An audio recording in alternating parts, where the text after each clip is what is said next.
Hello, dear friends of adventure games. The spyware we installed on your computers tells me that many children are sitting at their screens again tonight. That's why I'll refrain from telling you the story that I had actually prepared for you. Of course, that's a real shame. It would have been such a good story. Entertaining explosions, a giant robotic opossum, but also with many offensive expressions and an inordinate amount of excessive violence. The story that I'll tell you instead has a slightly different flavor. It's about Lily, the most virtuous child in the entire world. And it begins in the courtyard of a small, sleepy convent school. Not too far from the place where the giant robotic opossum is sucking the brains of innocent bystanders out through their eye sockets. But enough of that. It's a beautiful, sunny day, and Lily is raking the leaves in the yard with a cheery tune on her lips.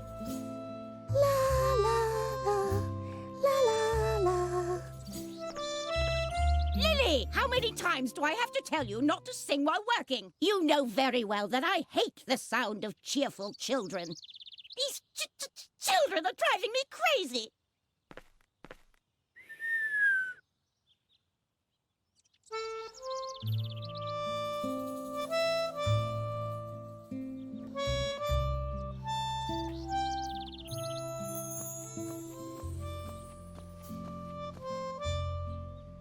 Oh, there you are. Is that Moloch making you rake leaves again? Uh-huh. How boring, and so unnecessary, too. The leaves all drift back onto the path anyway. You should just come with me instead. I'm on a treasure hunt right now, you know? Well, it's your decision. You can always come to the swing tree later, when you're done here. I think I found something in the flower beds over there. Until then, see ya!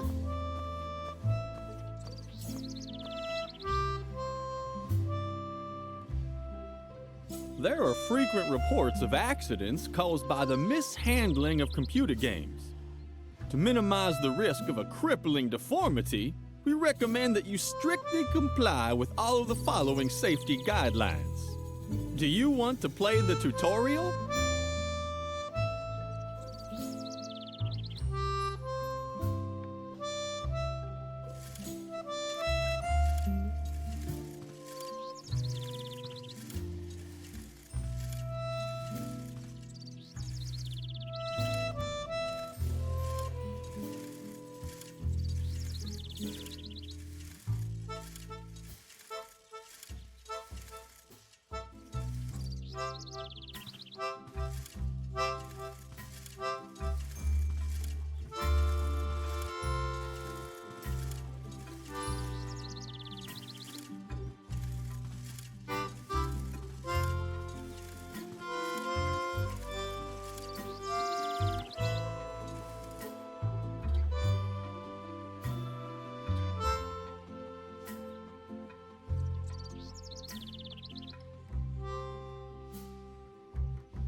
What's that noise outside?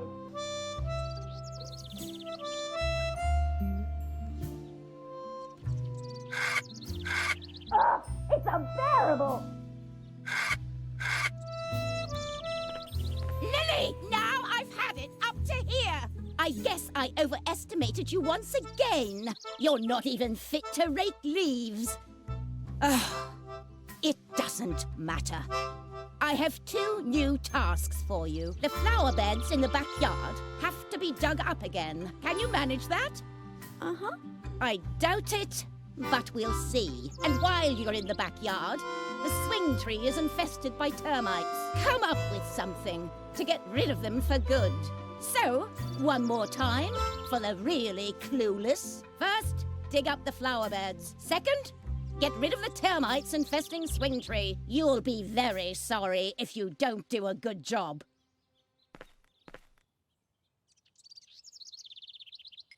In the meantime, Lily had collected many little treasures.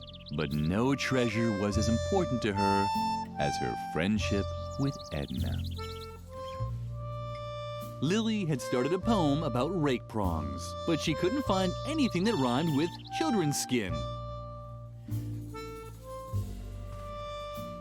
The cellar door could only be opened with the correct key.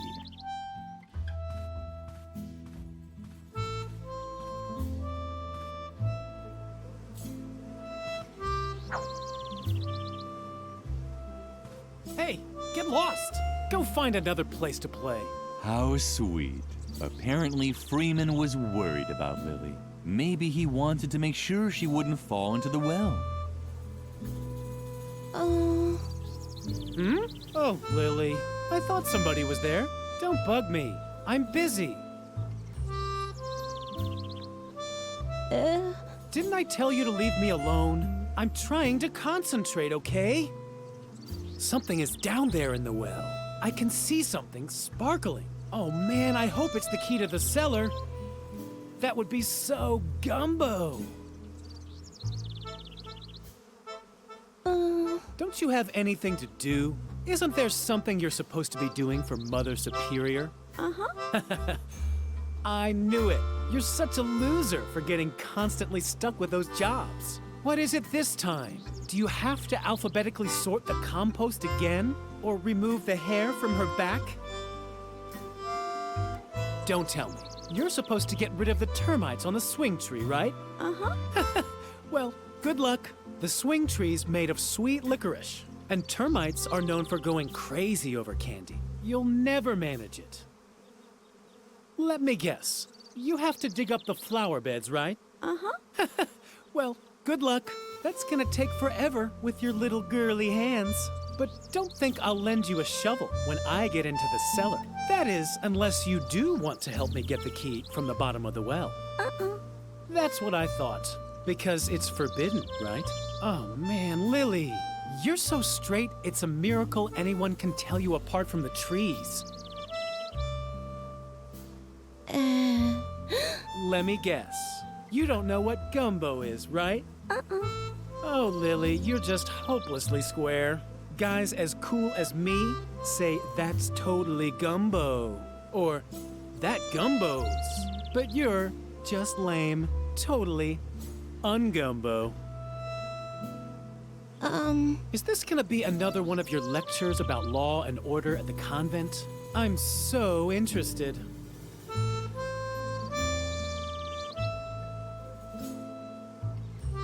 We're not allowed in the cellar. Jeez, Lily, you're like a broken record. We can't do this. We can't do that. Don't drink motor oil. Don't play with the electrical sockets. Really know how to spoil all the fun. No wonder no one likes you.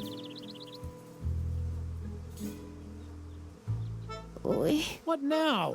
Can't you see I'm busy with the well? Or did your oh-so-great Mother Superior forbid that too? Uh-huh. Oh yeah? That just proves how absurd adults' rules are.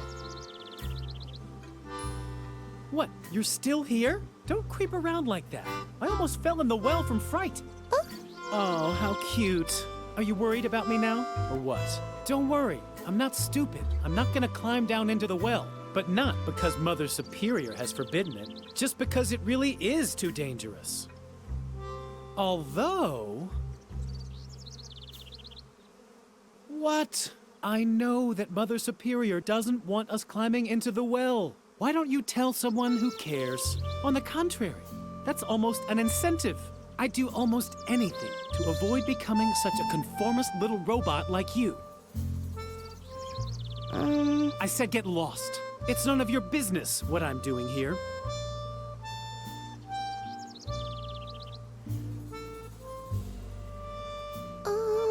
Really, Lily, stop talking so much. Unless, of course, you have an idea how I can get the cellar key. Just think of all the things I could do with it. I hear that awesome stuff is stored down there. Not just junk like shovels and brushes and all that. I'm talking about real treasures.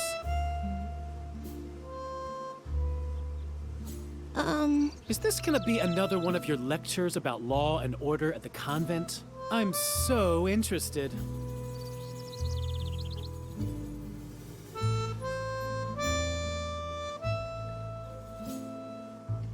The idea was good, but Lily's arms were too short.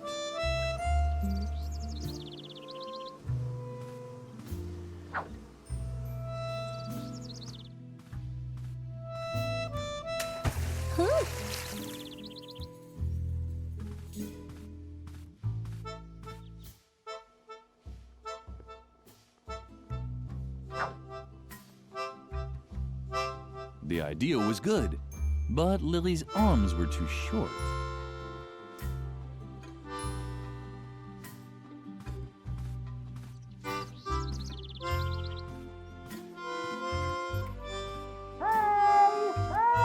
When Lily returned to the well, Freeman was gone.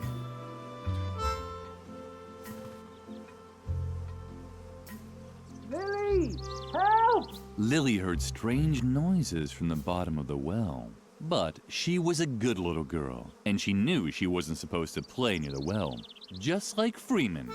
She had even told him so herself. Where could he be? Lily liked bees. Their buzzing was so sweet, and they were always so busy collecting honey. And if you look closely, you could even see their stingers twinkle cheerfully in the sunlight.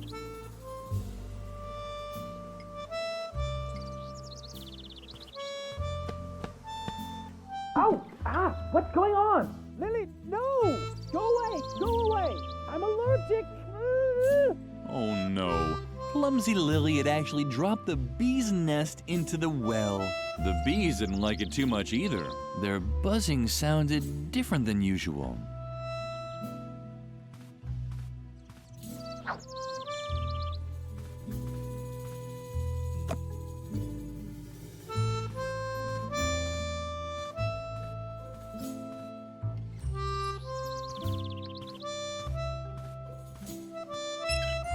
Too bad. The faucet was dry.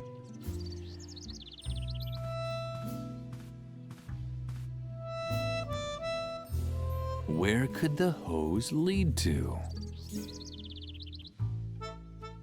Lily would have also made a good bush. She could stand on the sidelines for hours without anyone noticing her.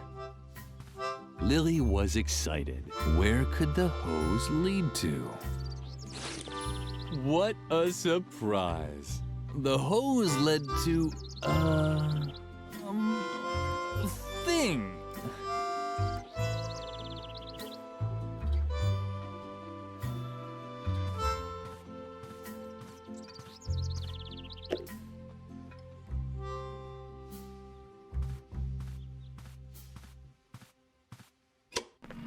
Lily, turn that off immediately.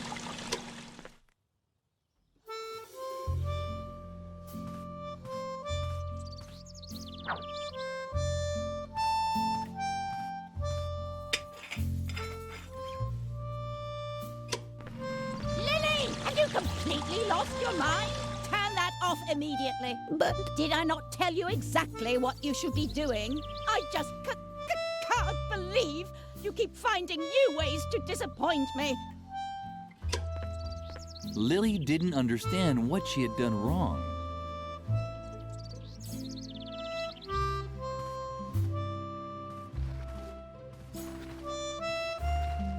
The yard waste was rotting away leisurely in the composting bin. A paradise for maggots and spiders. Lily couldn't stop watching the fascinating activity in there. The swing tree was crawling with termites. Why did Mother Superior dislike these cute little animals so much? The swing tree was crawling with termites. Why did Mother... The tire swing was dangling invitingly above the chasm from a termite-eaten branch.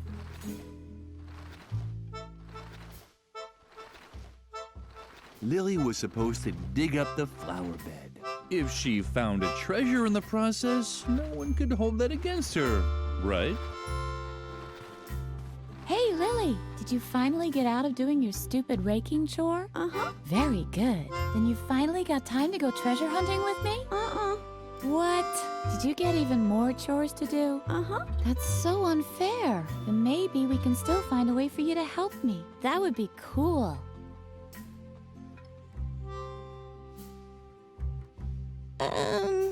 I'm sure you're dying to know how the treasure hunting's going, right? Uh-huh. Well, to be honest, not so great. The ground is just too hard. I doubt I'll be able to find anything here without a shovel. But I already have lots of cool dirt under my fingernails, and I even swallowed a slug by accident. A small consolation from Mother Nature.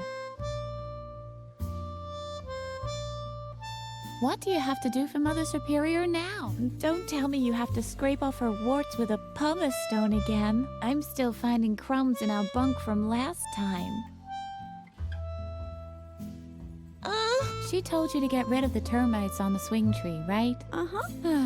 It was just a question of time. Does she even realize how hard it was to collect them all? I even broke into the firefighters museum to get the large red ones. And then all the trouble I went to teaching them tricks. They can already do a polonaise if you lay a trail of jelly. I wanted to teach them the cha-cha next. What the hell? Maybe you can relocate them instead of blasting them out, or whatever else it was you had planned. I'd even help you, but I've run out of jelly. Are you still worried about the termites? I'd really love to help you, but unfortunately, I don't have any more jelly to lure the little darlings someplace else. But when we've found the treasure, we can buy ourselves a whole jelly factory, or even better, a honey farm. I think honey is much cooler than jelly anyway. It sticks to the bottoms of your shoes better, and if we had a honey farm, we could also train the bees. Maybe there's still a chance for my project, Peepholes for the Great Wall of China, after all. Wait, Lily, this is an especially hard spot. Oh, what a drag. This is ruining all my calluses. And it took me so long to nurture them. These flower beds could really use some digging. Uh-huh. Don't tell me that's exactly what Mother Superior ordered you to do. Uh-huh. But that's fabulous. Then you'll be able to help me dig up the treasure after all. You don't even have a choice. You've been kind of told to by the Lord. All we still need is a shovel. The shovel, Lily. We'll never dig up the treasure without a shovel. I don't know where we can find a shovel either. I'd imagine they're kept in the cellar. Now we just need to find a way to get down into the cellar. You can't walk through walls by any chance, can you? We really have to teach you how to do that one of these days. But first, you should concentrate on the shovel. It has top priority. Mother Superior is having a bad day again, isn't she? Uh-huh. That wasn't hard to guess. The last good day she had was when everyone got mumps. I've rarely heard her laugh so hard. Don't let her annoy you too much, okay?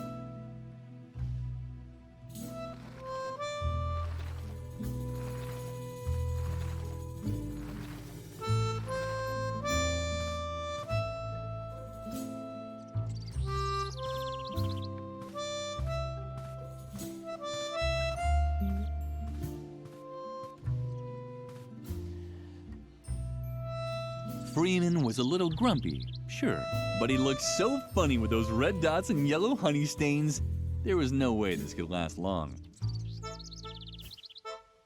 Lily was proud of herself. She had found a way to get to the beehive, and the bees still seemed to be fine. Everyone was happy. Lily couldn't paint. She would always start crying.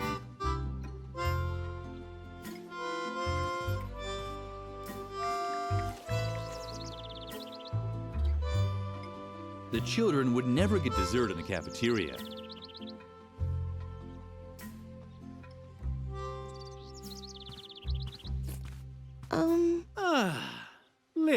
Thanks a lot for your great help. You really did a fantastic job. If I can ever help you... Oh, you want the cellar key, but of course not. What in the world are you thinking?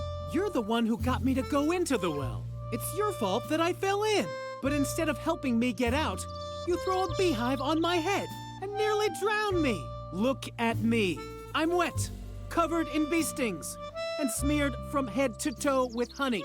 I know everyone thinks you're sweet and harmless, but you're actually a walking disaster. You can definitely forget about the key. You keep away from me.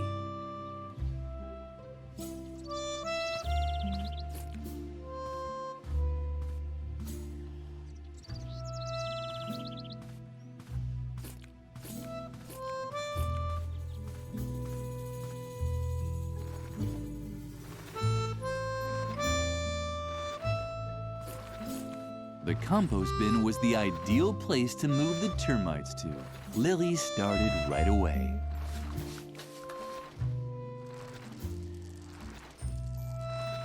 So far, the plan had worked well. Maybe a little too well. The termites were now following Lily's spilled honey back into the courtyard. No, don't! Get away! Strange sounds were drifting towards her from over there. It was probably the termites celebrating their new home. Edna had apparently left an inscription here. Lily was touched. Edna was Lily's best friend.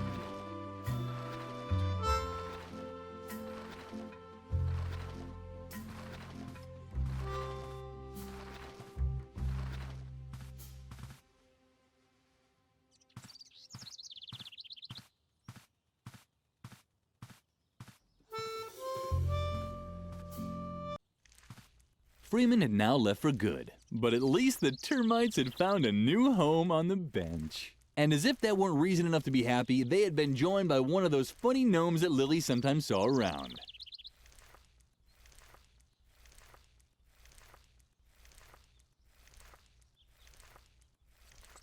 It looked like the termites had found a new home. And one of the gnomes that Lily saw now and then was in the process of painting it in various colors. Too bad that Freeman was no longer here. He would probably have liked it too.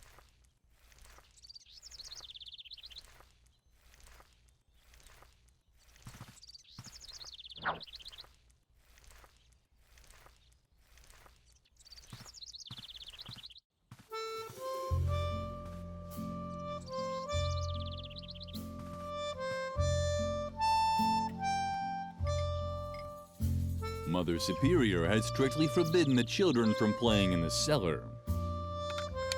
On the other hand, Lily had a task to finish.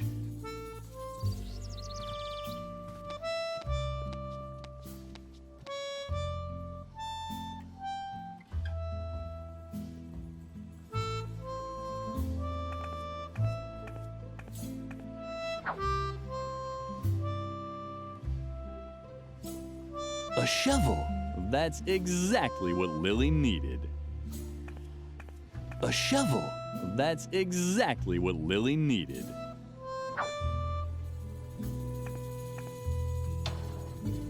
The stove was black and empty, just like the mirror that always appeared in Lily's dreams.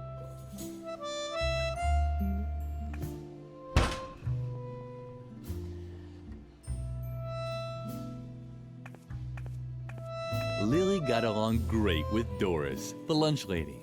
That's why she knew Doris would start throwing knives if anyone messed up her pantry.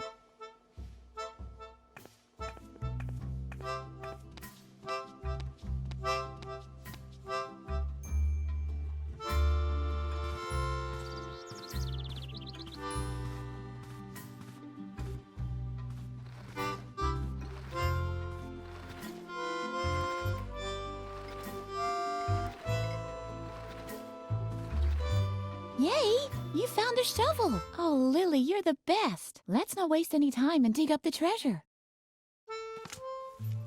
And Edna and Lily began digging out what they thought was a treasure chest. That's quite a treasure chest. It looks like it might have belonged to some space pirates once. So what? They were space pirates from World War II. Who cares? What's more important is that they left us their treasure. Come on, let's open it. I'm so excited. A real treasure chest. It was hard to tell, but Lily was actually speechless. That's not gonna work. Once again, more proof that the bad reputation raw violence has is completely undeserved. Here, we certainly won't get far without it. Great! Now the device should have enough oomph to open the treasure chest. What's the matter? What are you waiting for? Don't you know how to use it? Ah, don't worry. We'll find something else.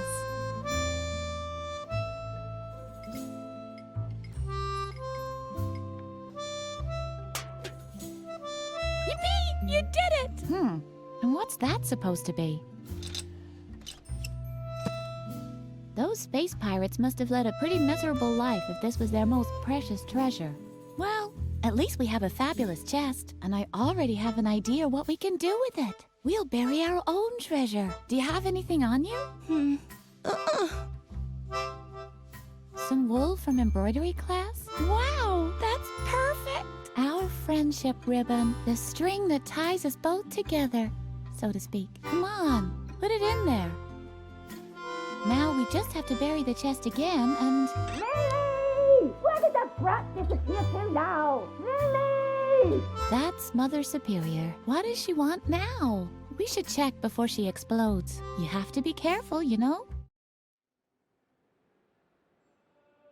That took much too long for my liking. Is everyone finally here? Freeman is missing, Mother Superior. Say nothing more! Your lack of discipline has reached a level that I can no longer tolerate.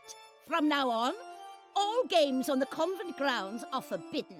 And until further notice, there will be no more dessert, and bedtime will be moved up by an hour. And in case you're wondering, it is the bad behavior of one specific student that has led me to take these measures. In my helplessness, I even decided to call on an expert for help. He's a renowned psychologist who will restore discipline and order here in the convent. The examination will take place this evening. The doctor will drive the mischief out of you once and for all. And I can guarantee this much. It won't be a pleasant experience. A psychological examination? Oh, Lily, I'm sure this is all about me. I desperately need a plan. Meet me near the beds. I'll need your help.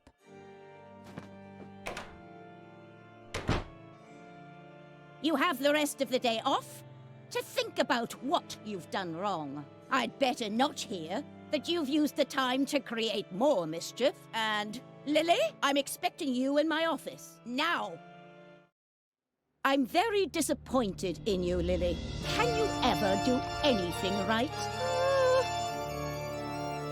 Ugh. Not another word. Your constant excuses just make me even angrier. And now just don't stand around like an idiot. Well, get a move on. Feed the cat. Can't you see how emaciated Lumpy has gotten again? Oh, stupid child!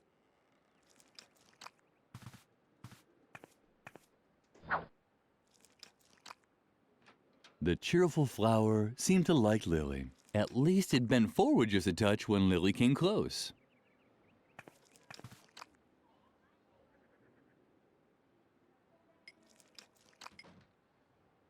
Lily didn't want to spoil her nice friendship with the flower. Plants were the only things that still listened to her.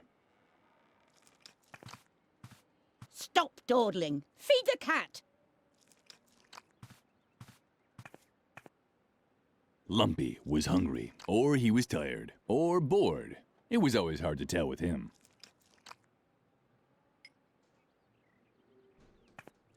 Stop! What on earth are you doing? Bad, Lily. Very, very bad. You should really know that Lumpy doesn't eat regular cat food. But you've disappointed me for the last time. Here's the recipe for the right cat food. Bring it to Doris, the lunch lady. It contains exact instructions for preparing Lumpy's food. Doris can also find my lunch order for today on there too. Do you understand? Uh-huh. And now, get out. I have to prepare for Dr. Marcel's arrival. I'm hoping that his new method of correcting character flaws will save me this kind of trouble in the future.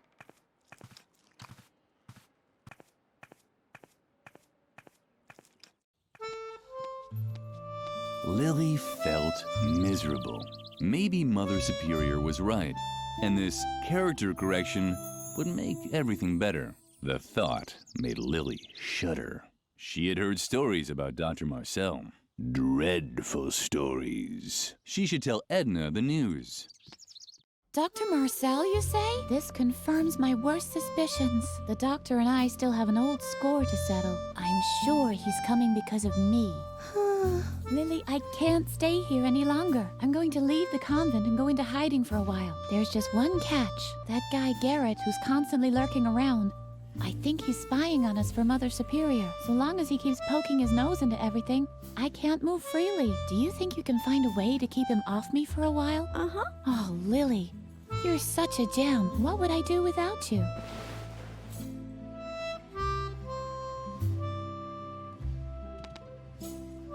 And? Are you making progress? Cool. So you've been working on your imitating animal voices number. You can tell me about it later, okay? First, we have to get rid of Garrett. I'm sure he's spying for Mother Superior. I'm sorry that I can't help you, but I can't risk Dr. Marcel finding me. You know what they say about him. It's all true. Except the story with the orangutan. I made that one up. Not so loud. Dr. Marcel's ears are everywhere. If you listen closely, you can even hear the wind blowing in his ear hairs. That guy is no joke. But you know the rumors, so watch out for him. He is evil. Evil.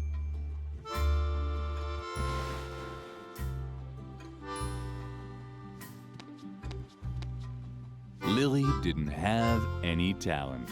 Mother Superior only allowed her to embroider crosses and lines. But Lily could barely manage even those and often received a scolding.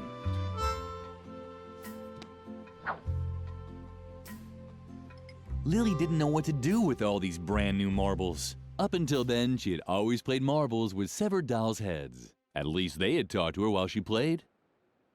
Lily had never seen Edna so worried.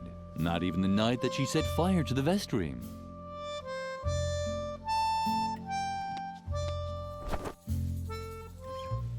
Lily had always thought Shy was very pretty, much prettier than herself. But cutting off a girl's hair while she was sleeping so that you could use it to make yourself a wig just wasn't right. That's why Lily returned each night to her bunk without actually doing anything. Suka was the most popular girl at the convent school. Lily would have stopped at nothing to gain her respect. But since Suka wasn't looking anyway, Lily refrained at the last moment. Shibuya power! Shibuya power! Volcano Pananoka! Shiny rainbow Miyasake! Shing! Shing! Shibuya power! Shibuya power! Shit, girl, you're so clueless about trends. Just look at how you dress. Don't you know that Shibuya and only Shibuya is hot right now? Where's your glitter? Where are your Japanese accessories? Miyorushi sparkle! Miyorushi sparkle! Shing! Shing! Oh man, you're really out of it, Lily. Why are you gawking at my hairdo? Don't tell me you've got your eye on my original Marushu Naoki hairpin. Can you believe it, Shy? Don't believe, just know. The warriors of light see with the power of love. Just who does she think she is? Hiroyoshi Super Frog's arch enemy Soki Nuroshi Mayayoki Hagatsu? Down down with the dark forces. Trust in the elf magic of the glitter dust. Exactly. Everyone knows that a real Shibuya girl will only part with her hairpin if it's a real emergency, and only if facing death. Muroshi Sparkle, mystical spirit of the wolf. Mystical spirit of the wolf! Kamanukri, shing. And anyway, what even makes you think we'll let you have any of our personal things? You haven't launched any radical paramilitary campaigns or done anything to help destroy the state. We can't let the dark forces win. Plus, you've never helped us destroy the school. Does being warriors of the light really mean we have to destroy the school? It seems a little too hardcore to me. But Riot Girl does it too! On page 31 in volume 453, she puts one of Nagayuzu's detonators in the teacher's lounge when the dark forces kidnap Musushi Rainbow. Shibuya is cool! Miyarushi Sparkle!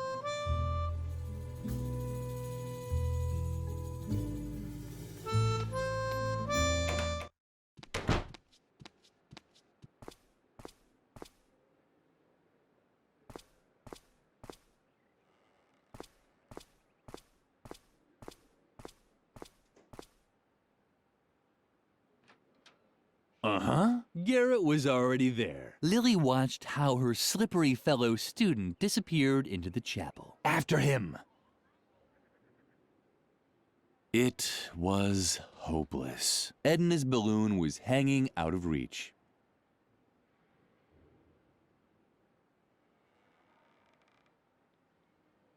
Lily had always liked the large painting in the main hall. It showed a dining table after a big meal, with a man in the center who had found the last cookie. Lily giggled at the thought that he would eat it all by himself, no matter how much the others begged.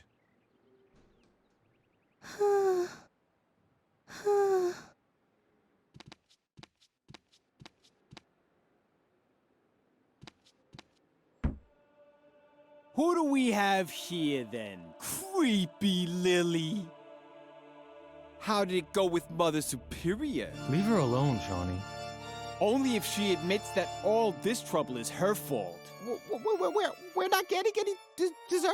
That's right, Memphis. And we can't play outside anymore either. Is it asking too much to want to know why? Stop picking on her.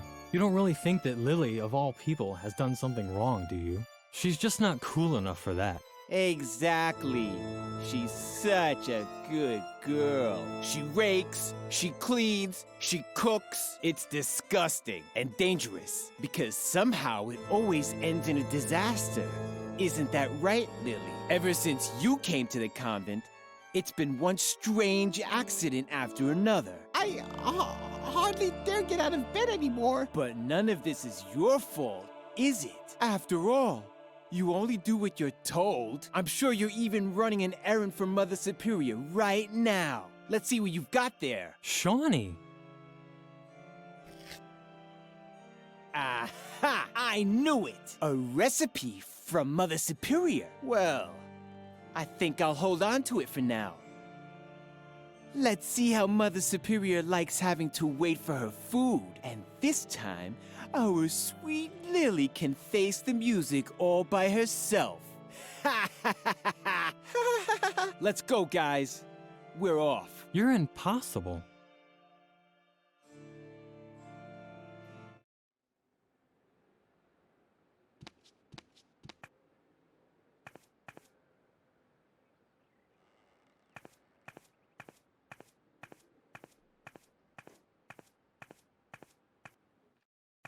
What's this? Where had Garrett gone? The chapel didn't have a second exit.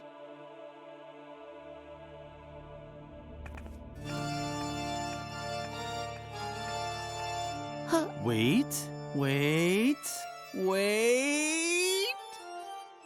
No, nothing.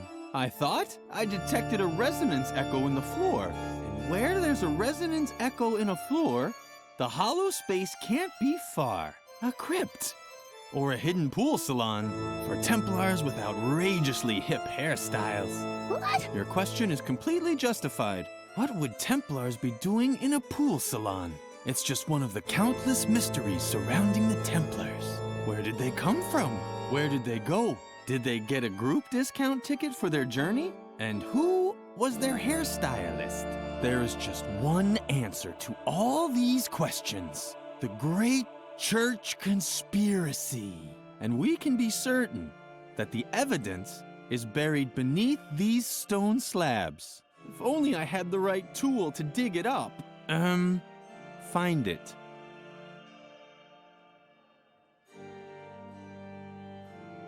Shh, for a second. Oh, great. If there's just been a landslide in the Templar's subterranean crypt, then now I've missed it. How the hell are you supposed to uncover church conspiracies if you keep getting interrupted? Just the constant stream of people going to confession is getting on my nerves. But compared to you, they're as quiet as church mice. I have no idea who they are. They creep into the confession booth and only come out when it gets too noisy for them. All that will be over with as soon as I have the right tool for my excavation anyway.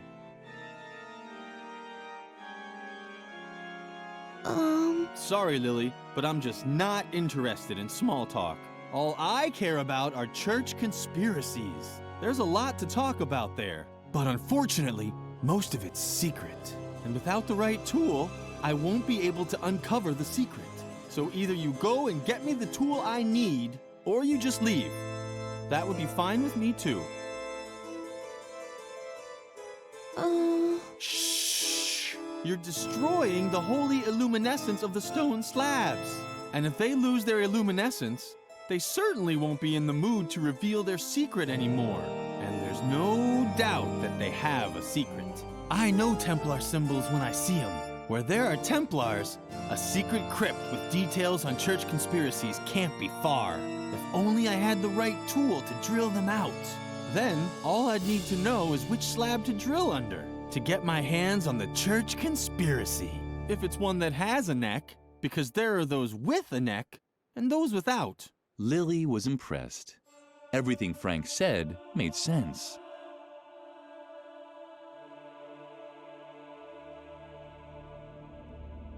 Please stay off the slabs, okay? You're interfering with my research.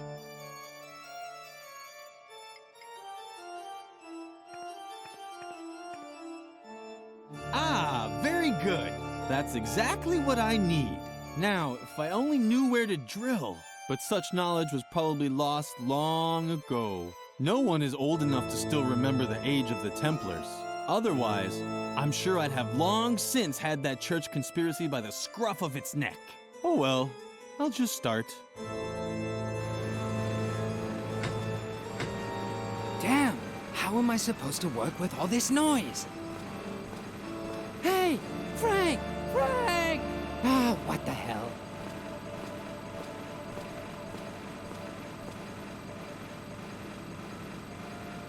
Frank was completely occupied with the stone slabs.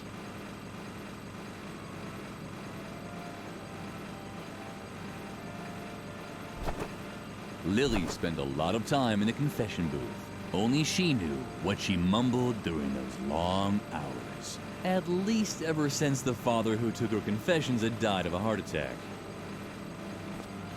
Damn, how am I supposed to work with all this noise? Hey, Frank! Frank! Ah, what the hell?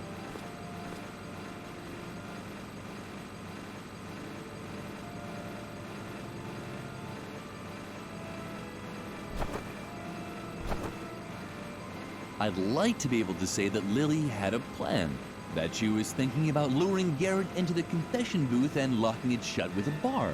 But Lily was just thinking about ponies. A surveillance room. That was the hard evidence that Garrett was spying for Mother Superior.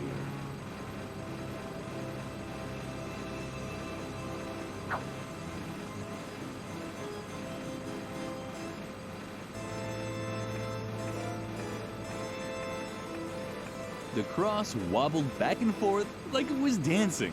Lily briefly considered whether she should point it out to Frank, but he was busy drilling through some kind of anchoring.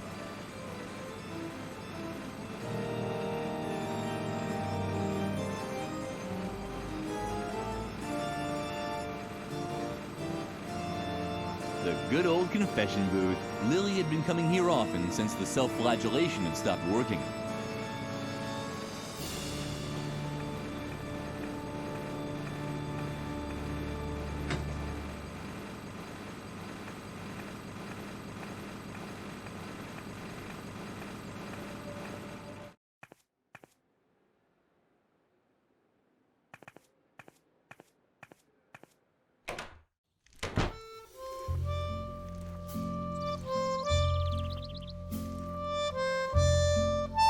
It looked like the termites had found a new home.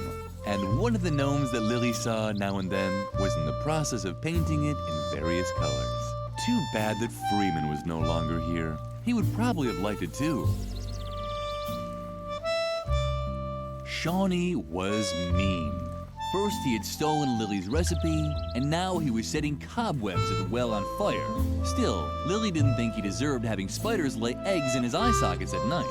Good children didn't have such thoughts. Ooh, look who's coming to get her recipe back. If it isn't our little goody two-shoes Lily, you better split before I tie your shoelaces together. Or worse. Oh, you really want the recipe back, don't you? Uh-huh. Well, I didn't know that. Just give me a sec so I can wrap it up for you with a bow. Hey. Lily was touched. It was so rare for her to get presents. You so don't have a clue, do you? Get lost, Lily, or I'll be forced to call you names. Yeah, I'm a real badass. Just face it. You're not tough enough to make any demands around here. Tell me, how come you even dared to come here anyway? You know we're not allowed to play in the garden anymore. Or did Mother Superior send you? You can tell your beloved Mother Superior that I don't give a damn about her stupid rules. Ha! But I bet you're too scared. You're scared of your echo, right? And you should be, because one day, when you least expect it, who knows? You might turn around and see that someone has stolen your milk.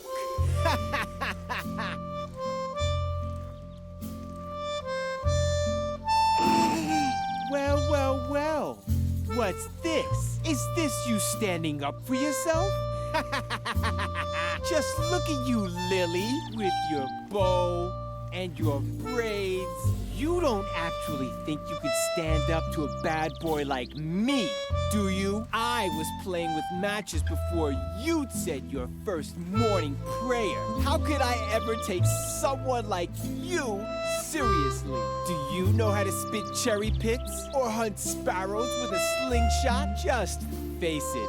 You'll never be as tough as me, and that means you won't get your recipe either. What? Now you're upset? Did the nasty boy bother you again? Uh-huh. You're such a crybaby.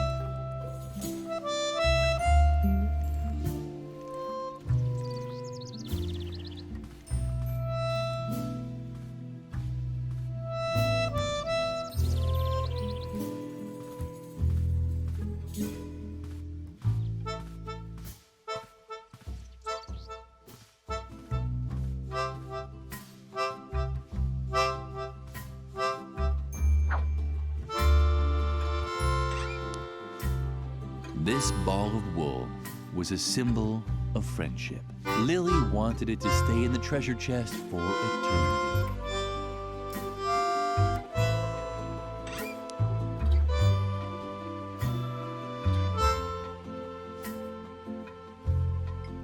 Oh, how wonderfully the fully operational detonator on the aircraft bomb blinked. The yard waste was rotting away leisurely in the composting bin.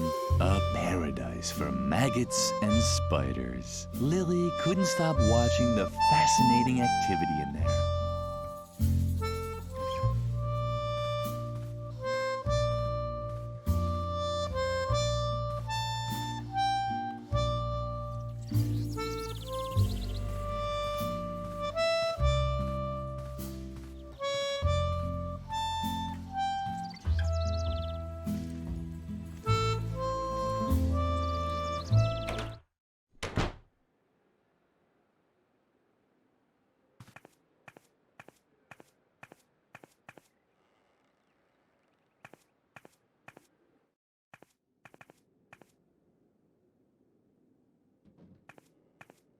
What are you creeping around here for? Feed the cat. Don't tell me you're done already.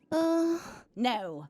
That's what I thought. I am slowly losing the will to keep constantly having to remind you children of what good values are. Take a look at the embroideries on the wall. They depict all of the important virtues. Superiority, strength, and self-control. I'm quite aware that self-control is missing. Do you think I'm blind? Now leave. I have to drink a calming tea. If you pass the classroom, remind Birgit to hurry up with her embroidering. If the self-control motif isn't finished today, I will really blow my top. Mother Superior drank a calming tea. Maybe she should switch brands. Something was missing here. And even if it wasn't Lily's fault this time, she felt guilty anyway, just as a prevention. The coconuts were quiet today, but it didn't matter. By now, Lily knew enough about shrunken heads.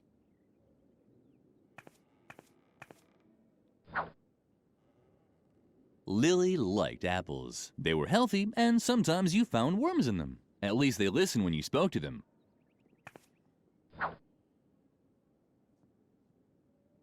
Edna always knew a few good jokes about bananas. But since Lily was such a good girl, she didn't understand any of them.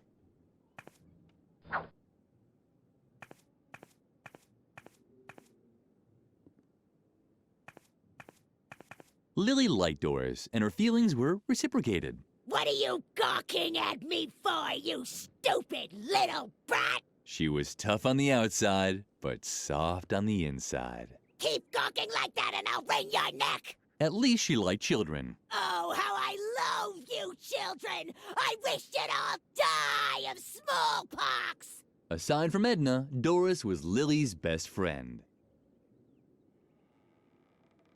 What was that? You impertinent little slug! I can't stand it when people gossip about me behind my back! The youth of today is becoming ever more insolent! No wonder, with all the violence and foul language in the media. If I could, I'd twist your heads off one by one. Where are my canning jars? I need something to calm my fingers. Otherwise, something terrible might happen here. Before you ask for more food again, it's been hours since I held a canning jar in my hand. My hands always get a bit nervous at times like this. They break everything they touch. Children's legs, children's arms. I just can't control them. Now I understand. You came to complain about the food, right? Well, then I have bad news for you. Children only get food from canning jars, and that's that. My hands are trained to twist the lids off. I haven't been wringing the necks of caged chickens for 20 years for nothing. Plus, I've got a court order that says I gotta open 10 jars a day. You can thank my idiotic lawyer for that. Anything else? Do I have to explain it to you with puppets? Mealtime ended long ago. The only thing that I'm still cooking today is food for Mother Superior's cat. And the food for Mother Superior herself. Or I should say I would. But my knife disappeared. And on top of that, the stove in the cellar has gone out. So I couldn't cook anything anyway. However, the most important thing is that Mother Superior still wanted to send a recipe to me. You don't happen to have it on you, do you?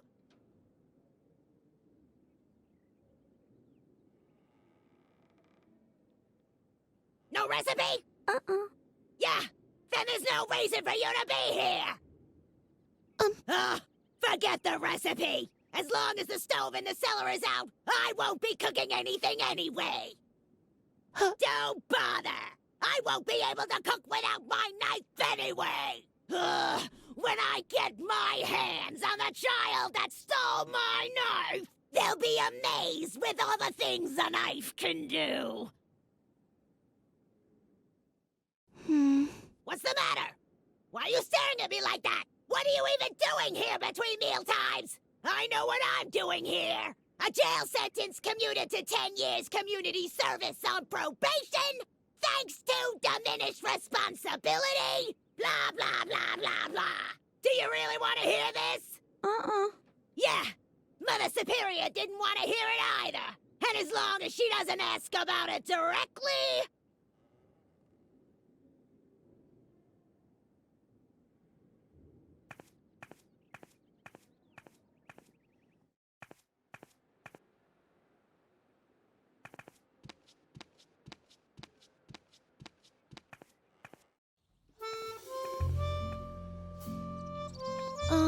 Lily, nice to see you. I hope Shawnee didn't upset you too much. He's an idiot. I think you're great, just as you are. Lily's heart skipped a beat. This might have been the nicest thing anyone ever said to her. You seem so tense. Is something wrong? Lily would have liked to tell him her troubles, but she didn't want to give Edna away. Well, if you need anything, I'm always there for you. I worry about you, you know.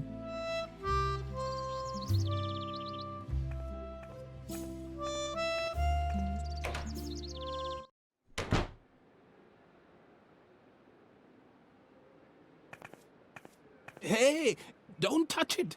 That's my old Boy Scout equipment. Only certified Boy Scouts are allowed to touch it. Another treasure chest. Today was probably the happiest day in Lily's life. Right after the day she didn't have to eat rhubarb because one of her teeth had cracked. Lily had asked for a musket last Christmas. Instead, she'd been given a muskrat nibbling on gingerbread. Hey, don't touch it. That's my old Boy Scout equipment. I might be old, but I can tell you stories that'll make your ears ring. Some of them are about my old Boy Scout equipment, but only certified Boy Scouts are allowed to touch it. So get your hands... Oh.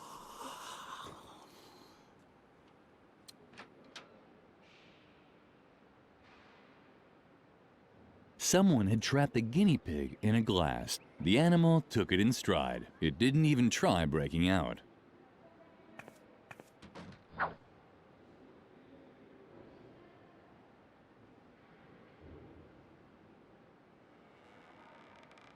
There were 3 empty pedestals on the shelf. That could mean something, or nothing at all.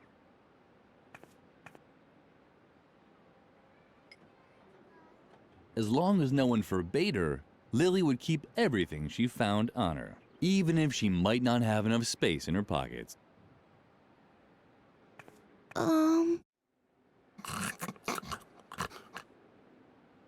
Oh, a visitor. What a rare animal. The hawk. But I don't mean the remake. I mean the original with extra ketchup, please. How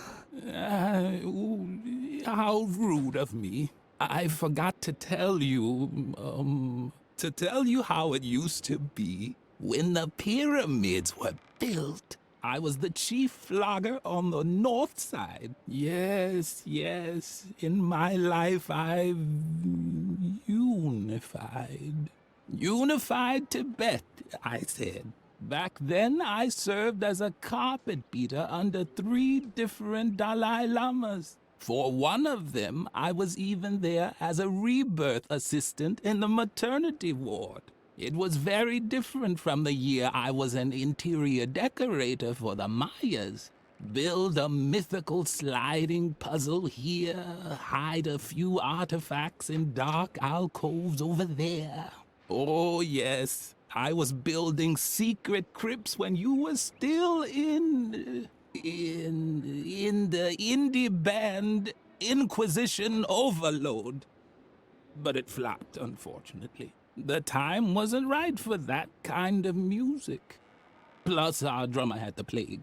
I got old. So old that all I'm good for now is as an exhibition piece for history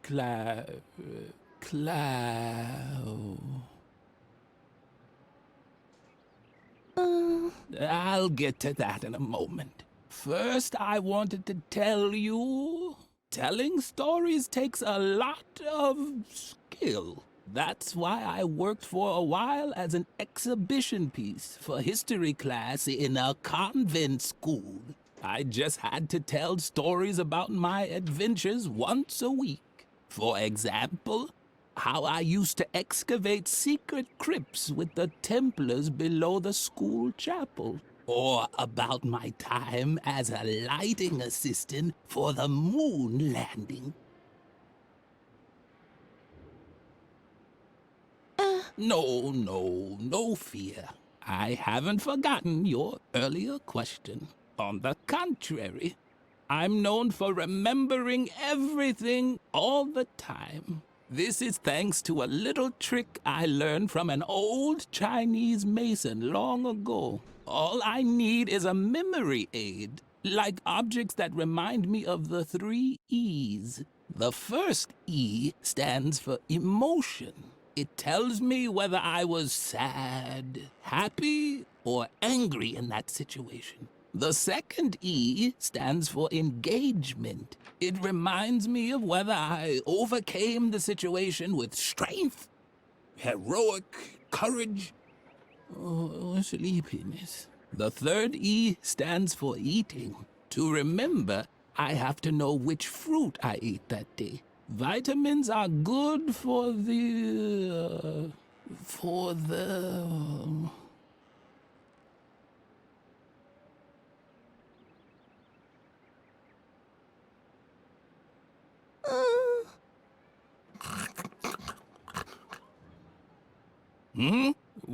What?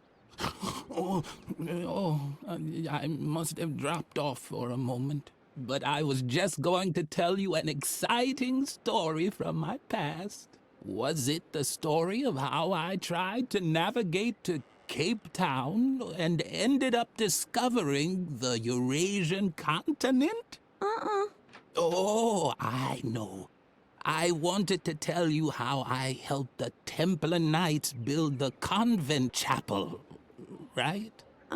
I was particularly happy because I had eaten a banana.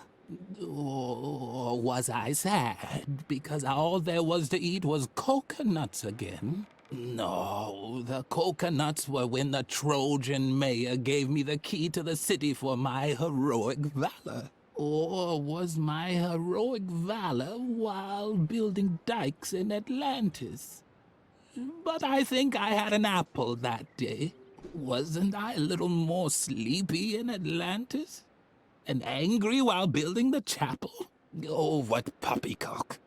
I'm getting everything mixed up. Fortunately, I created a memory aid just for this anecdote, so that I'd remember the location of the secret crypts below the convent chapel.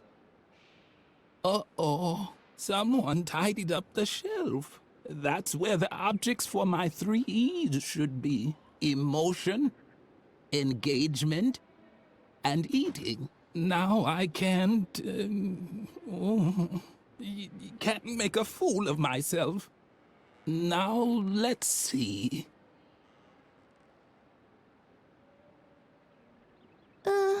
Did I tell you about my memory aid yet? I don't think so. All I need are 3 objects that remind me of that particular situation. Or more precisely, of the 3 E's. Emotion, engagement, eating. Does that answer your...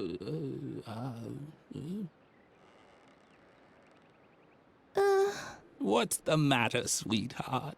Did you forget your question? Here's a small tip. Just try to remember the 3 E's. The first E stands for emotion. It tells me whether I was sad, happy, or angry in that situation. The second E stands for engagement. It reminds me of whether I overcame the situation with strength, heroic courage, or sleepiness. The third E stands for eating. To remember, I have to know which fruit I ate that day.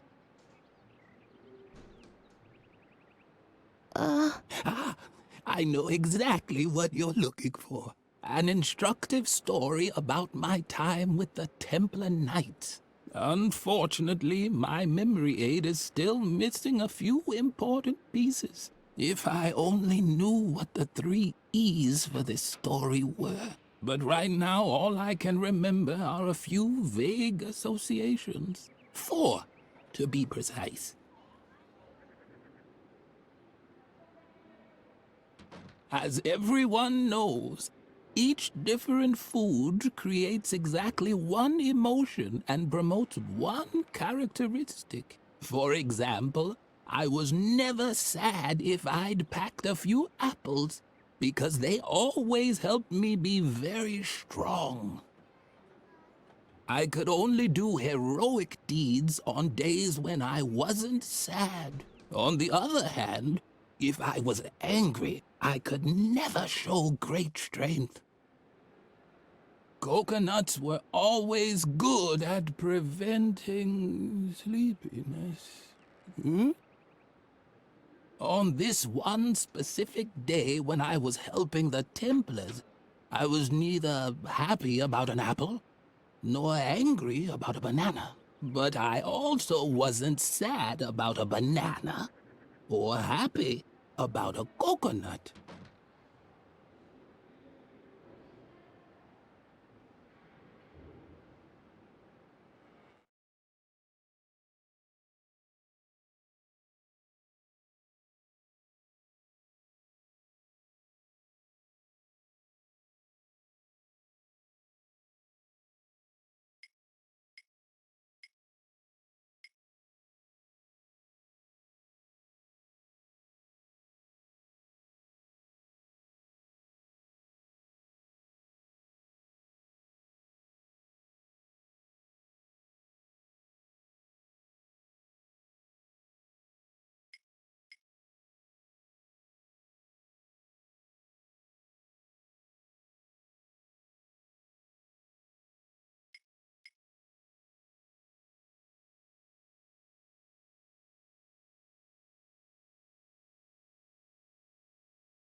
The cabinet was locked, as usual. Once again, Lily's efforts were in vain. Only Mother Superior could open the cabinet. The animal motifs were taboo for Lily. Mother Superior only allowed her to embroider crosses and lines. But Lily could barely manage even those and often received a scolding. Birgit was Mother Superior's favorite student. She had to be the happiest child in the world. Don't even bother. brother trying to distract me, Lily. Unlike you, I actually have a sense of duty. You don't get to be Mother Superior's favorite by just standing around like a moron all day. Like you. I work hard to get all those honors and rewards. The only thing I'm missing on my path to perfection is the Golden Girl Scouts badge on a ribbon. That's why I'm working overtime, to perfect my embroidering skills. Mother Superior loves the embroidery because the pictures of animals convey important values. But you wouldn't know anything about that. You've always been terrible at embroidering, and everything else for that matter.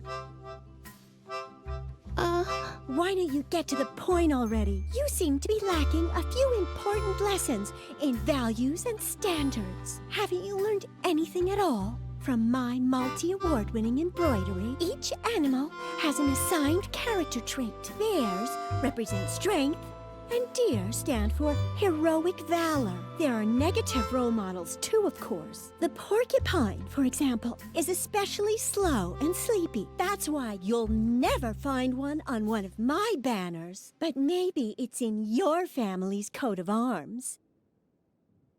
In case you're wondering what I'm doing here, it's called embroidering. I know it's not your area of specialty. Otherwise, I doubt Mother Superior would have banned you from taking it. What a shame. I know how much you've always enjoyed embroidering. Lily had to admit that Birgit was right.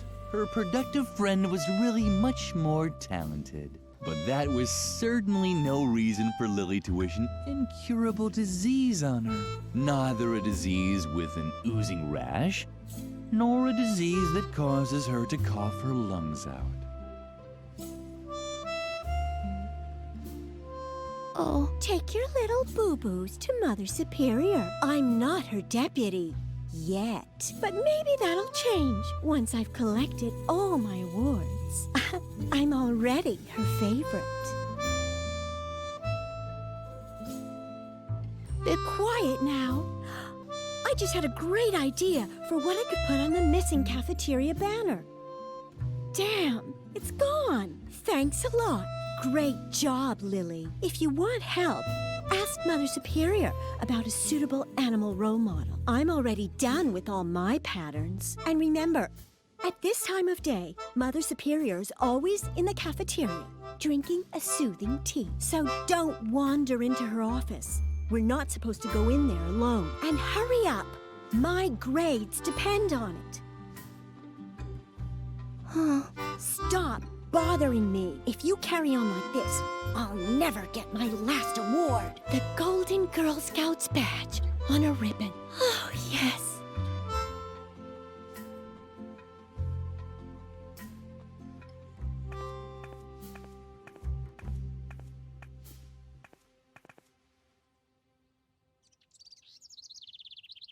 The school clock was out of reach. The gargoyle seemed to worry about its companion, but it also didn't lift a finger to stop it from falling. Typical.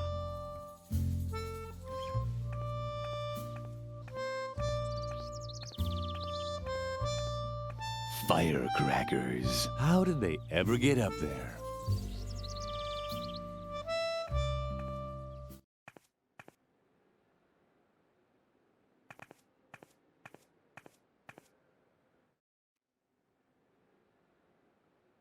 Each mask had two tiny holes for screws. Not even Lily's fingers could fit in there. The mask was tightly screwed into the wall. But did that also mean that one wasn't allowed to take it? No, it only means you have to find the right tools. Something small enough to loosen the screws. Oh, what luck! Lily was relieved. Each mask had two tiny holes for screws. Not even Lily's fingers could fit in there.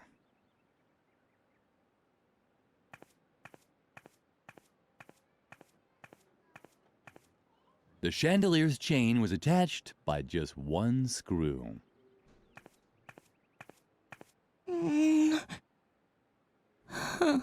Lily wasn't able to loosen the screw with her bare hands. She needed a different tool.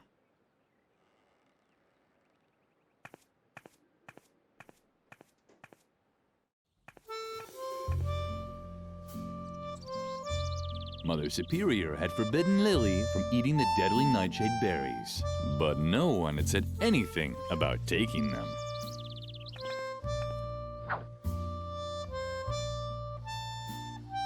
Lily had heard rumors that disobedient children were hung from this hook. Otherwise, Mother Superior used it to hang her tea kettle over the fire. Mother Superior usually made her tea over the fire of the outside fireplace. At night, Mother Superior placed her kettle over the fire here. But at this time of day, she preferred to drink her calming tea in the cafeteria.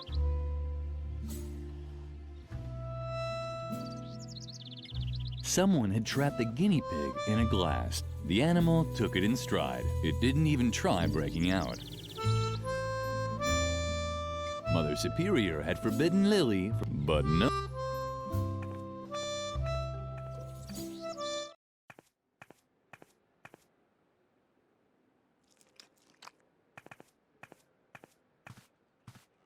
A note was pinned on the receipt holder.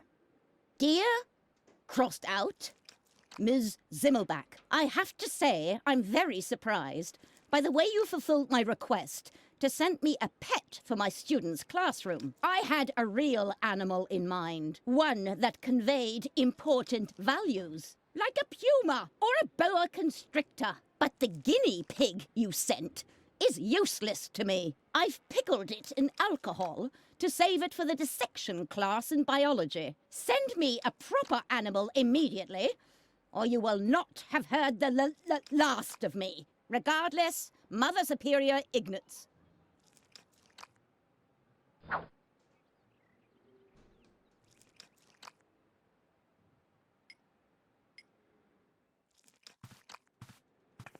Lily didn't think that Lumpy would eat it. Lily didn't want to spoil her nice friendship with the flower. Plants were the only things that still listened to her. Either there was a picture missing here, or there was one too many hooks. Woohoo!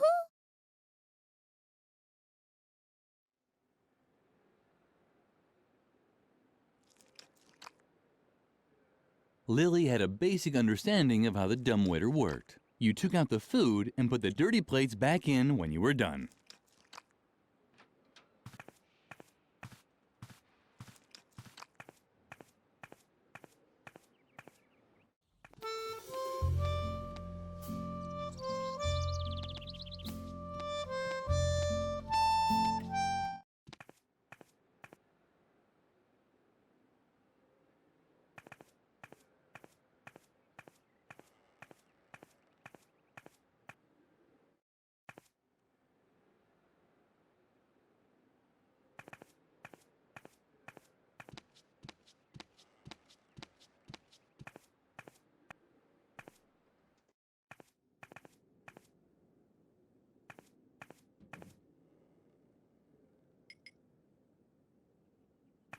I've had it up to here! Haven't I told you 1,000 times already?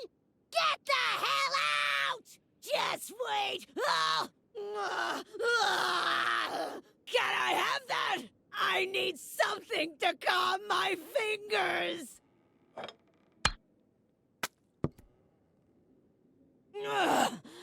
Thanks! That was close! Now take your stuff and get out! Now! The guinea pig was probably tired. Hopefully, Lily would have time to play with it later. The liquid smelled like Doris's breath, or the cap of the lawnmower's fuel tank, which Lily loved to play with.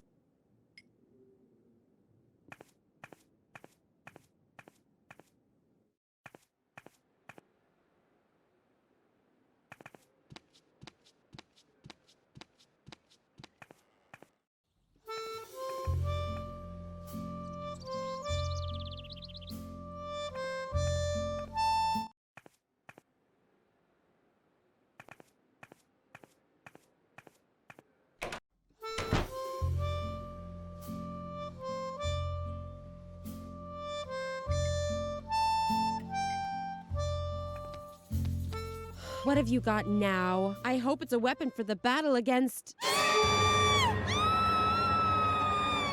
That's a real detonator, and it's live! You have to defuse it, Suka! Hurry! But with what? With the power of love! What? Are you... Wait! I know!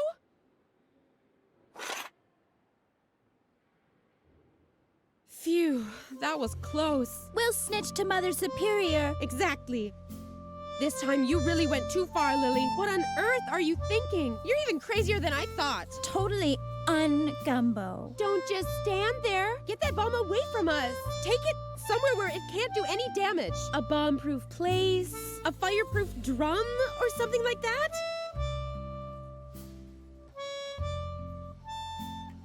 The hairpins sparkled seductively, but to pull them out, Lily first had to find a bomb-proof location to dispose of the warhead.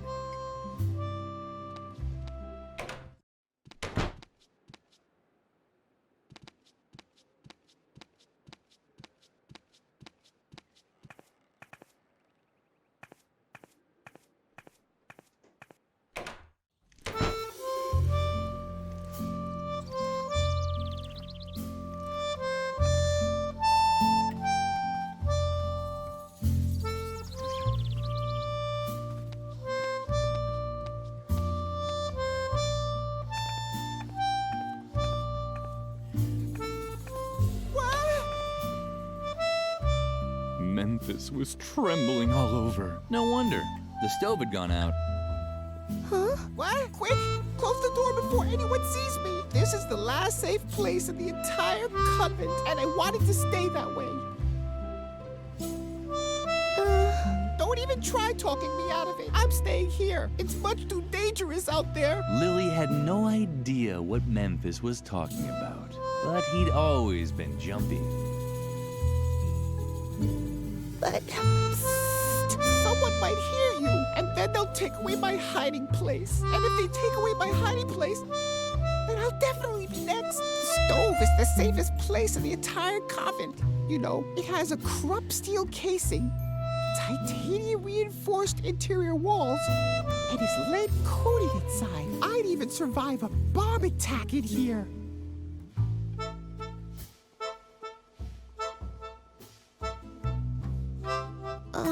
Now get lost before someone discovers me. If you're looking for your recipe, talk to Shawnee. He pocketed it. La la la la. The end of the world is near.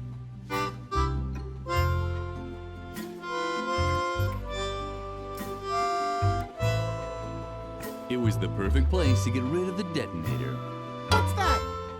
Well, what do you have there? Lily could finally use the hairpin. Does it have to blink like that? Lily closed the door again to keep Memphis's hiding place safe. Lily?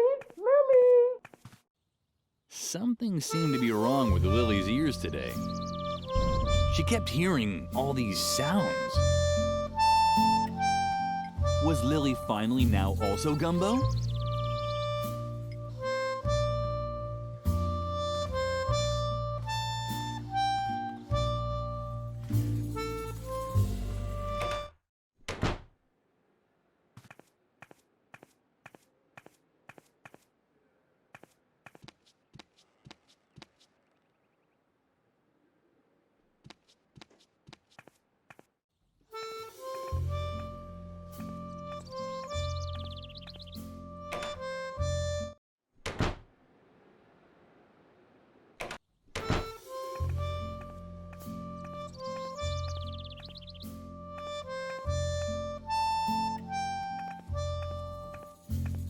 Stop that!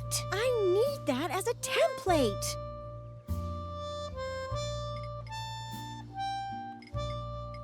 Lily thought this idea was delightful. The guinea pig was bound to make a huge impression as an animal role model.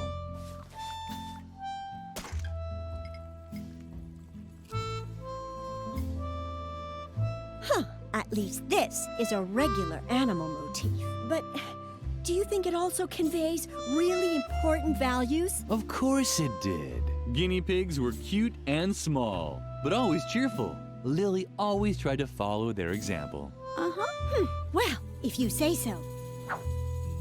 Come back in a few minutes. If you don't bother me, I won't take long.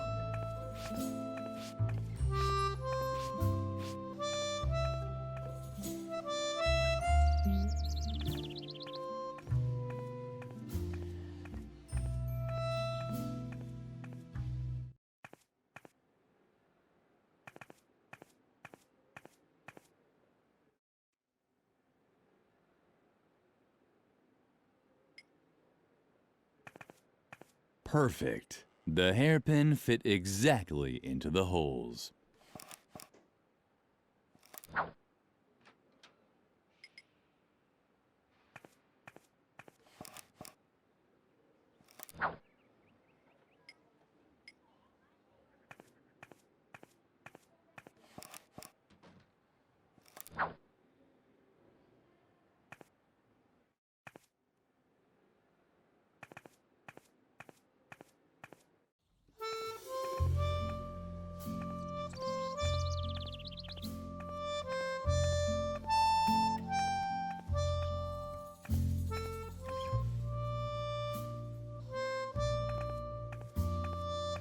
What are you waiting for? The banner has to go to the cafeteria as quickly as possible.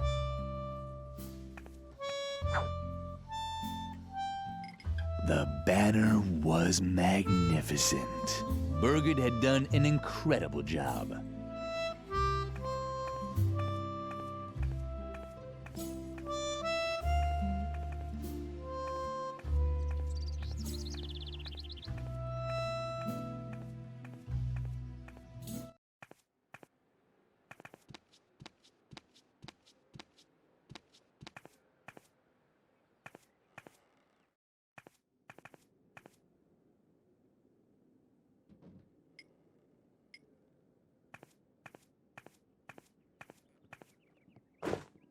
Ah, Birgit has finally finished the new banner, but what's that?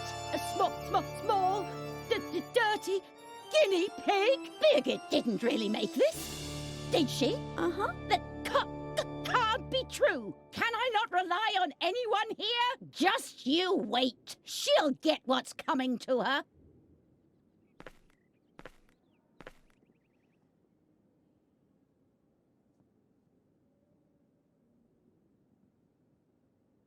The banner was a disgrace. Get rid of it!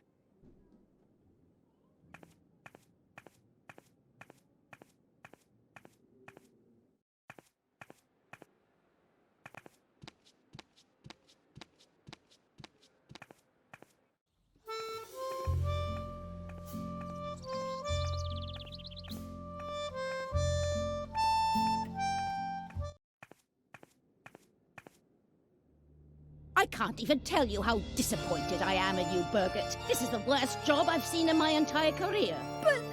Don't talk back. You are bad. I will probably have to strip you of all your awards, prizes, and Girl Scout badges. You no longer deserve any of them. But I only did what? Hogwash! Do you really wish to contradict me? I can't believe how low you've sunk, Birgit. A guinea pig? It's unbelievable! Your work is an insult to the entire convent. Get rid of it. I'm sorry. I didn't mean to. Your whining won't make up for your failures. Just in case you decide not to waste my time with your ineptitude anymore. Here is a motif that's worth immortalizing on a banner. The puma. Strong, precise, dignified. A symbol of self-control.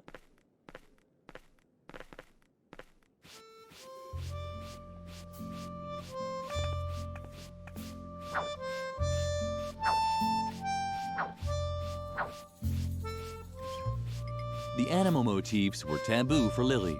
Mother Superior only allowed her to embroider crosses and lines. But Lily could barely manage even those and often received a scolding.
On this one specific day when I was helping the Templars, I was neither happy about an apple nor angry about a banana. But I also wasn't sad about a banana or happy about a coconut.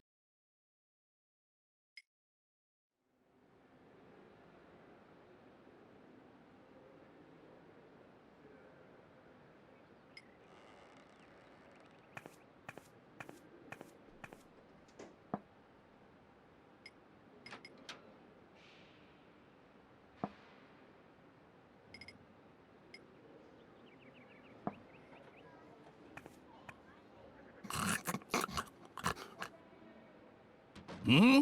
What? Do we know each other? Uh-huh.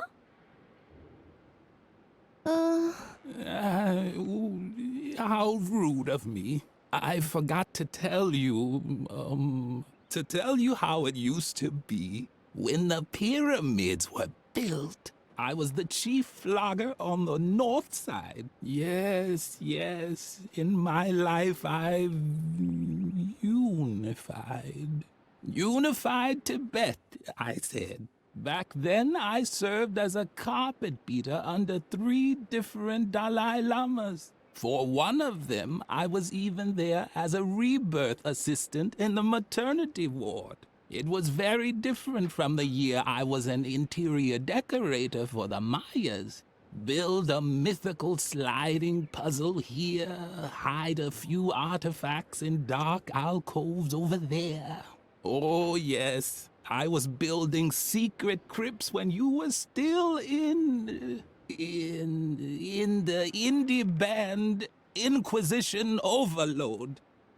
But it flopped, unfortunately. The time wasn't right for that kind of music.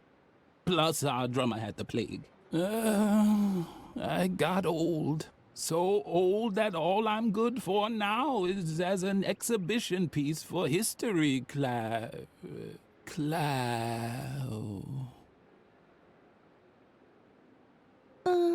I'll get to that in a moment. First, I wanted to tell you, telling stories takes a lot of skill. That's why I worked for a while as an exhibition piece for history class in a convent school. I just had to tell stories about my adventures once a week. For example, how I used to excavate secret crypts with the Templars below the school chapel. Or about my time as a lighting assistant for the moon landing. No fear. I haven't forgotten your earlier question. On the contrary, I'm known for remembering everything all the time. This is thanks to a little trick I learned from an old Chinese mason long ago. All I need is a memory aid, like objects that remind me of the 3 E's. The first E stands for emotion. It tells me whether I was sad, happy, or angry in that situation. The second E stands for engagement. It reminds me of whether I overcame the situation with strength, heroic courage, or sleepiness. The third E stands for eating. To remember vitamin for... wait. Wasn't I just about to tell you something? Fortunately, I created a memory aid just for this anecdote. Ah, exactly. Now I remember. On that day, I was particularly angry. We had just laid the stone slabs in the chapel when the Templar Knights returned from a secret meeting. They examined my work and praised me for doing a heroic job. Then they gave me a coconut. It was one of the greatest days of my life. Here, I even still have the book in which I wrote everything down, including the meaning of the secret Templar symbols on the stone slabs. And now please leave me alone. All this reminds me too much of how I once helped a little girl uncover the mystery of the secret crypt below the chapel. One day I really have to tell you that story.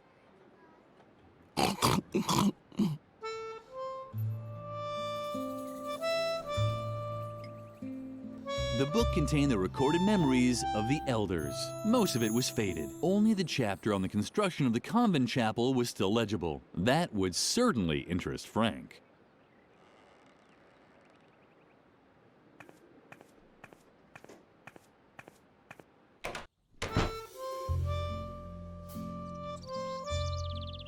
Capu was the nicest guy at the convent school. Lily liked him so much that she had even named her cockroach after him. That reminded her that she'd been meaning to punch air holes in the box for weeks.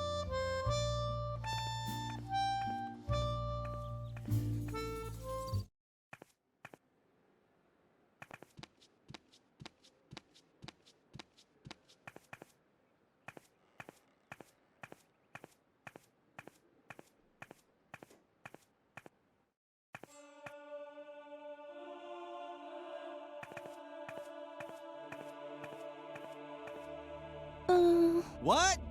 Huh? What? I'm sorry, but I can't understand you. You have to speak a little louder. My ears are still ringing from the drilling.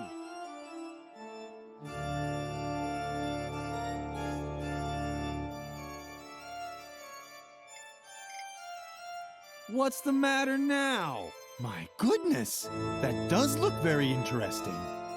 Let's see.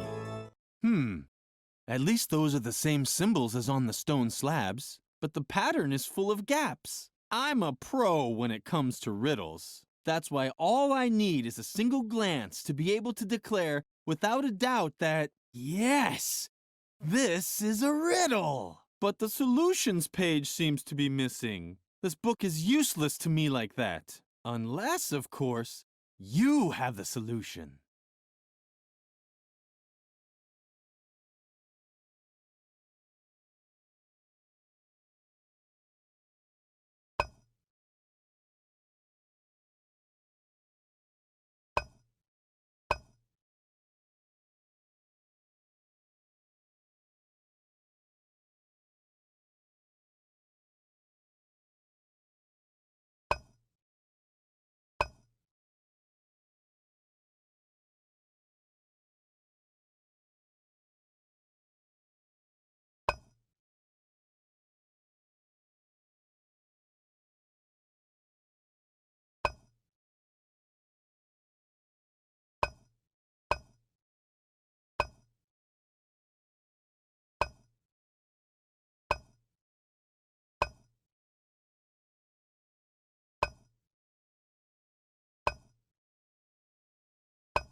Yes! Yes! That has to be it! I have solved the mystery!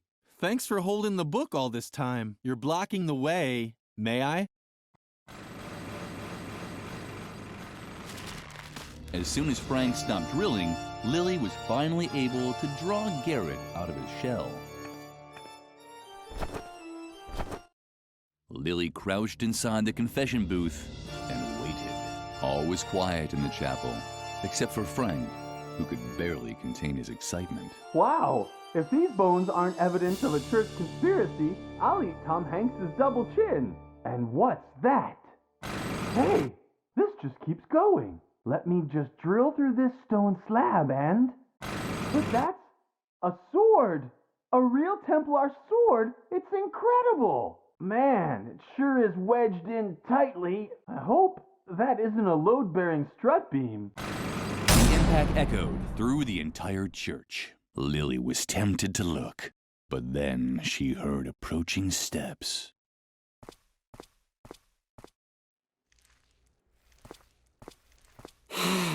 It's so blissfully quiet. I can finally take up my listening post again.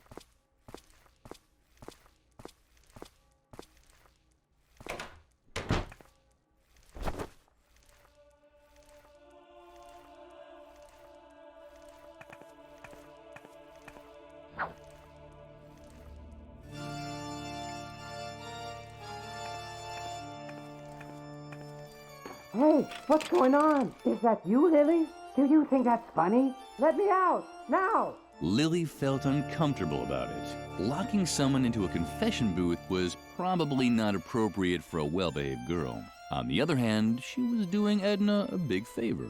She could hardly wait to tell her best friend all about it. So Garrett is out of the picture. Very good.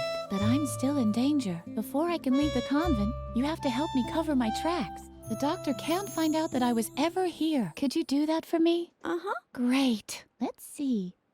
First, you have to get rid of the balloon that I left in the main hall. It even has my portrait on it. The doctor would recognize me immediately. I also played with firecrackers down by the school clock. Let's just say it was part of a weather experiment, and I would have succeeded if I'd had a real DeLorean. You can't imagine how hard it is to get a lawnmower up to 80 miles per hour. And of course, you have to remove the inscription on the swing tree. It hurts me just as much as you, but I could hardly leave the doctor better evidence that I was here than that. Do you think you can handle all that? Uh-huh. Thank you, Lily. You're the best.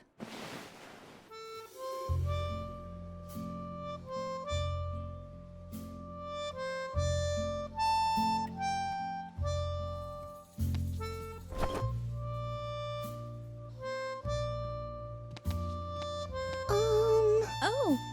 Hello, Lily. I was just thinking of Riot Girl. Riot Girl is totally cool because Riot Girl wears Shibuya clothes. Don't you think that's totally fascinating? Suka also thinks that Riot Girl is totally cool. And Suka likes Shibuya too. Shibuya is totally cool. Don't you think so too? Yeah, it certainly makes you think. I think way too much about things like that. My brain is getting all fuzzy. But Riot Girl is cool, right?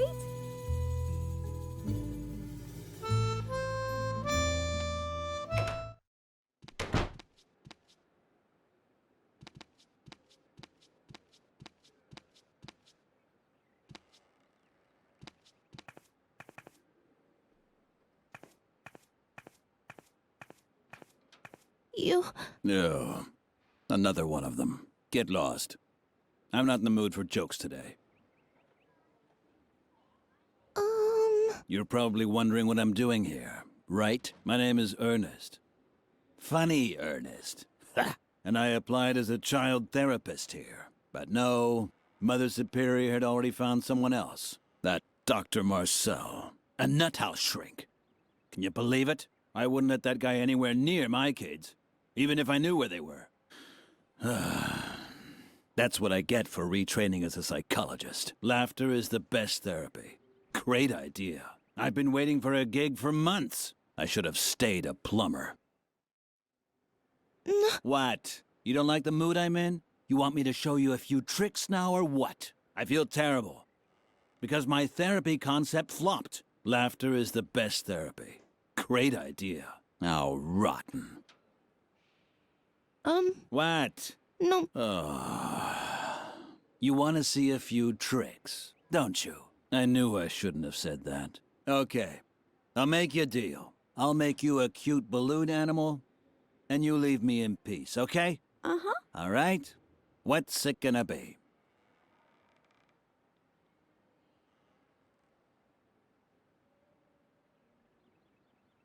A wrench? Why not? I know all about wrenches.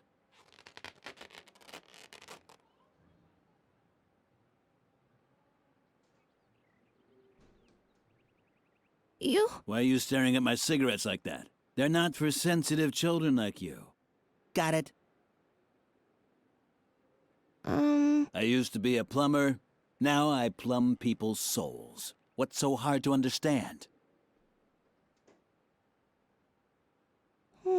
Just don't ask me about Dr. Marcel. I wouldn't let that guy anywhere near my kids, even if I knew where they were. He's a bitter, evil man. He's known everywhere for hating children. Ever since a little girl shoved him down the stairs. Huh, serves him right. That old twit. Okay. I know that look. You want another balloon, right? Uh-huh. But it's only one balloon a child. Oh. A wrench? Why not? I know all about wrenches.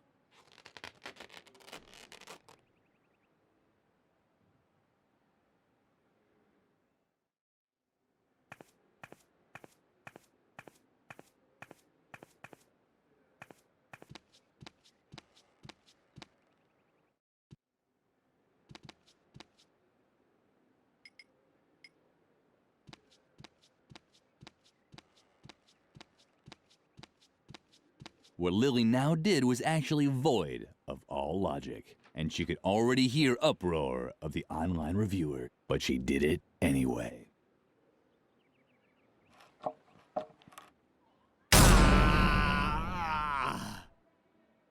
The online reviewers sounded a bit hoarse today. Maybe they shouldn't smoke so much.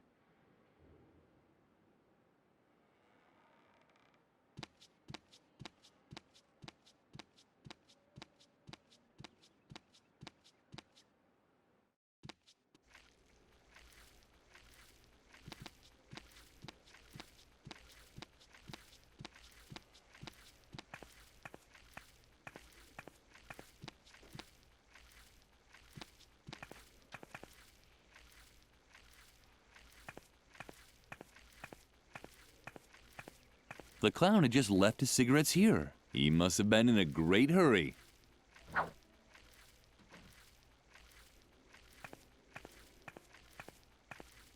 Done.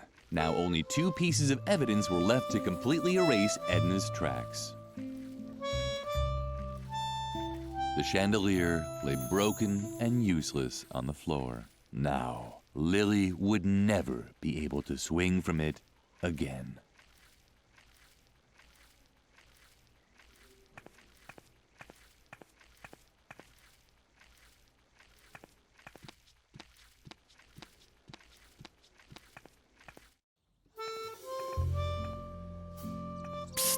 Lily, I really have to ask you something. Do you like me? Uh-huh. Thank goodness. I wasn't really sure, because there's something on my mind. It's about my feelings, and I'd like to ask you a really huge favor. Would you do something for me? Uh-huh. Really? Wow, I'm so excited. Okay, calm down, Capu. So, would you give this letter to Shy? Uh-huh. I really have to meet her. So, could you just give her the letter? Man, that's so cool of you. You're really the best, Lily.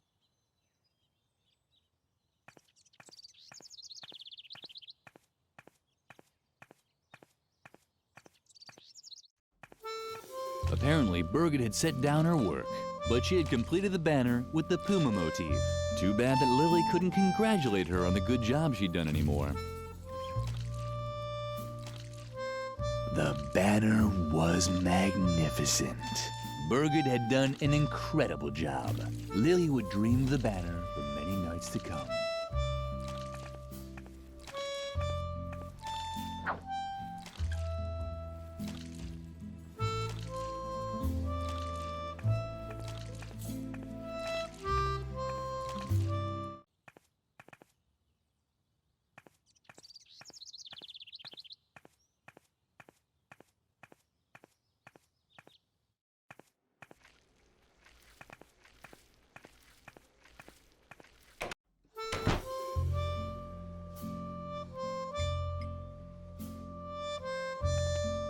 Oh, what fabulous thing do you have there? Is it for me by any chance?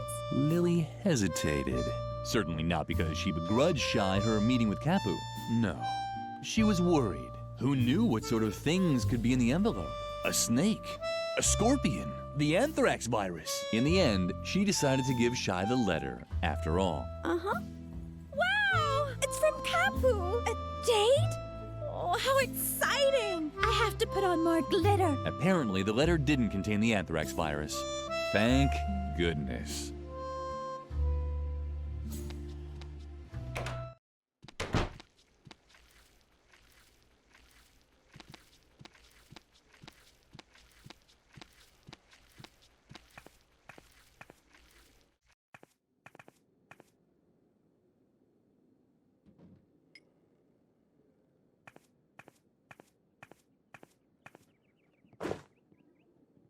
Ah, that's what I call an outstanding motif. Effective and controlled. A symbol of complete self-control. Just like the directors of this convent. This will impress the doctor. Come along, Lily. Birgit has earned another award. Her diligence and reliability will be rewarded with a celebration. Lily almost jumped in the air with excitement. There hadn't been a celebration in the convent for a very long time. Mother Superior had already begun the ceremony when Lily entered the classroom. It was a lovely celebration. The only odd thing was that Birgit was nowhere to be seen. And I hereby award you a Golden Girl Scouts badge on a ribbon. Your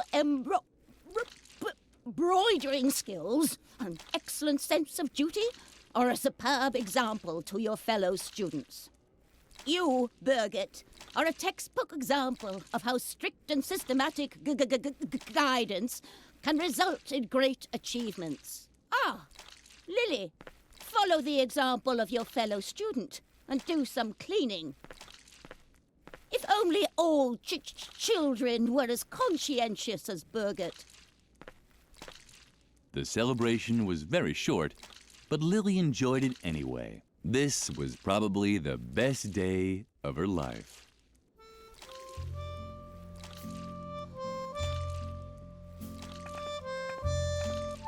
Lily thought that the Girl Scouts badge was much too precious to leave lying about like that.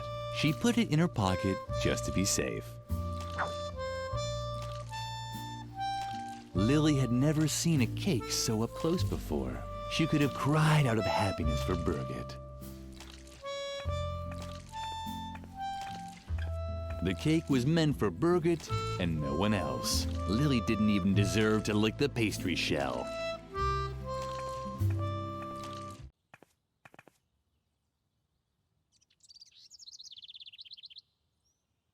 Lily didn't want to disturb the two. They deserved to enjoy the moment. Soon, they'd start to hate each other, and Shy would start losing her hair from all the grief. Ah, yes, love.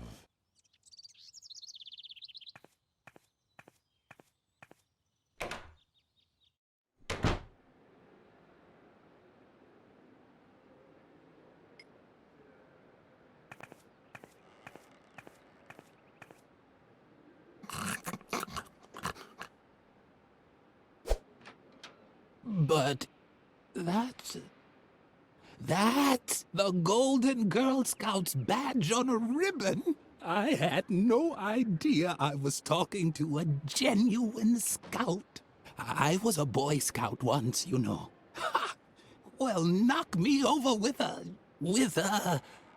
my things over there. They're lying in that chest, you know. Because among scouts, there's no such thing as ownership and...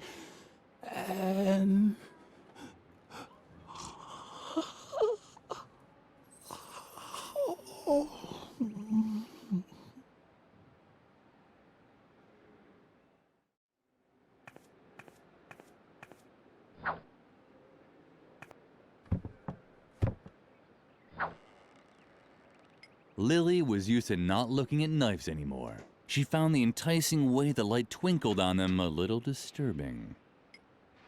Lily had asked for a musket last Christmas. Instead, she'd been given a muskrat nibbling on gingerbread.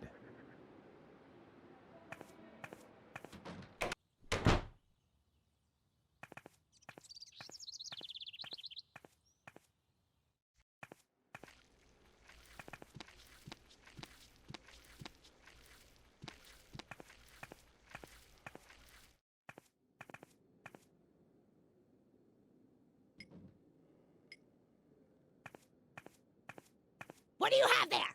Is that my knife? Uh-huh. It's just unbelievable that a little brat like you is running around with a knife. Let me tell you, the youth of today are as rotten as next week's canned goulash. Don't you know how much damage a knife like that can do? Should I show you? You see? So hand it over before you hurt someone. Unbelievable. A little girl with a knife. So irresponsible. Here, take this chainsaw instead. Now that I have my knife back, I won't need it anymore.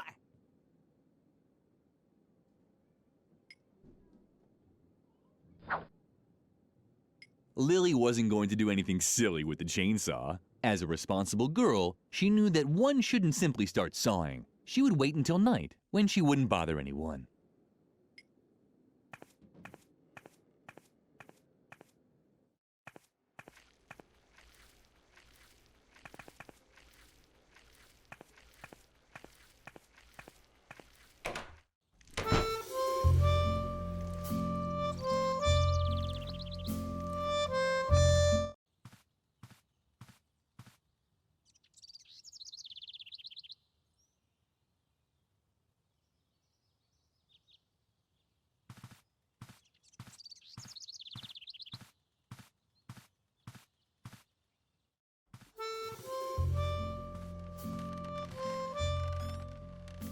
Suka didn't seem to notice Lily. Lily didn't hold it against her. She was just worried that Suka might regret it someday.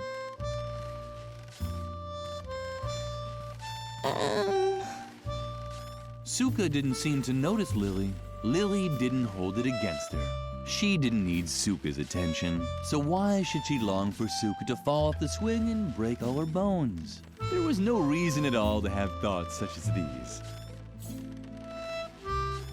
What a shame that Lily had to remove the inscription. After all, it was the only proof that she did actually have a friend in this world.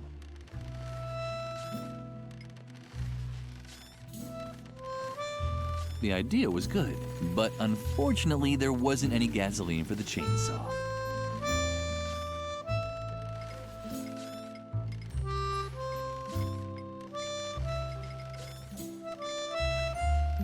Lily had a brilliant idea. High-proof alcohol was an excellent fuel substitute for the gasoline chainsaw. Mother Superior would really be proud of her.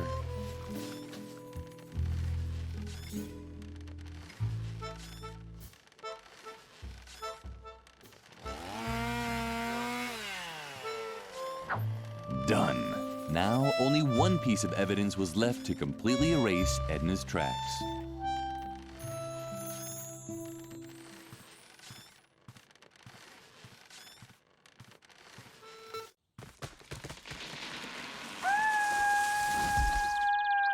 That's what Lily loved about the garden. There were new kinds of animal sounds every day. Done. Now, only one piece of evidence was left to completely erase Edna's tracks.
The chandelier lay broken and useless on the floor. Now, Lily would never be able to swing from it again.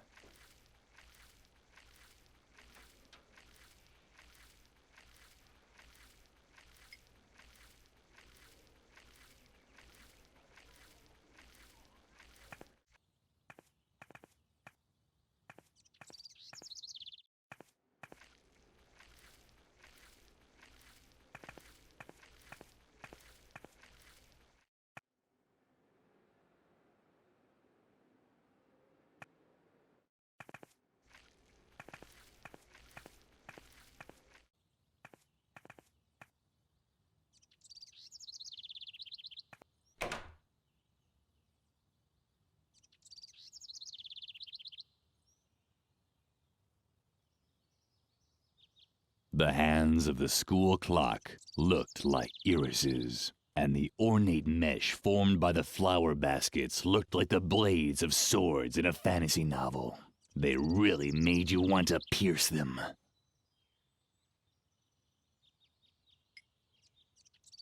Hooray! Lily had found Edna's firecrackers. How did they ever get up there?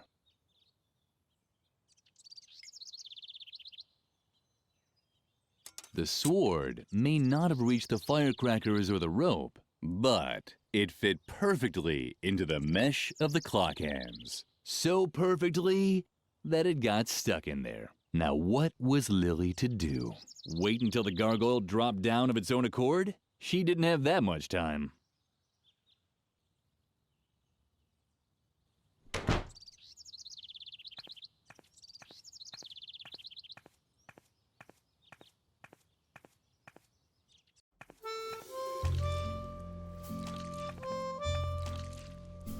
The clock in the tower sounded duller than usual today.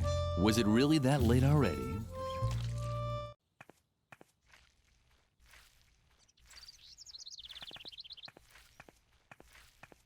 Done. Lily had finished all of Edna's jobs and had gotten rid of all of the evidence. She could hardly wait to tell her best friend all about it. Lily, thank God. I have a new and much more serious problem. I can't find my diary anywhere, and all my escape plans are written in it. I even drew a map where I marked my hiding place. So forget about getting rid of the evidence. No, just forget it. It wasn't important anyway. The diary now has top priority. Please, help me look for it. If Mother Superior gets her hands on it, I'm done for. It has to be somewhere around here. Of course, Lily immediately knew what to do. She immediately knew what to do. Oh, man. Was that really so hard? The diary was lying right there. Or hanging, rather. The telltale drawings were dangling from the claw of a dumb, gawking pigeon. Lily thought it would be a good idea to first wait and watch the pigeon for a while. She accepted the risk that the bird might fly off at any moment.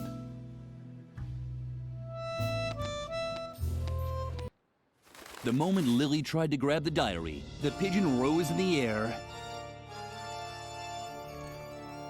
and carried it to the roof of the convent, where it disappeared in the rafters above Mother Superior's office. Gawking certainly wasn't going to help. Once again, Lily's path led her back towards the lion's den.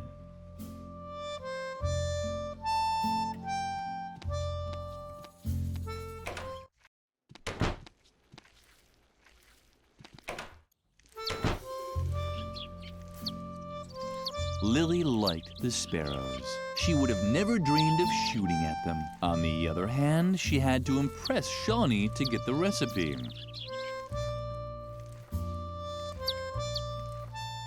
Lily would have liked to show Shawnee that she was certainly tough enough to shoot at sparrows, but unfortunately her musket wasn't loaded.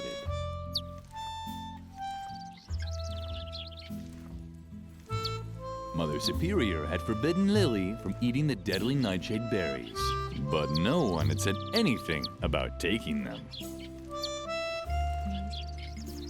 Hooray! The marbles were the perfect ammunition for the musket.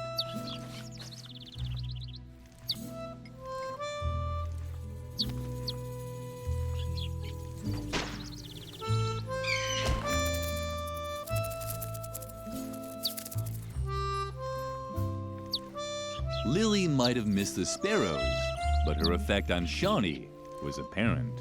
He actually seemed a little impressed.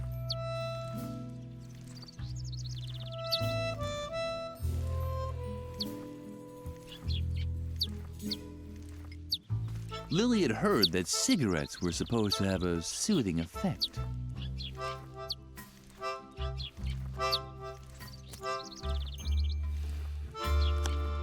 Hooray! What a great job Lily had done. Shawnee seemed to feel much better already. You can tell by the way his pupils were slowly rotating towards the inside. What a nice animal. So proud, such shiny feathers. Hopefully Lily would have time to play with it later.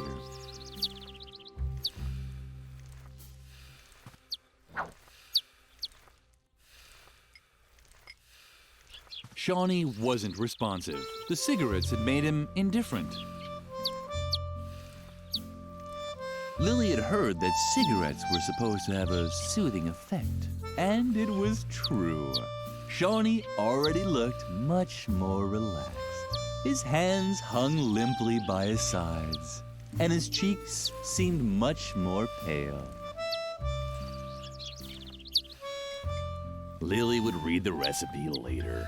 After all, she wasn't supposed to make the food herself, but simply take Doris the recipe.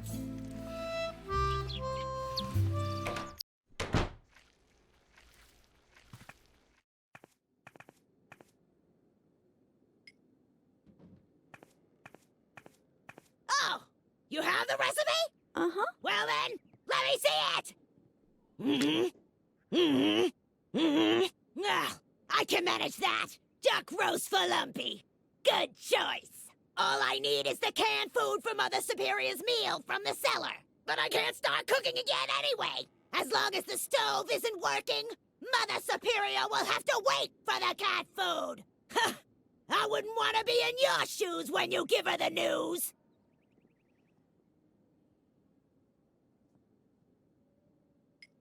You again? You shouldn't be wandering the cafeteria between mealtimes. The strangest accidents have happened then, and I have an alibi for nearly all of them.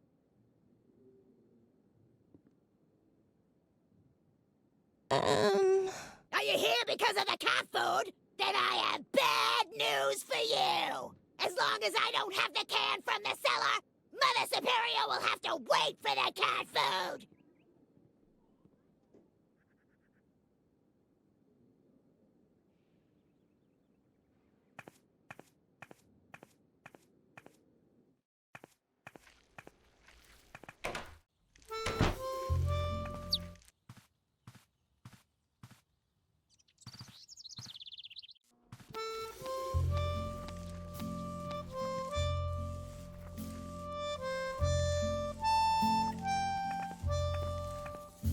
This had to be the canned food Doris was talking about.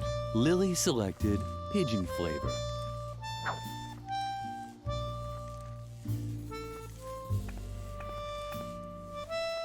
The stove was black and empty, just like the mirror that always appeared in Lily's dreams.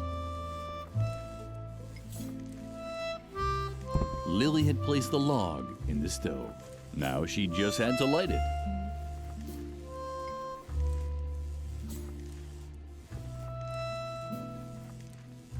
The fire was burning merrily, just like the house that often appeared in Lily's dreams.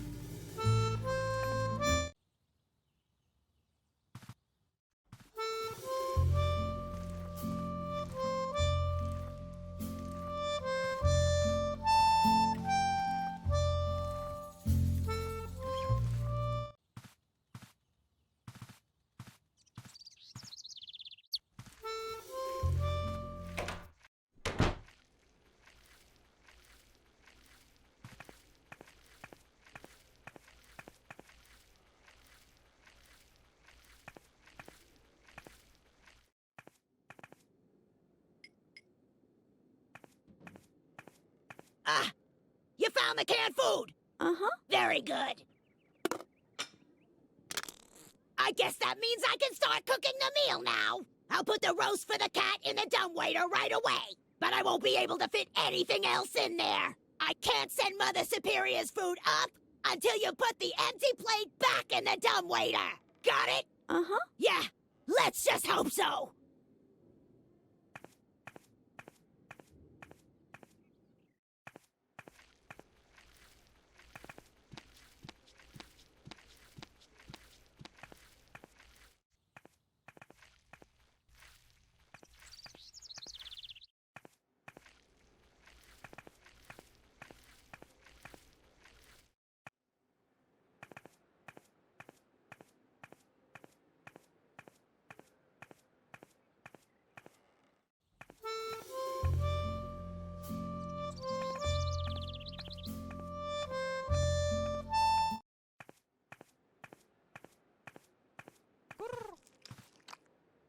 Oh, there's the missing child. I was beginning to hope you'd been eaten by a wild animal on the way.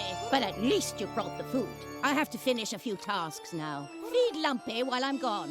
And don't even think about leaving the office before the work is done.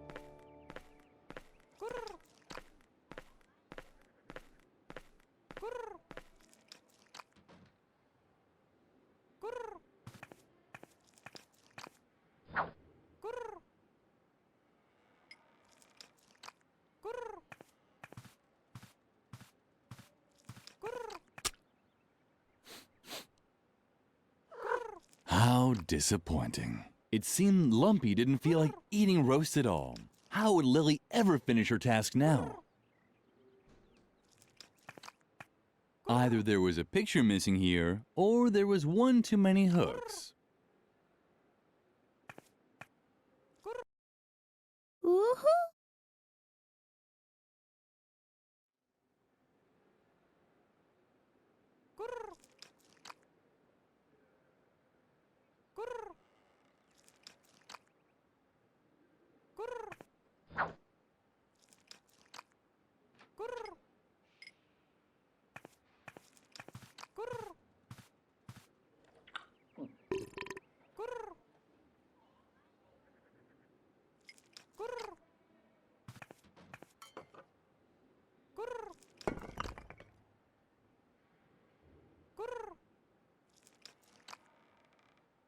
Cat food with pigeon flavoring. The cafeteria never served anything this delicious.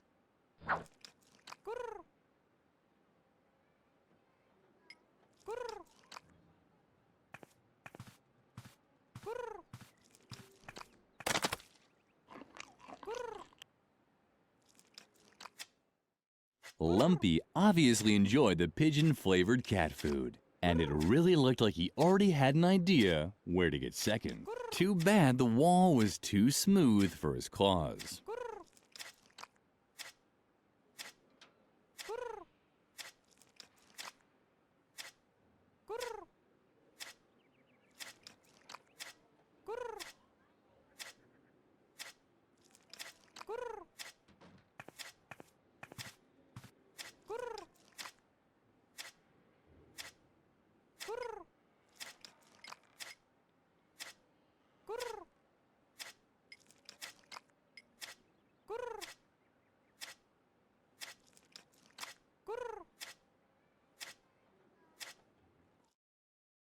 Woohoo!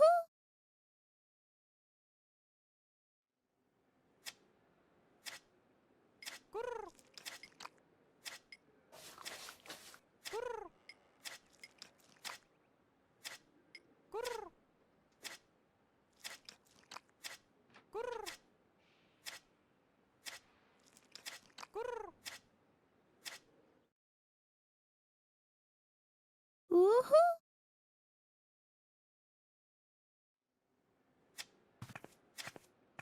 Lumpy obviously enjoyed the pigeon-flavored cat food, and it really looked like he already had an idea where to get second. Too bad the wall was too smooth for his claws.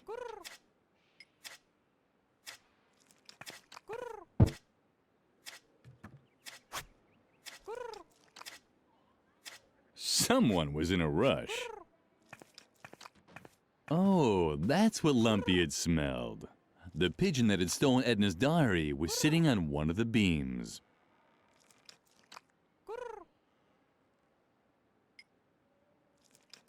It was a tricky plan, but Lily was running out of options.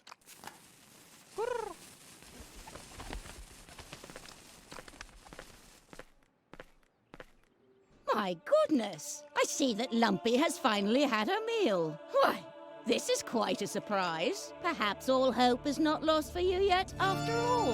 And now leave me alone.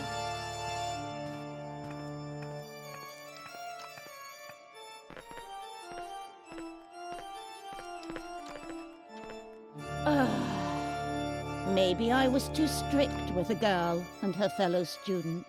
They're only children after all. Was I too hasty, Lord? Should I stop Dr. Marcel from coming before he tries his new method on the children? Please, give me a sign. What's that?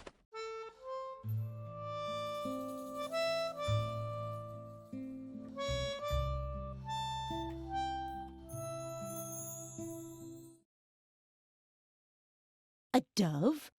Or at least a pigeon of peace? Is this your sign? Should I spare the children? Oh, Lord, thank you. What? That those damn children! That's it! I finally reached my limit! Lily!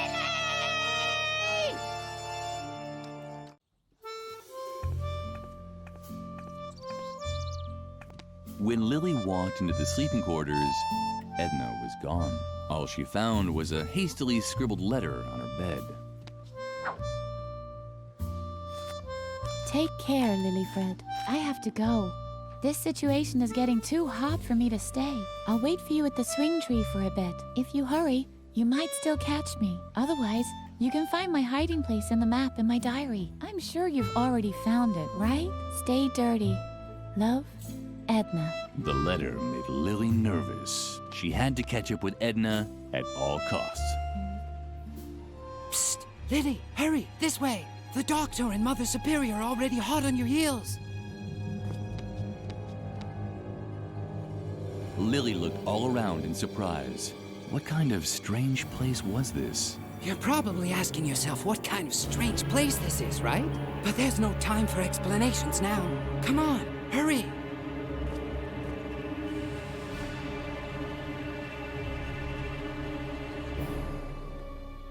Lily paid no attention to Garrett's frantic pace. First, she wanted to look at everything in peace. Where are they? They can't be far. On the other hand, she wasn't interested in these technical knickknacks at all. Stop dragging! Let's go!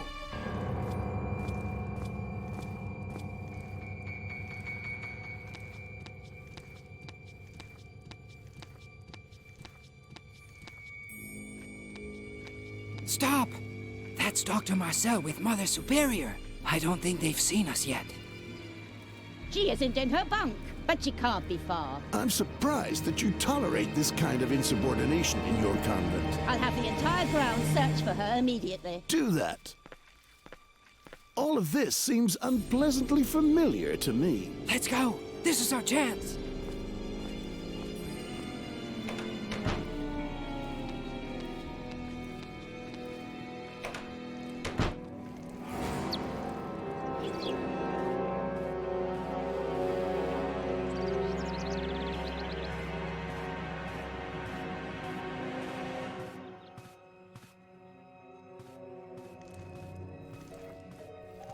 When Lily reached the swing tree, she found no trace of Edna. Garrett had vanished too, but the remnants of Edna's diary were lying in the grass. It had been burned and was no longer readable. Only the map of Edna's hiding place could still be deciphered. Ah, it's a cave at Moor Lake. Lily was just trying to memorize the way when... Psst! Lily! Hide! Dr. Marcel and Mother Superior are coming! Oh no! Too late! is. Ha! You probably thought you could escape my examination, huh? Or is there another reason for disobeying Mother Superior's instructions? Uh-huh. Well, let's hear it. Entertain us.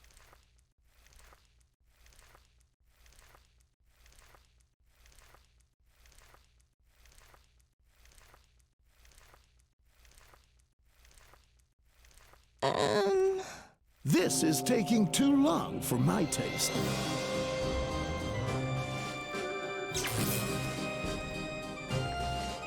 Was that really necessary? Not really, but it brought some satisfaction to an old man who has had to deal with defiant children one too many times. You must not contradict adults. You must not lie. You must not play with fire. You must not use sharp objects. You must not touch alcohol. You must not hang around dangerous places. You must not lose control. And you must never follow your own wishes. Woogie, woogie.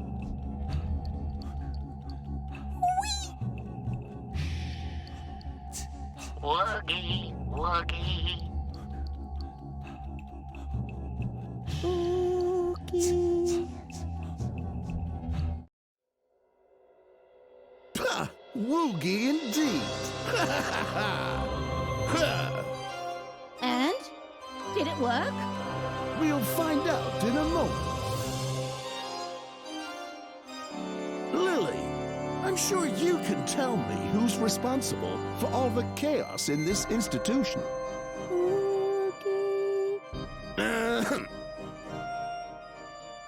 The chaos, Lily. Who's responsible? Now start talking, you useless Remain calm, Mother Superior. She'll answer. She'll answer. Do you know the answer, Lily? Who's responsible? You can tell me, can't you?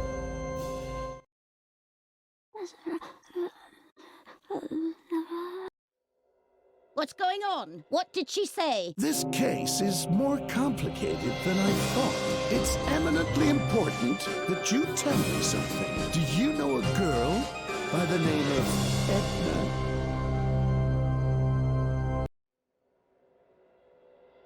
Why do you ask? I think I've just pinpointed the root of all this evil. It's good that I was able to install all of the important behavioral blocks inside Lily with the aid of my new hypnotherapy. Hypnotherapy? Hypnosuggestion, to be precise. The light diodes that I have installed in the eyes of this stuffed rabbit help me take direct control over Lily's free will. From now on, she will behave very calmly. But here, just try it out for yourself. Try it out? That's right. She's now as obedient as a little lamb. Well...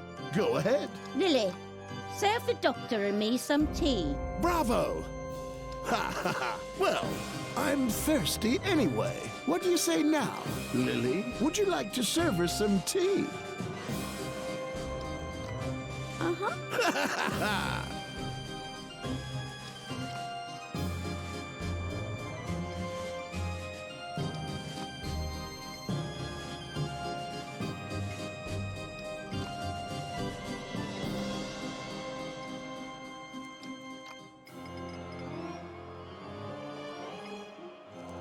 She'd look at the map later. She hadn't expected that this decision would have unpleasant consequences. Mother Superior had forbidden Lily from eating the deadly nightshade berries, but no one had said anything about taking them. Psst, Lily! Psst, Lily! Don't be afraid, Lily. It's me, Garrett. Please, stay calm. You were hypnotized by Dr. Marcel, and now you're completely in his control. But don't worry, I can help you. But you'll have to come with me to my secret room. You can find the entrance in front of Mother Superior's office, in the dark corner next to the fireplace. But first, I need your help. I've been watching Mother Superior and the Doctor for a long time, and I'm very close to unveiling their evil deeds. All I need is a confession. Here, take this extract of deadly nightshade. It's a truth serum. Pour it into Mother Superior's tea. As soon as she drinks it, she'll start spilling all of her secrets. Did you understand? Uh-huh. Excellent. Lily, what are you doing? You're supposed to be making us tea, not staring at paintings. Oh, don't be so harsh on her. Lily will complete her task. But I have to confess that I have also admired your gallery. I'm especially interested in this embroidery over here. It's a bit unusual, don't you think? Oh, that one. It's just an old keepsake. Hardly worth mentioning. I can't even remember hanging it there. You can't? Interesting. What is it actually an embroidery of? An 8-legged unicorn? It's only the embroidery of a dumb, irresponsible child. Nothing else. Mm-hmm.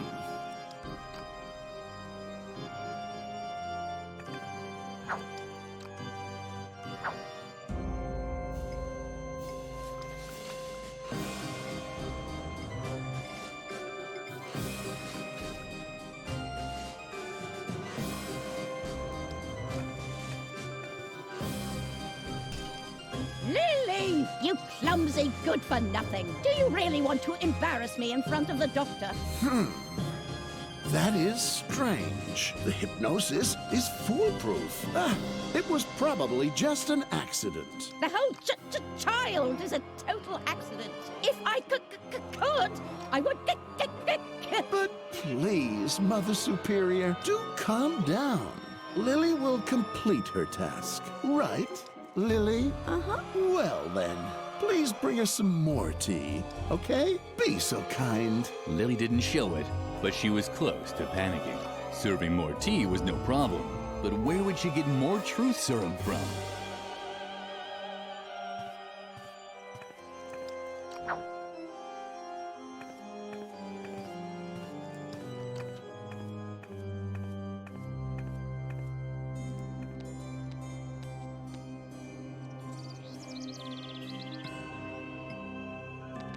If Lily was going to make more tea, then it should be a really special brew. But where would she get more truth serum from?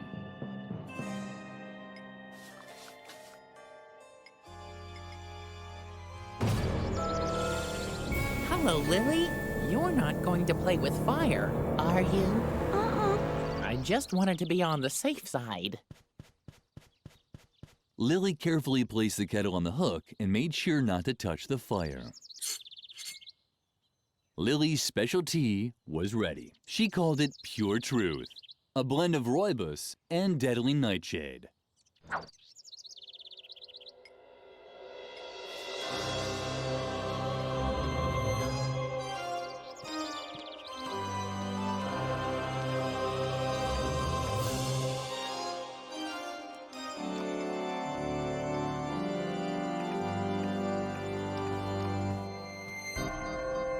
Finally, it's about time.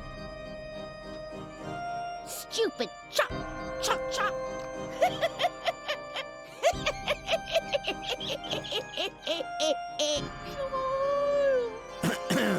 Are you feeling all right? You are downright hysterical. It's that embroidery. It reminds me of my childhood. I was such a stupid child. I so wanted to have a unicorn for a pet. A unicorn? Can you believe it? But what they gave me instead was a tarantula. Then you're the one who embroidered this.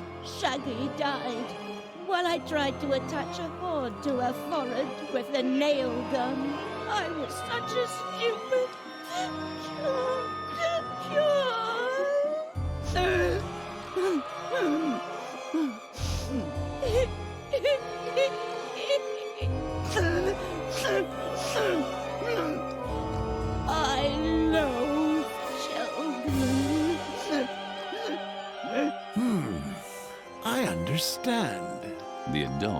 seemed to be busy with adult problems. This was Lily's chance.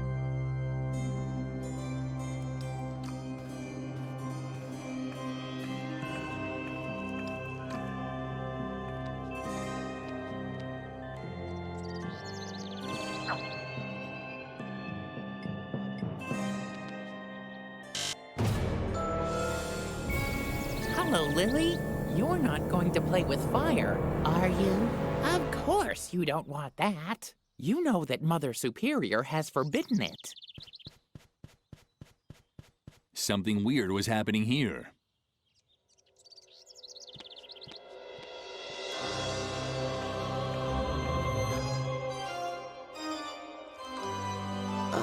Well done, Lily. I've heard everything I wanted to hear. Mother Superior's obviously gone gaga. I'd already suspected that. Now hurry. Come to me in the secret room. There's a hidden door in the dark corner in front of the office. Right next to the fireplace outside. Yes. Oh, damn. Of course you can't make any light. You're not allowed to play with fire. I'd completely forgotten about that. One moment. Let me think. I think I have an idea. There isn't any way to break through a block created by hypnosis unless you get hypnotized again. It's risky, but you could put yourself in a trance and fight the block directly in your own subconscious. But be warned, the world inside of a trance is an eerie place. It's like a parallel universe that only exists in your mind.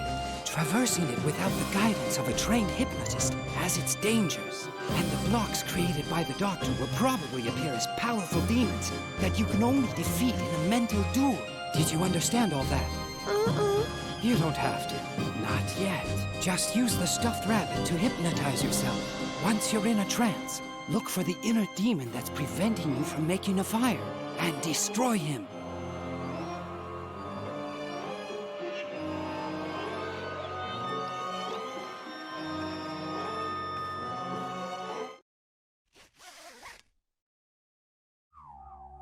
You must not play with fire. Woogie. Oogie. Woogie.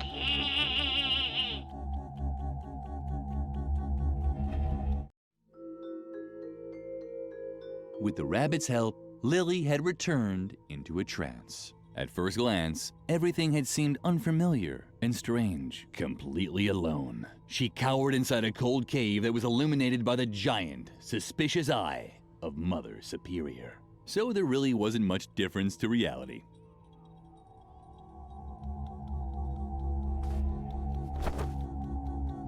Ow! The dust! My eye's burning! Who was that?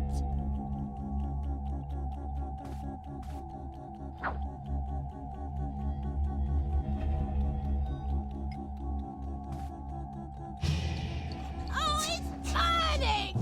Just wait! When I find whoever's flinging all that dust around, they're in for a nasty surprise! Mother Superior closed her tearing eye. Lily could move unobserved for now.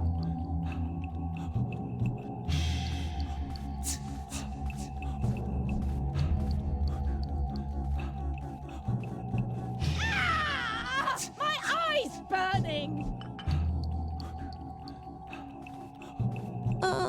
The fireplace is closed.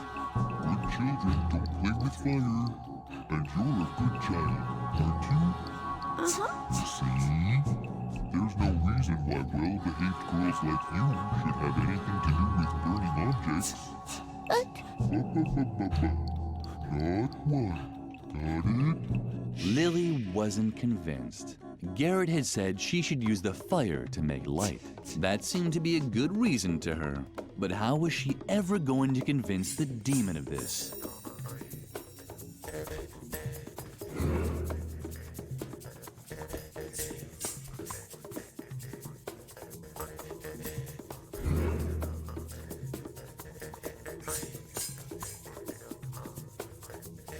After dealing with the curtain, Mother Superior had apparently taken her contact lenses out.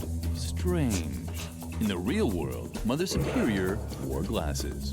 But in the real world, Mother Superior wasn't 50 feet tall either. so it was probably fine.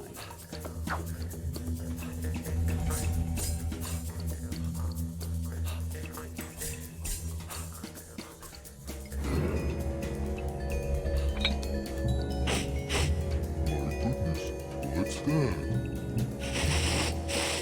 What's that strange smell? It doesn't smell like carrots, that's for sure. That's...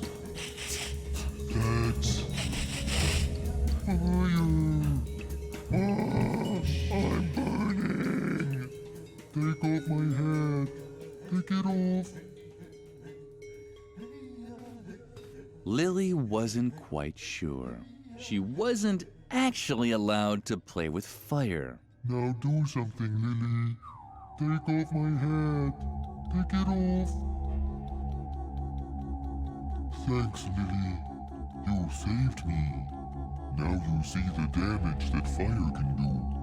It's best not to touch it. Lily was a little contrite. Apparently, the snowman hadn't learned anything. What's happening now? Hey, stop that. No. Don't. No.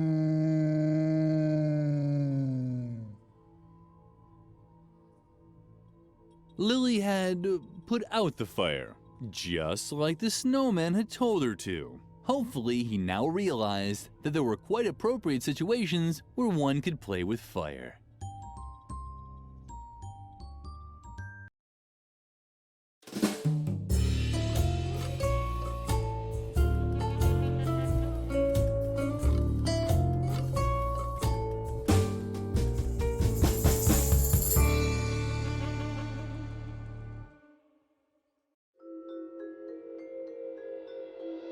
Congratulations! Lily has acquired a new skill. She can now get around the ban on playing with fire. All she has to do is cancel it in her new Don'ts menu by clicking on it with the left mouse button. Keep this option in mind. Throughout the game, Lily will learn to bypass many other restraints using this technique. But keep in mind that only one ban can be revoked at a time.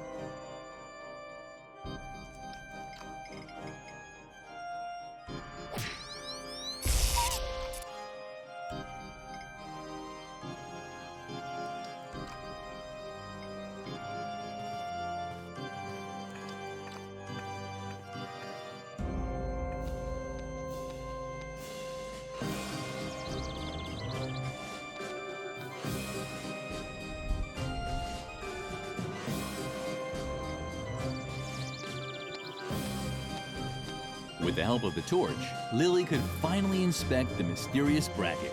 What a surprise! It was a torch bracket, but there was still no trace of the promised secret passage. There had to be a secret passage there somewhere.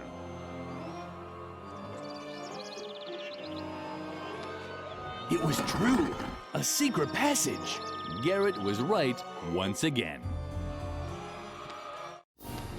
Lily, you did it! Perfect! I think you're finally ready to know the truth. Well, where should I start? Maybe I should introduce myself first. My full name is Chief Deputy Garrett Gordon Gardengore. I'm an undercover investigator for the Juvenile Department. I took a position in the convent as a cover to observe Mother Superior. My assignment is to uncover evidence proving her educational methods violate youth protection laws. But Dr. Marcel is an even bigger fish to fry. Compared to him, Mother Superior is a saint. Lily could hardly believe what she was hearing. But now it all made sense. The secret room, the listening devices, and the strange voices she kept hearing at night. It was all coming together to form a coherent, overall picture. Before you ask me any questions, let me quickly tell you one more thing about the hypnosis. This Harvey hypnosis is the doctor's devilish invention. He apparently uses this stuffed rabbit to force his will on you.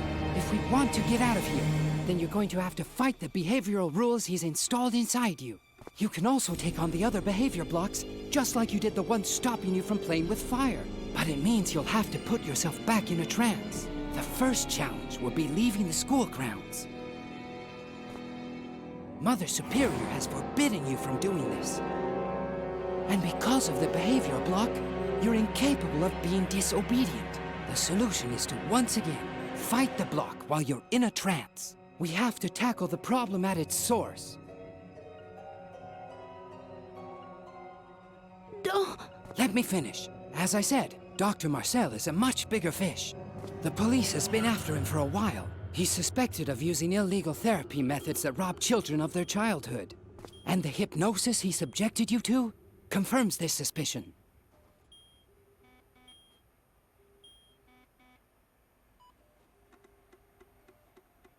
Call the police? Ha! Lily, I am the police. I can help you and get you to safety. We just have to get off the school grounds somehow. I think the best way is to follow in your friend Edna's footsteps. But first, I want to answer any questions you have. So? No questions? How disappointing. Oh well, okay. Let's go to the tree swing.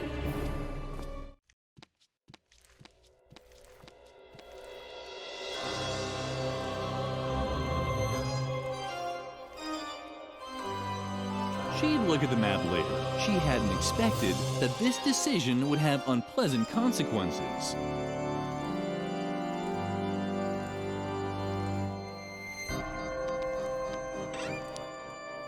Actually, the ball of wool should have stayed in the treasure chest for all eternity as a symbol of friendship. But Lily was running out of options.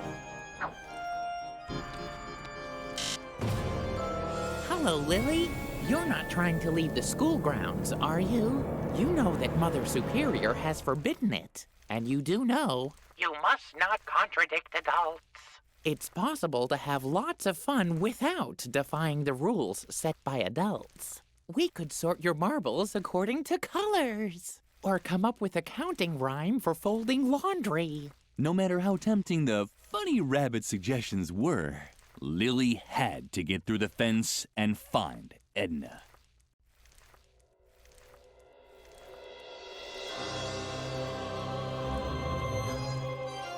You must not contradict adults. It wasn't even necessary. There are so many fun things that one is allowed to do. Like counting. Or playing with balls of wool. What do you have there? Can I see it? Uh-huh. Woo! A ball of wool! Yippee! But that's... Woogie. Oogie. Woogie.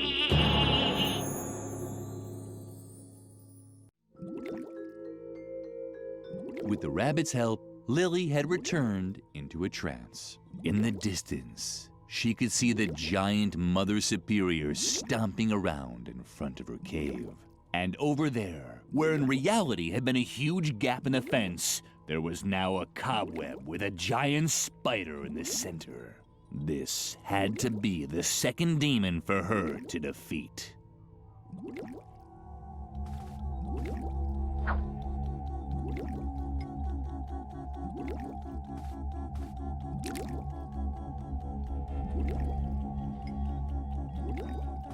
Lily was curious whether this would have any effect.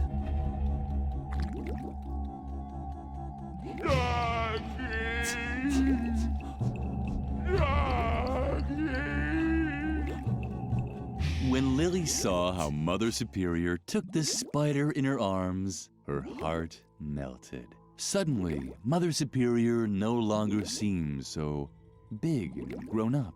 She emerged from her trance with a blissful smile on her lips.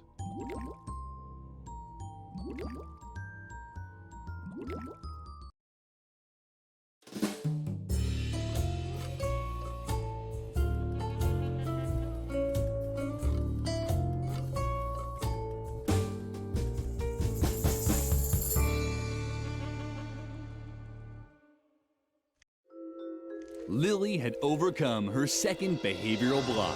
She might still only have been able to ignore one rule, but it was better than nothing.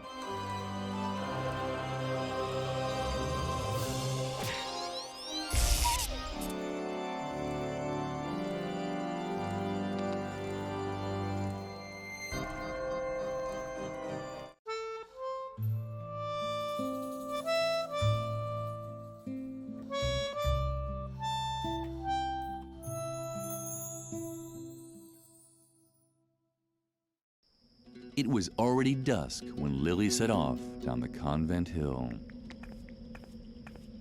You're late. Where have you been all this time? Save it. Save it. There's a time for words and a time for action. And there's a third time. The time for sitting at the police station and filling out forms. And that time has come. What now? Don't say anything. You want your girlfriend. What's her name? Oh, Edna, right? I could tell right away that that girl meant overtime. But if she's still alive, I'll probably have to take care of this too. Although I think it's much more likely that Dr. Marcel has already found her and used a wood chipper to turn her into pig feed. If that's the case, I'll find that out too. So don't worry about your little girlfriend anymore. Why do I always have to be so damn compassionate? It's a curse. Oh well. Wait here while I investigate a few things. I'll watch the path to the institution. Maybe I'll learn something that way. If I discover anything, I'll give you a signal. I'll make an owl call. Ooh, ooh, or something like that. You won't miss it. Wait here for me. I'm sure it will only take a few hours.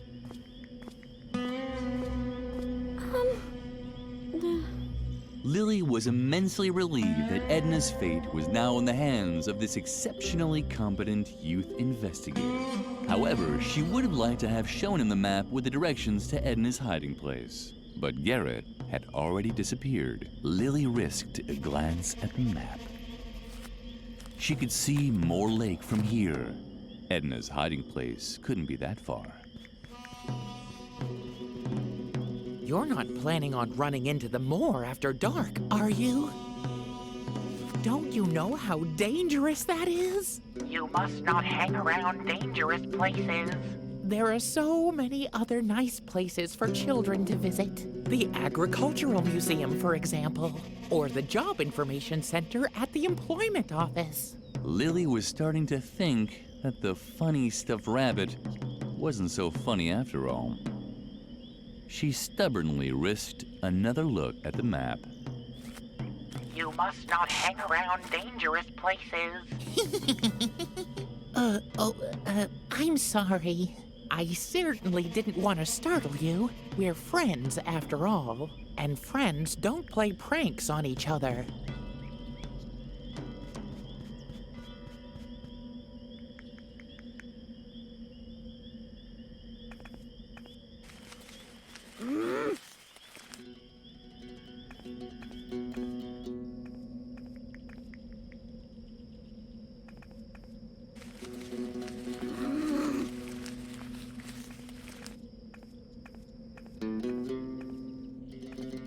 Lily arrived just in time to see the flying topography tool disappear through a grilled window.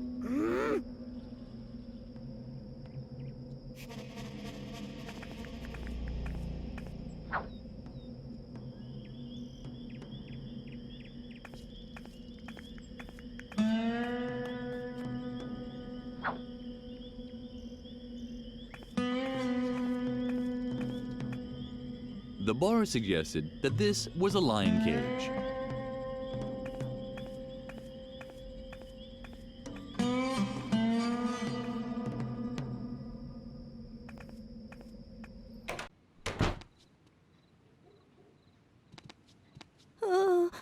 What?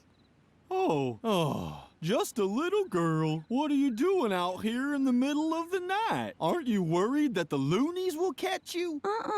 Well, you should be, so hurry. Get back to bed. Or did you want to make a complaint?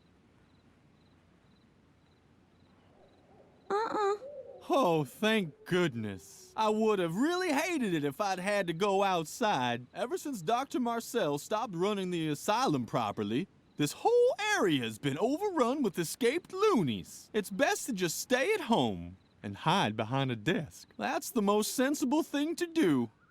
Oh, yes.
Where no one can hear you scream.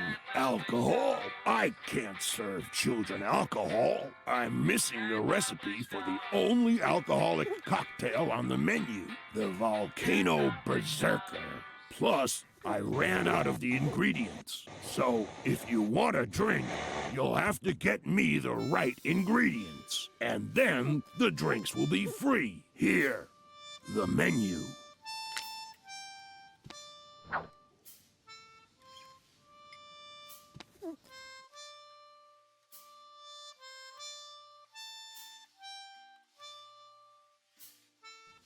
Have you got all the ingredients? No? Then I can't help you, sweetie.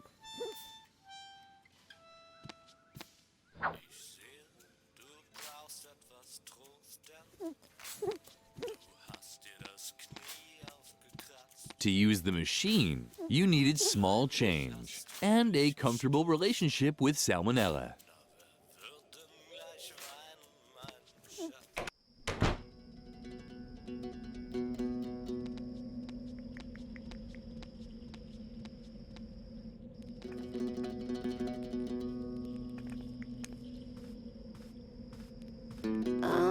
What? Wait. No! This isn't Aunt Gorgula. My name is Miranya. Miranya the Medium. How many more times do I have to tell you? What? But that's... One moment. Please stay on the line. Sorry, little girl. This could take a moment. It's that bartender Max Mixo again. A real pain in the ass. So dead and yet so talkative. Come to think of it, the spirits are very unsettled today. They're all talking over each other. If only I had earplugs. What was that? Now listen to me, my dear lady. I'm not a greeting cards courier. I'm sure that... Max Mixo, would you please shut up for a moment? Because there are others who... Who? No, I don't know anyone called Priscilla. Miranya was busy. Lily could completely understand that. She knew how hard it was to ignore spirits. Especially those that tried to grab you at night.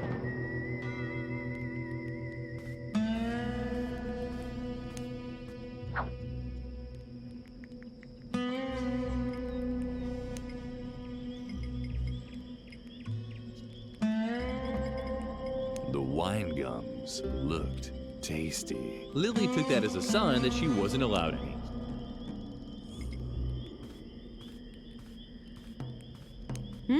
What? Oh. Hi, little girl. What do you have there? Are those earplugs? Fabulous! Thank you. It's exactly what I need right now. No, these are too big. So, hello? Can anyone hear me? Much better. Yes, loud and clear. Who wants to be first? Max Mixo? I could have guessed that. Could you possibly do me another favor? Uh-huh. It's about Max Mixo. the previous bartender at the village bar. He's worried about his legacy. The volcano berserker. He'd always hoped that this drink would make him immortal someday. We both know that his plan failed, but now he literally took the recipe to his grave, and he so wanted to leave it to posterity. It's very simple. The cocktail only has 3 ingredients: wine gum, artemisia, and a chili pepper. Did you get that? Uh-huh. Thank you, Lily. Maybe the great Max Mixo can finally find peace. And me too.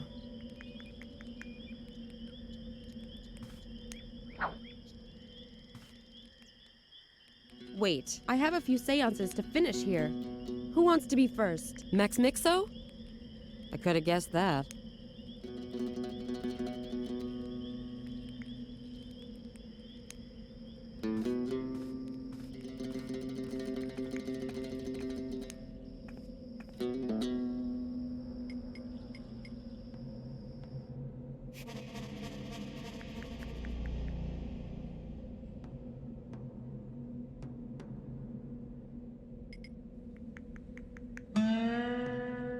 Volcano Berserker. It hits you with a flaming punch. It looks like it's the only alcoholic beverage on the menu. Unfortunately, Lily hadn't found all of the ingredients.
The path that Garrett had taken led Lily to a small bridge over one of the brackish creeks running off from Moor Lake. 2 trustworthy-looking men in white lab coats were working there. Lily wasn't quite sure what to make of them. She also recognized Garrett in the bushes on the other shoreline. Apparently, he didn't want to be seen by the 2 men. And although the 2 nocturnal workers had made a friendly impression on Lily, she decided to follow the youth investigator's lead. And? Have you found anything yet? Do you have to keep asking that? I'll let you know if I discover something. I guess you're right. I think Dr. Marcel's madness is starting to rub off on me. Ever since we found this stuffed rabbit by the lake, he's been obsessed. We should be taking care of patients instead of poking around the moor. And then there's that absurd plan with the hypnosis doll. Stop already and keep looking. Have you actually found anything yet? Well, Lily had heard enough. Apparently, the men in white were Dr. Marcel's minions. It appeared that Edna's concern had been justified.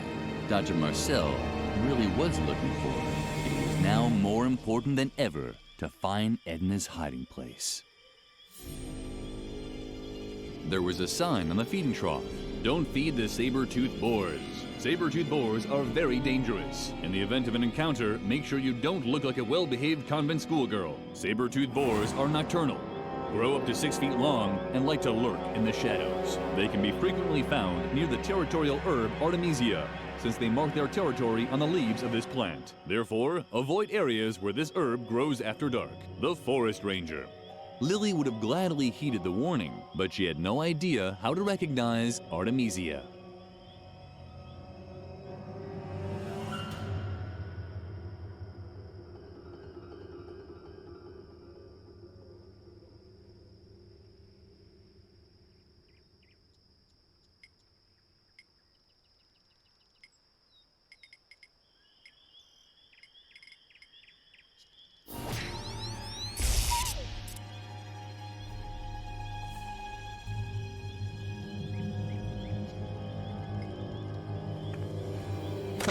If the saber-toothed boars had to mark their territory, then they should do it properly.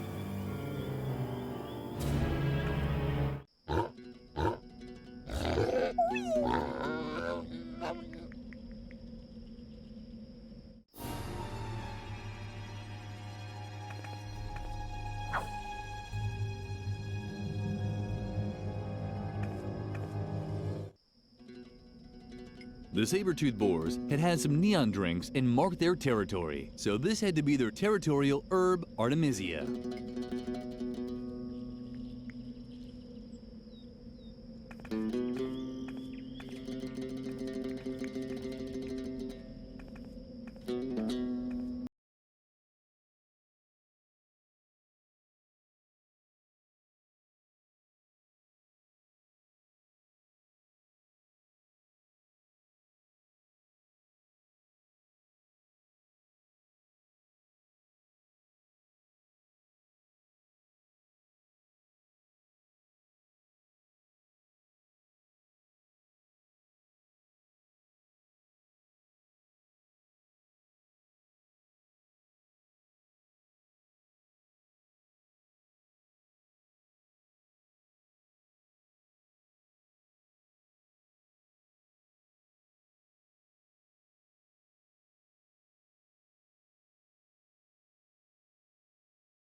They're cute, aren't they? Uh-huh.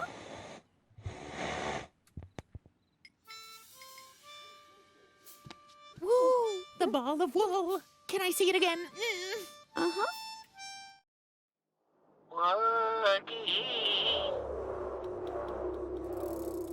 Oogie.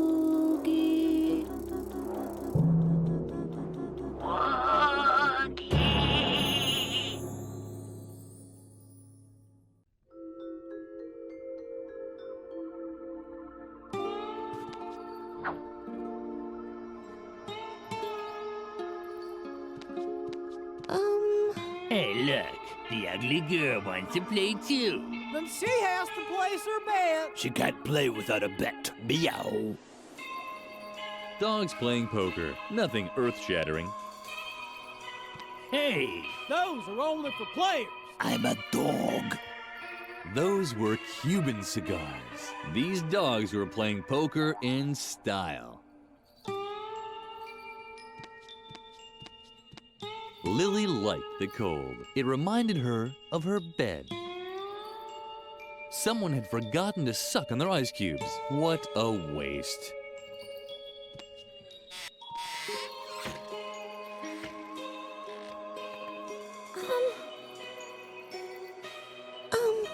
Howdy, stranger. What's a nice little girl like you doing in a rough place like this? Wait, you're not here for the gold rush too, are you? Well, then you might as well just pack up your bags again. The only gold around here is in my mine, and I'm the only one who knows the way there. Plus, you can't get in there right now anyway. I knew it! You're after my gold! Well, you can just forget it. My gold mine is good and hidden, and even if you found it, you wouldn't get in. The entrance is guarded by a Wendigo. Lily wasn't interested in the mine, but this Wendigo made her curious. Could he be another manifestation of her behavioral blocks? Perhaps it would be worthwhile to look for the mine after all. Well, forget it. The way to my mine is top secret. Even I have trouble remembering it. I should actually ride over there again. You don't know what a Wendigo is, do you? Uh-uh.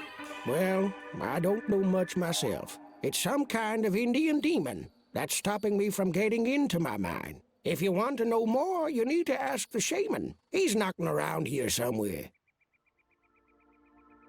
The shaman? No idea. I never met him personally. Sometimes I see his smoke signals on the horizon. That's it. But if anyone can tell you about Wendigos, it's him. The cash cow didn't want to trample or devour Lily. It was simply ignoring her.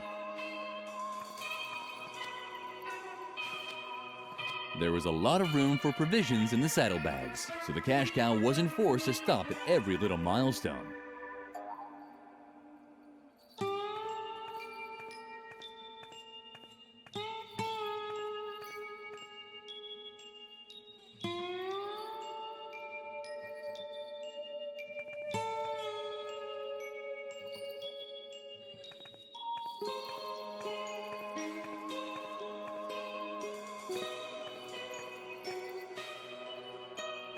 Step right up, and admire the latest accomplishments in modern medicine. Anti-wrinkle cream with skin-firming materials from outer space. Natural food supplements with amusing motifs from the animal world. Our brand new product, the pill for in-between, for all those who didn't have time before and don't want to wait till afterwards. Step right up, marvel at the sights, and take a free sample of Alcofix, the exclusive miracle treatment with an alcohol base. It tastes 100 proof and works 100 proof.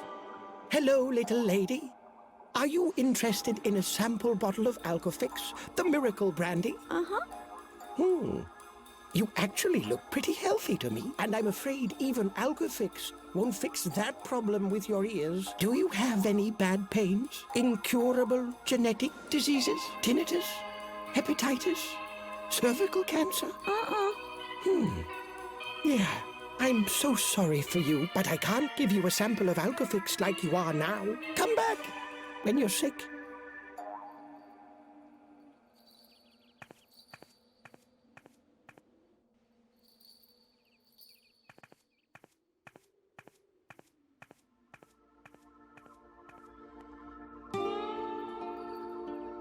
A sign informed Lily that this reconstruction of an original Indian sundial had been donated by the Association of Experimental Art. It was possible to turn the pedestal.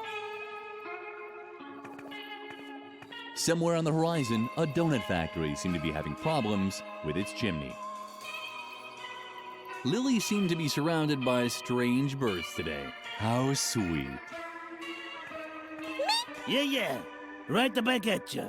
Tell me, you weren't planning on decaying in the next couple of days, were you? Oh well. No problem, huh? I should be cutting down on carcasses anyway. My dietitian is pulling his hair out. More fresh fruit, he says. Have a salad now and I know all that. But what can I do, huh? I just love that rotten stuff. I just have to smell rotting flesh. And I start suckling. And honestly, out here in the desert, huh? It's hard to maintain a healthy diet.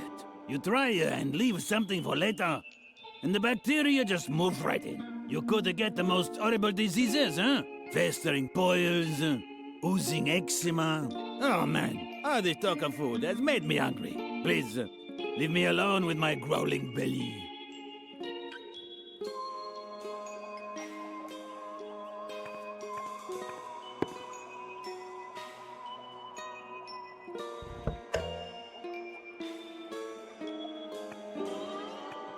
Lily looked around. Why was there never anyone around to stop you from doing something when you needed it the most? Ooh.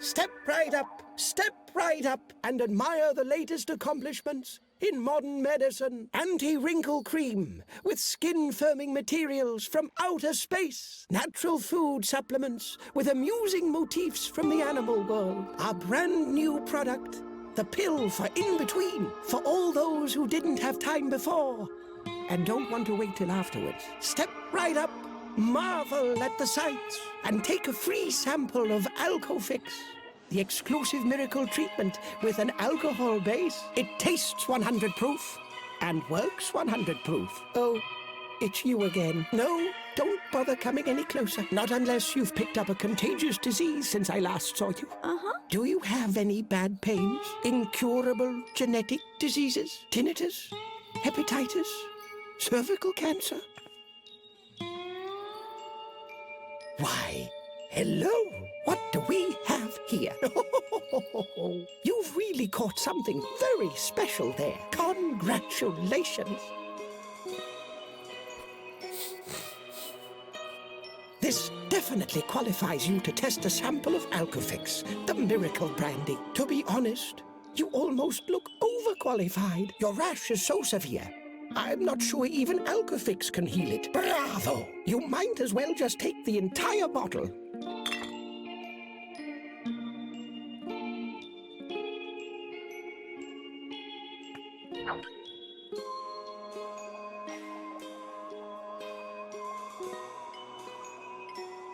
The color of the bottle reminded Lily of someone. You must not touch alcohol. Huh? Had that bottle just talked?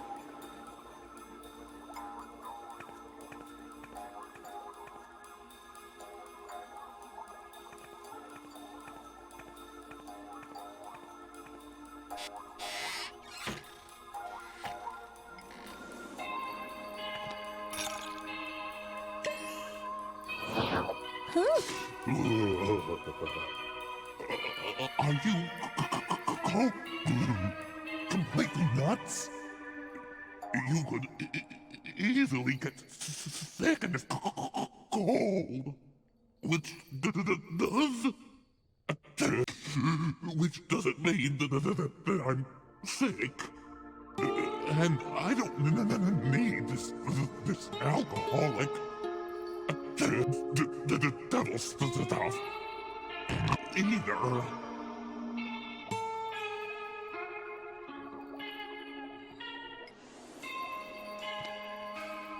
Oh, thanks.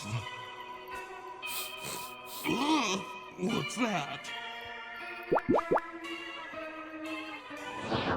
Quick, the medicine.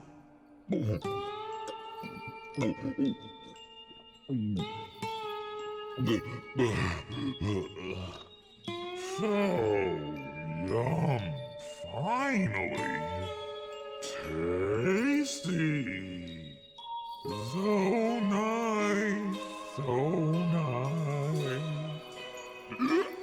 The genie had broken his own rule. Apparently, it was okay to have a swig or two in certain situations. What you doing? Oh no!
On the third day, God created blowfish, and no one was there to praise him.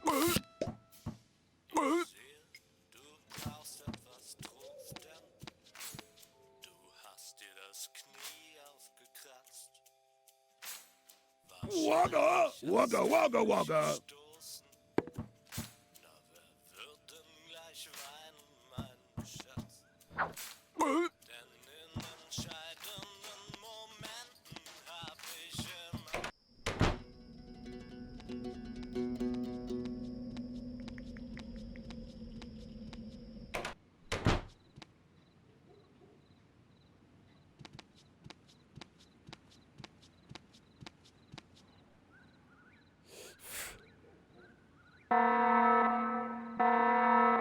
What's this? You're as drunk as a skunk. Come on, off to the drunk tank with you.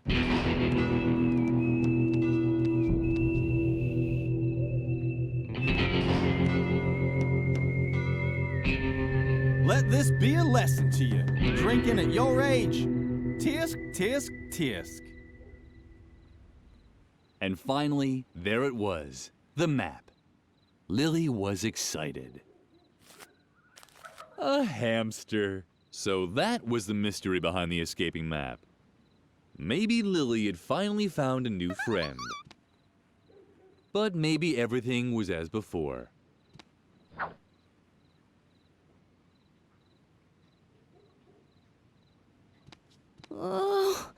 What's the matter? You've already had enough of the filtered air? You should have thought of that before reaching for the bottle. Oh, come on. Don't be so sad. That's exactly the kind of behavior that once made me release Edmund the Slasher. You can't even imagine how much trouble I got into for that. It took weeks until little Melanie's parents spoke to me again. Oh, I'm just too soft-hearted. I'll let you go, but you have to promise me never to get into trouble again. Can you do that?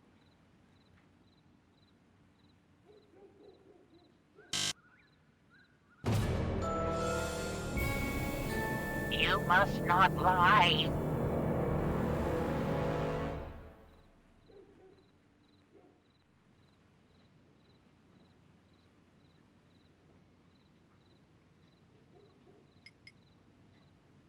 Woo! The ball of wool. Can I see it again? Uh-huh.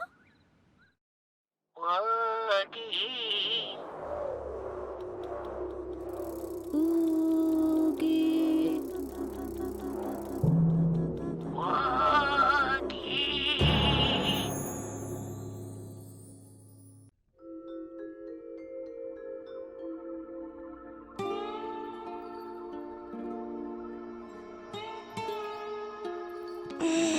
Hi, Lily. Don't tell me you want to get out. Uh-huh. I thought so. But you'd hardly be sitting in there if you knew how to behave properly, right? Be quiet. You weren't about to contradict me, were you? Uh-huh. Well, I can't object to that. Contradictions are great. Sometimes I start contradicting at breakfast. For example, 3 slices of toast. Yum, delicious toast. But that would be a lie. And we both know You must not lie. lies are evil. What? Of course lying is evil. Wait, I'll show you on this blackboard. Take a close look at this board. It shows some of the basic principles of our legal system. For example, that lying is evil. What do you mean? No. Of course lying is evil. It can easily be deduced from the 4 top principles. God is good and true, but the devil is evil and has great wisdom. God is truth because he is full of wisdom too. But the devil lies with all of his evil. That's why lies are always evil. You can construct the chain of logic leading to this conclusion yourself. It only takes 3 small steps to get the result. You can try it yourself.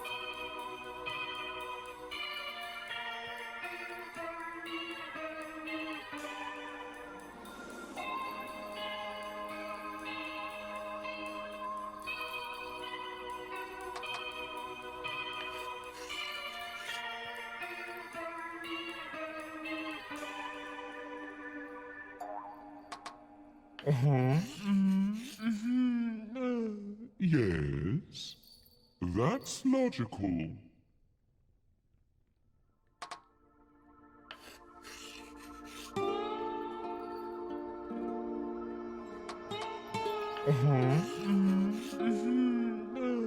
Yes, that's logical.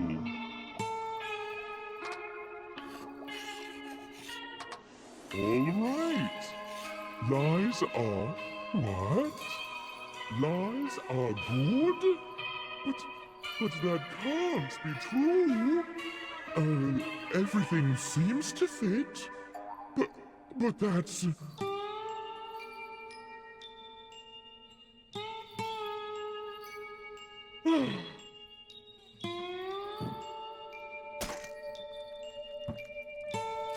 Apparently, Justicia was wrong. It seemed that lies weren't so bad after all. Lily had removed another block.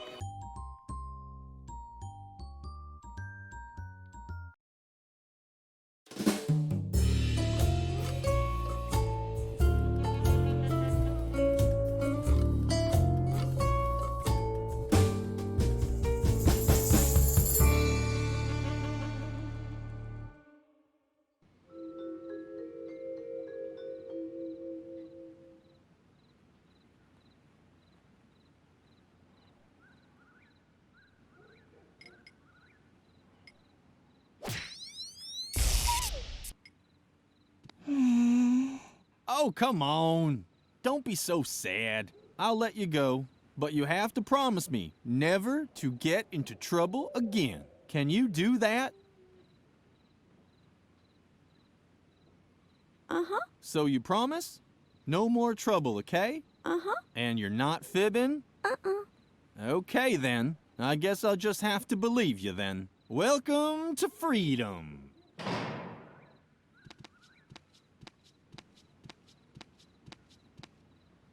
Let this be a lesson to you. Uh-huh. As long as it's still dark outside, you should really stay indoors. It's much too dangerous out there at night. Huh?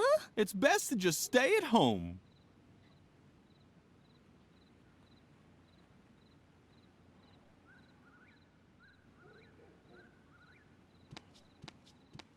But Lily, where are you going? You heard that it's dangerous out there. You must not hang around dangerous places. There are so many other nice places for children to visit. At a spelling bee, for example. Or a Rolf Harris concert.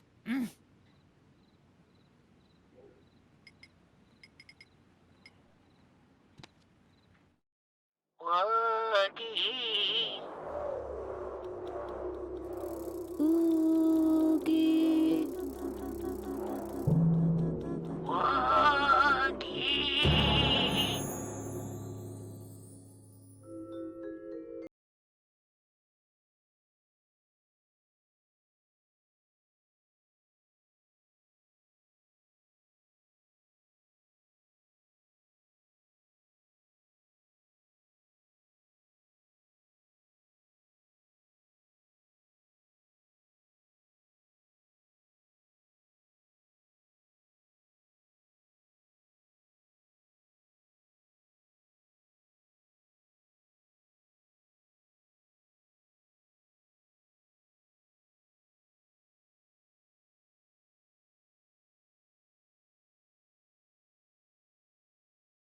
Oh dear. You poor little thing. I hope you remember to get someone to put coins for the ferryman on your eyes. That's just terrible. It's hard to pass through limbo without any pocket change. And unfortunately, there's only one way to bring worldly goods into the spirit realm.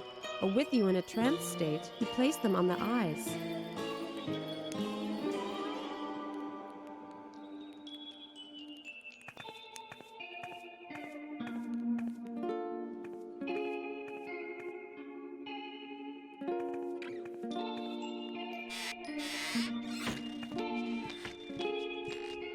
Lily wasn't sure if someone as young as her should drink coffee, but there was no behavioral block, so it was probably okay.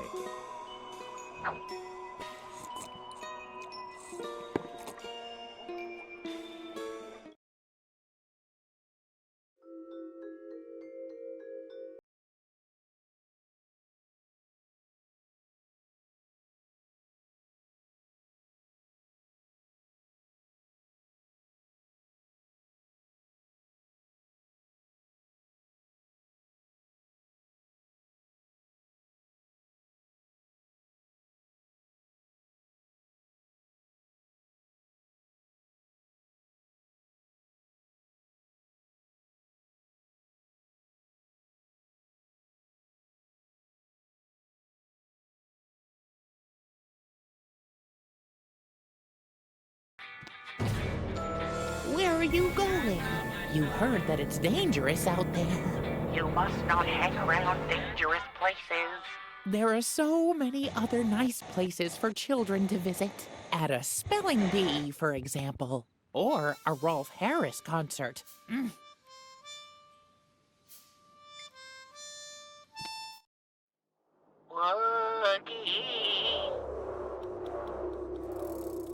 Oogie.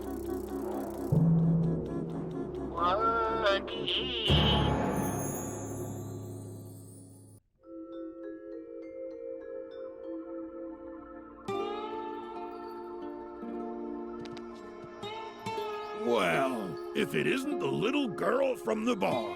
Look what I've got here. Someone put money on the eyes of my mortal remains. It's more than enough to pay the ferryman. Go ahead, take the rest. I'm not sticking around. Maybe I'll crawl out of one or two more TV screens, but then it's off to eternity for me. It's more than enough to pay the ferryman. Go ahead, take the rest. The dogs had placed their bets. Now it was Lily's turn. Ah, Madame is making her move. I guess that means she wants to play. Wag, wag. What are you waiting for? I wag my tail, but I'm happy. Come on now. Because I'm a dog. Join us. 5 seconds later. Oh boy, you're by far the most miserable poker player I've ever seen. You didn't even smoke your cigar. Don't forget to take it. I have fleas. Those were Cuban cigars. These dogs were playing poker in style.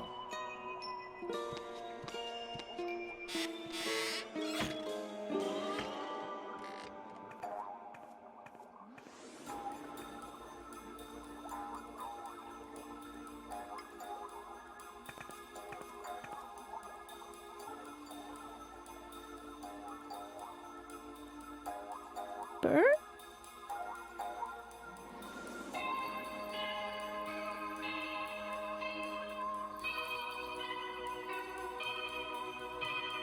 Lily interpreted the strange smoke signals to mean that the shaman was looking for a totem pole. As nice as she was, she decided to help him with it.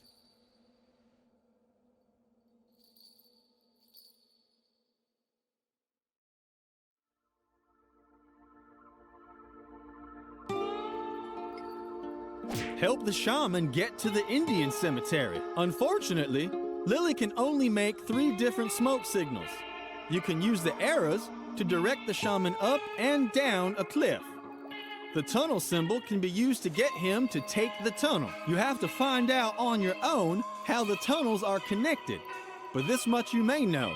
Every passage leads to exactly one particular other passage of the same kind of tunnel. Can you find the exit?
The shaman had finally arrived at the totem pole. Lily was looking forward to visiting him. Finally, she would meet the mysterious medicine man.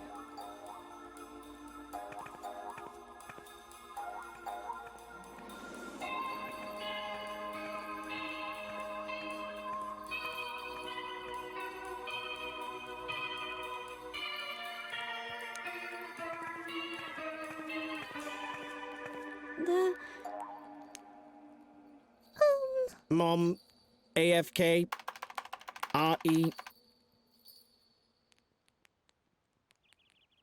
Auto-completion. Did you mean Wendigo? Uh-huh. Wait. Got it. Wigwampedia entry. Wendigo. The Wendigo. Omnivore. Also Wendigo, plural Wendigos. Demon from Anishinaabe mythology. Wendigos are considered to be especially stubborn and inflexible. FYI. They stink horrendously. LOL. Auto-completion. Did you mean smoke signal? Uh-huh. Ruffle, those aren't real smoke signals. My router just ran a little hot in this prairie heat. Now you probably want to know what kind of server I'm running, right? Uh-uh. It's Apache.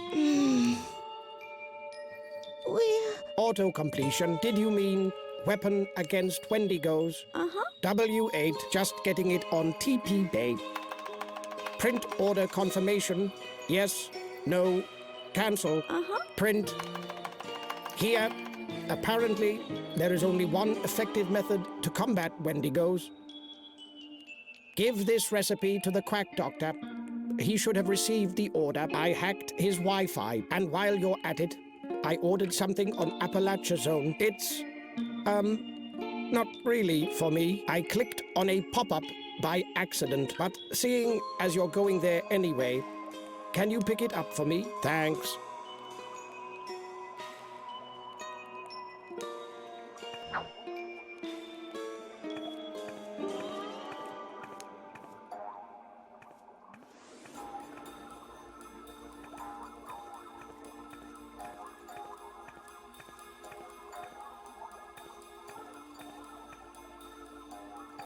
Step up, step right up. Oh, it's you again. Sorry. I don't have any more free samples left, even if you still look like you could use one. All I have left is only available at completely justifiable yet exorbitant prices, or with a prescription. Ah, a prescription. Wonderful. Now, let's see. Aha. Oh, yes. I received this order here, and while you're at it, I have a delivery for the shaman here. Would you mind taking it to him?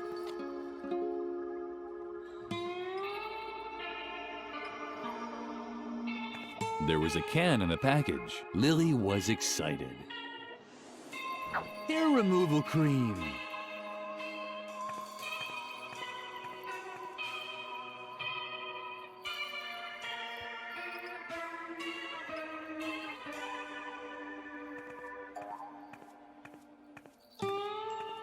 Lily secretly put the junk food into the saddlebag.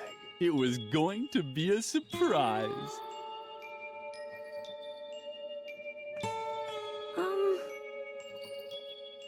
Howdy again.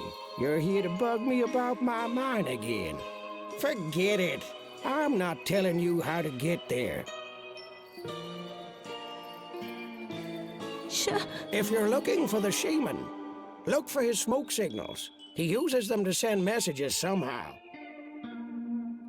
Lily wasn't interested in the mine, but this Wendigo made her curious. Could he be another manifestation of her behavioral blocks? Perhaps it would be worthwhile to look for the mine after all. Forget it. I'm not telling you the way to my gold mine. And I'm not going to ride over there so long as you're hanging around here.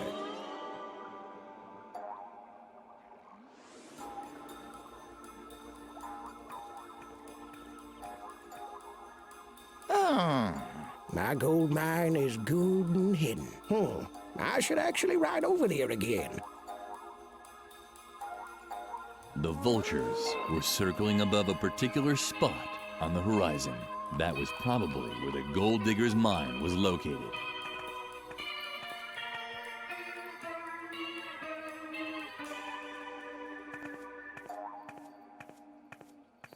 Here she is, our demon killer. Huh? Did I surprise you? I know what you've done to my brethren. But you won't succeed with me. I'm always on guard. And you should be too. Do you see the mine back there? Uh-huh. I know why I stay away from it. It's about to collapse, and the suspended bridge is wobbly. And it's as dark as a buffalo's butt. Who knows what dangers lurk there? So I'd rather stay out here, in the sun, where it's safe. Nothing and no one can budge me from here. Nor, for my opinion, dangerous locations are no place for little children. No matter what you say. The shaman was right. The Wendigo was really a stubborn fellow, and he stank so much that the thought of a buffalo's butt was a welcome relief.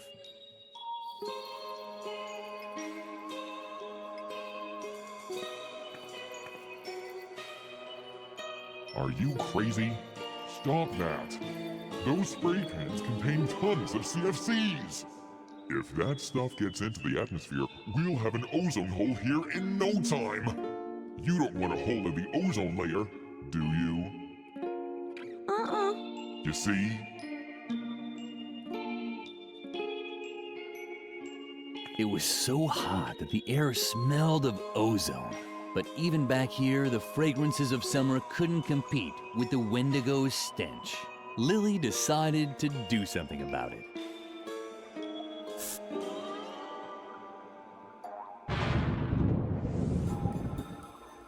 Oh, the sky looks strange.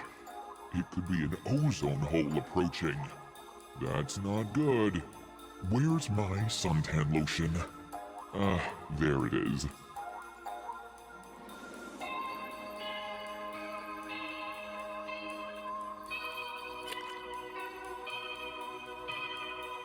I'd better leave it outside. Safe is safe. Hey, stop that. I need my suntan lotion. We could get an ozone hole any moment.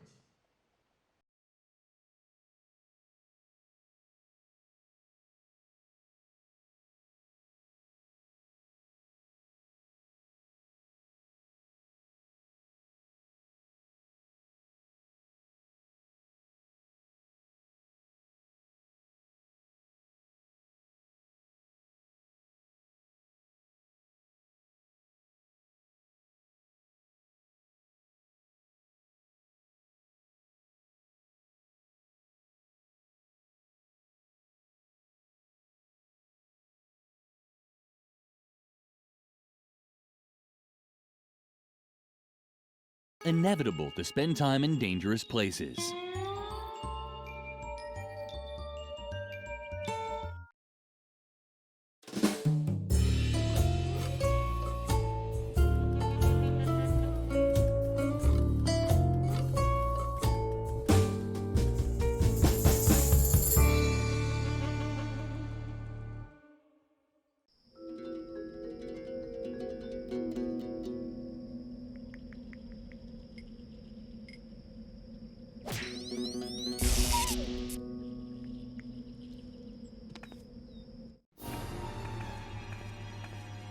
At long last, Lily had reached her destination. She had faced 1,000 dangers, and finally, she now stood in Edna's hiding place. There was just one catch. Edna was gone.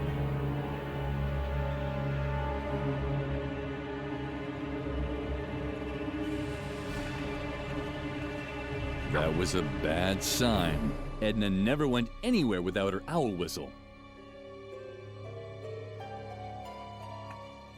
Edna had left a message. Hopefully, she was all right. Lily, help! I'm being devoured alive by a giant tentacled creature. Ah!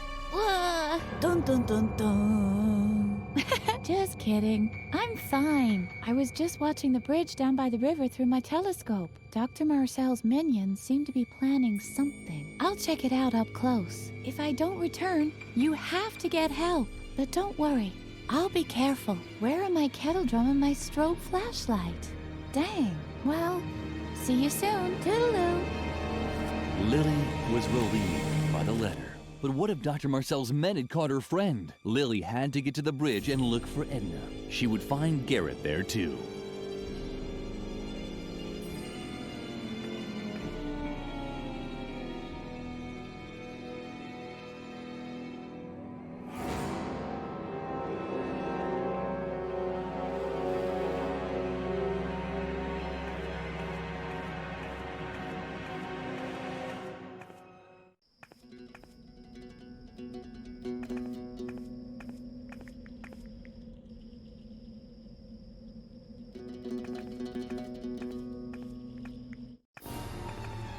This damn piece of junk, and you believe it? We finally found the girl, and now the car won't start. Should I perhaps push? This car should have been inspected months ago, but ever since the accident, the doctor has let everything go downhill. It's a shame. So, it was true. The attendants had already found Edna. Why wasn't Garrett doing anything?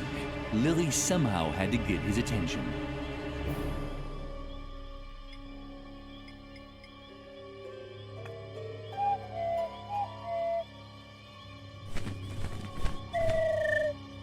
It was hopeless. Lily would never catch Garrett's attention while the owl kept interfering. Did you hear something? I don't know. Hopefully not another saber-toothed boar. I'm still out of breath.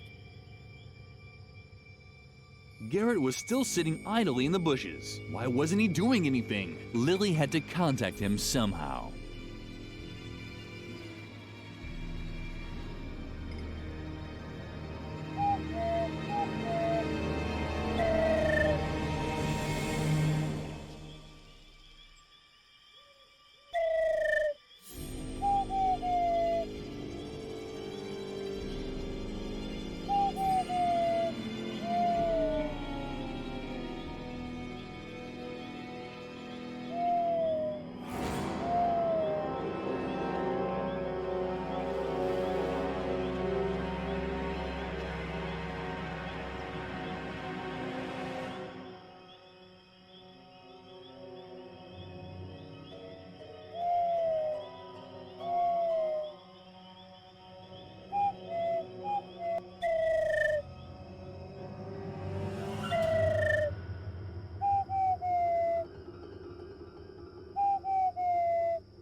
Lily was able to finally give Garrett the signal without being interrupted.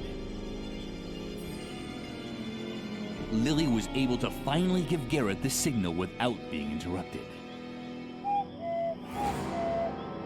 Garrett didn't seem to hear Lily's owl call at all. She tried once more, this time a little louder. Did you hear that too? Someone's out there. Just wait. We'll take care of it.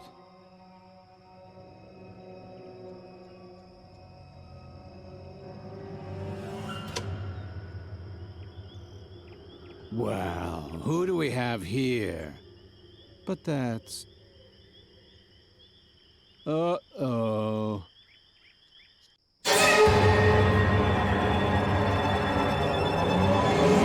The Phantom!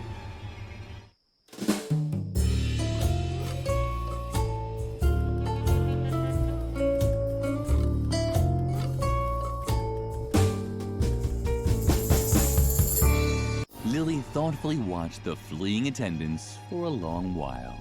She was used to having bizarre phantoms appear behind her without warning, but the way Dr. Marcel's minions had reacted surprised her. Usually, adults just ignored these creatures.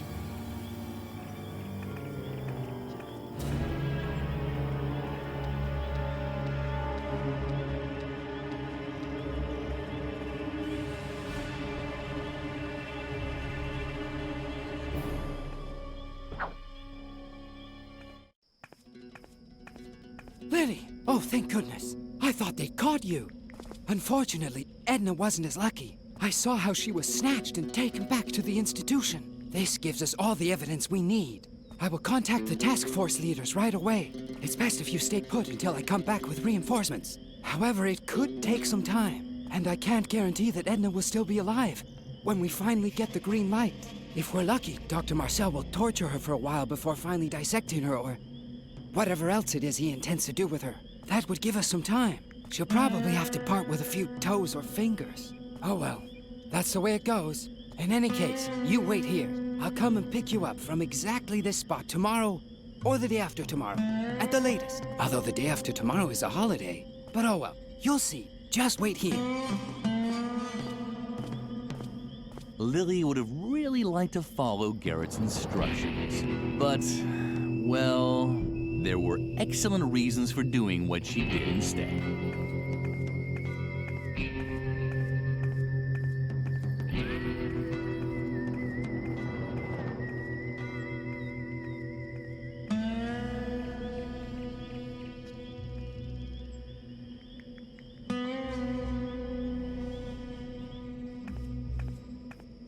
The institution's post-Victorian masonry work had a friendly air about it. It was almost as if the architect had tried to spell out, "Welcome," with bricks and barbed wire. This unspoken invitation found its culmination in a nearly overgrown back door, and Lily intended to graciously accept it.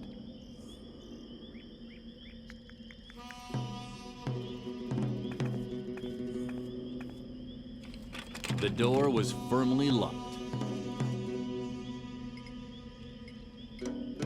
Exhausting the limits of her powers of deduction, Lily tried opening the back door with the key. But just as she approached the obstacle, she heard a familiar cackling.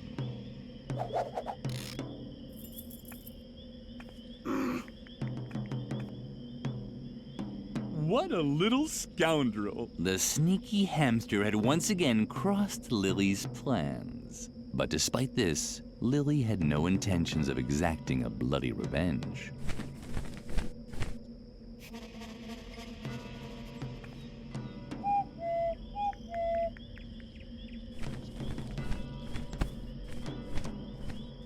Lily was glad. It was so rare that her friends got along so well with each other. Of course, this was also because she hardly had any friends. Much more important, however, was that the asylum key was no longer out of reach. It had fallen into one of the dark bushes. The key had fallen into the bush. It was very dark in there, but Lily wasn't afraid. After all, it was just a bush. Yeah. Why did the child have to be so careless all the time?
Well, who do we have here?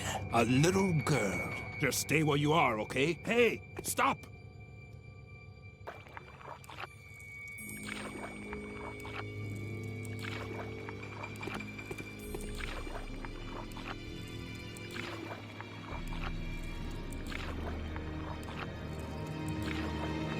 Hey, come back!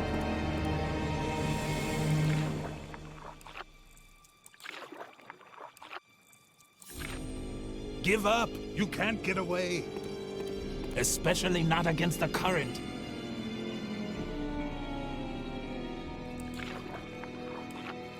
Hey, come back!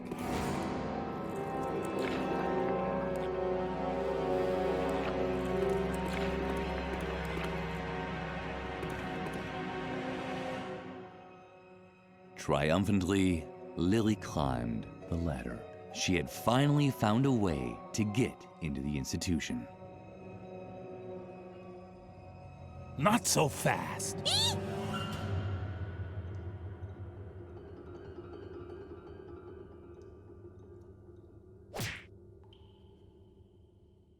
Although she was briefly distracted by a floating energy smarty, Lily was able to reach the ledge. Not a moment too soon as the ladder crashed down behind her, dragging the phantom into the pit with it. No! Fortified by the energy smarty, Lily was able to pull herself up on the ledge. Now her search for Edna could continue.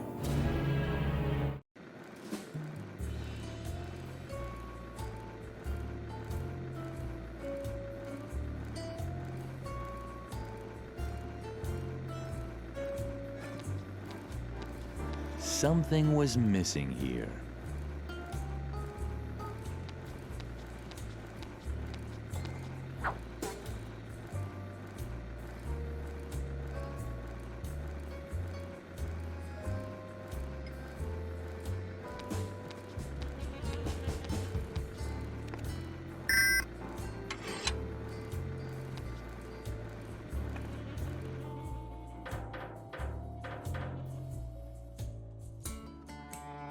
Hey, that's my fireplace. You shouldn't be here unless you want to bring presents or sweep the chimney. Not that the soot is bothering me. That was the old Mr. Frog. The new Mr. Frog is enjoying the dirt. Ah, dirt. You see? That's Mr. Frog to you. And in case you're wondering what a piece of clothing like me is doing inside a fireplace, I'm acquiring soot.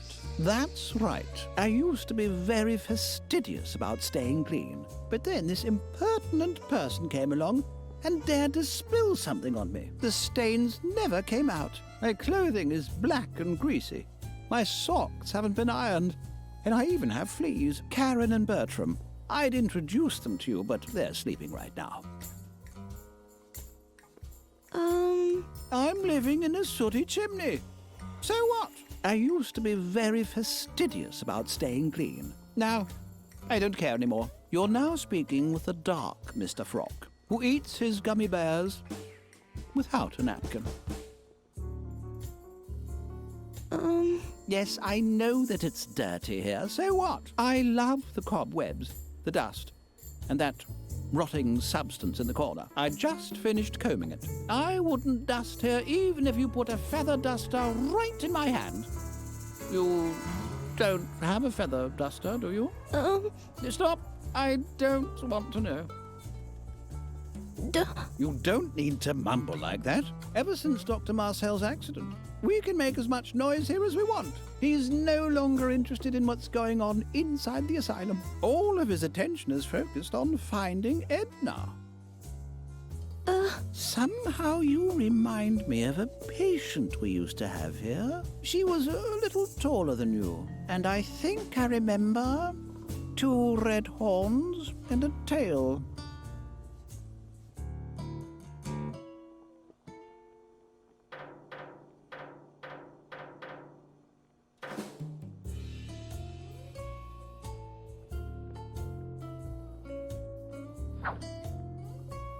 The idea was good, but Lily's arms were too short. Somebody had left their credit card in their coat pocket. A certain... Hey! That was Dr. Marcel's credit card. How about that? Were there other Belgian pizza delivery services in the area?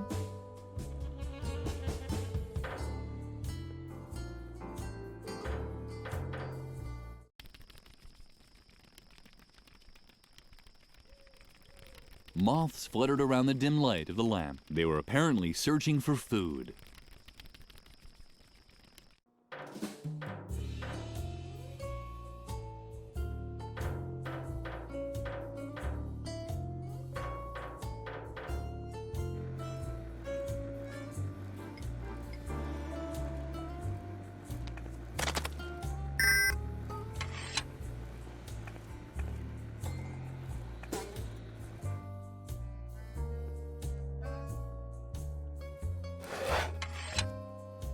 Lily had inadvertently broken off the leg of the chair. It was as pointy as a knife. Hopefully the funny little rabbit hadn't seen anything. But Lily, what are you doing there? Don't you remember? You must not use sharp objects. Just don't touch it, okay? See you around.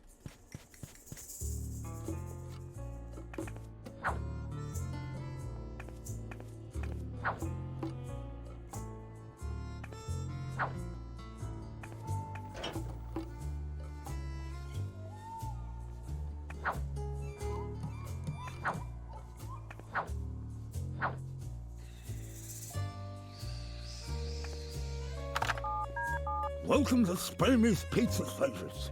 My name is Pokey. Can I take your order?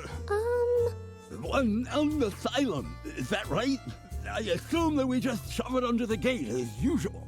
What toppings? Hello? Hello? Can I take your order? One with nothing coming up. Consider it done. It'll be about 30 to 45 minutes. Have a nice day.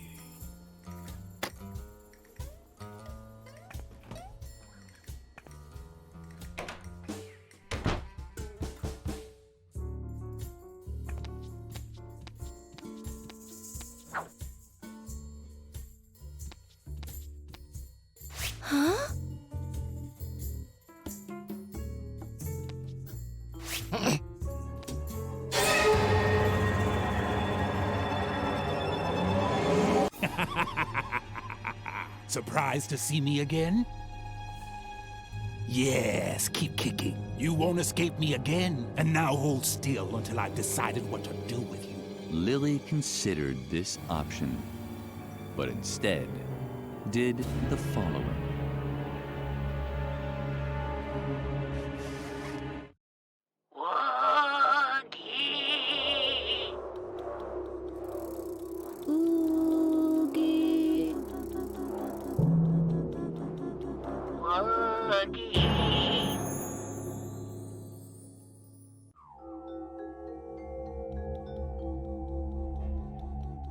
Lily didn't want to appear greedy.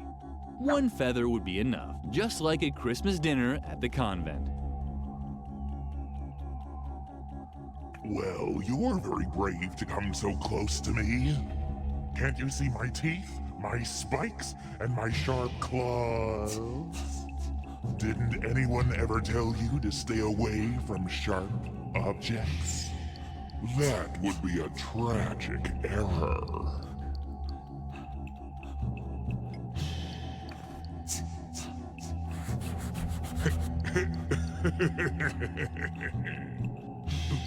Stop that!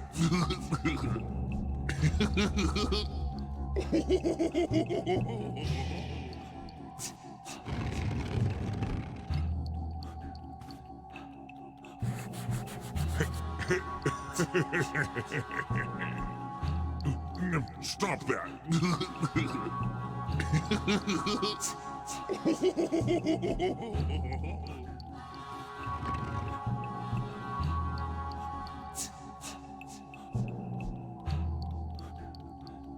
Lily had the feeling that these demons were getting bigger and more dangerous.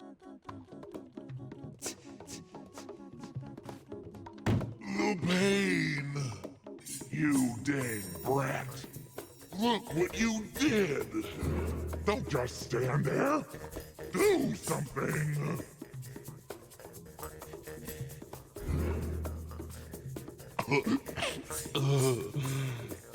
Thanks. That was close. Uh-oh.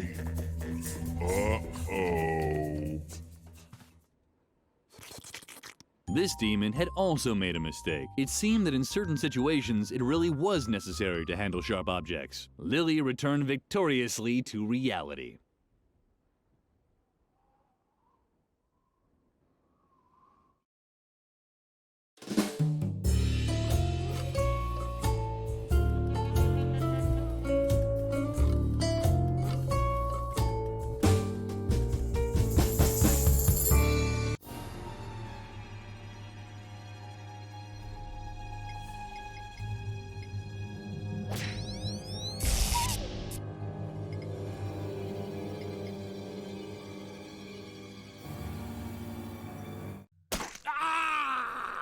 My eye! Damn you, you disobedient brat!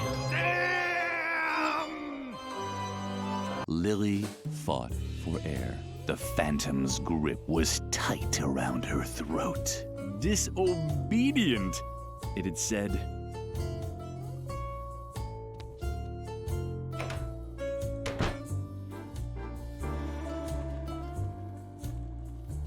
Viddy, viddy, viddy, viddy, whoosh! Welcome to the laundrette. That was your cue to say, this is supposed to be a laundrette, and I'll answer, of course. Oh, admittedly, it's a little rustic, but necessity is the mother of invention. Mother knows best, and now we're doing our laundry in the urinals. Too wishy-washy for you? What other choice do we have?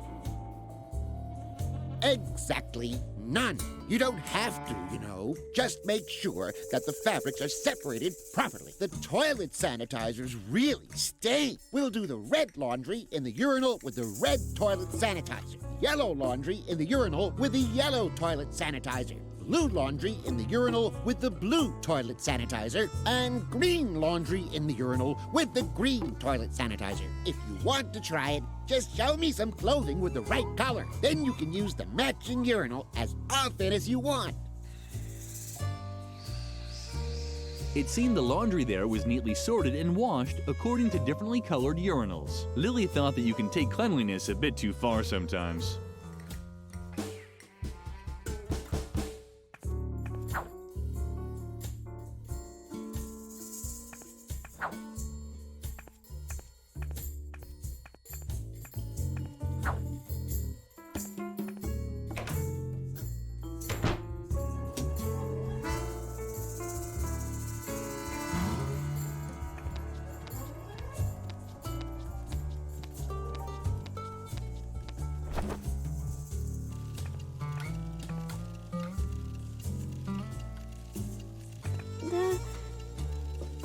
My goodness, who do we have here then? Another player! Yippee. Don't pay any attention to him. Peter just sees black all the time. He was born that way.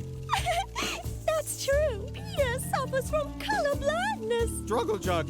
Well said, loyal friend. We all have our crosses to bear. Oh, yeah? Do you all wake up every morning knowing that one day you'll lie dead at the foot of a traffic light? Not exactly. But Druggle Jug, for instance, mixes up his blues and greens. You can't really compare the two. Your girlfriend Petra mixes up her yellows and greens. She's not my girlfriend. And we, King Adrian, mix up our reds and yellows. You should have been there when we played the board game. Sorry, Peter almost choked to death. I wanted to end my misery. Afterwards, we decided never to play a board game again. Only fantasy role-playing games instead. You decided that. And what did we just say? It's so exciting!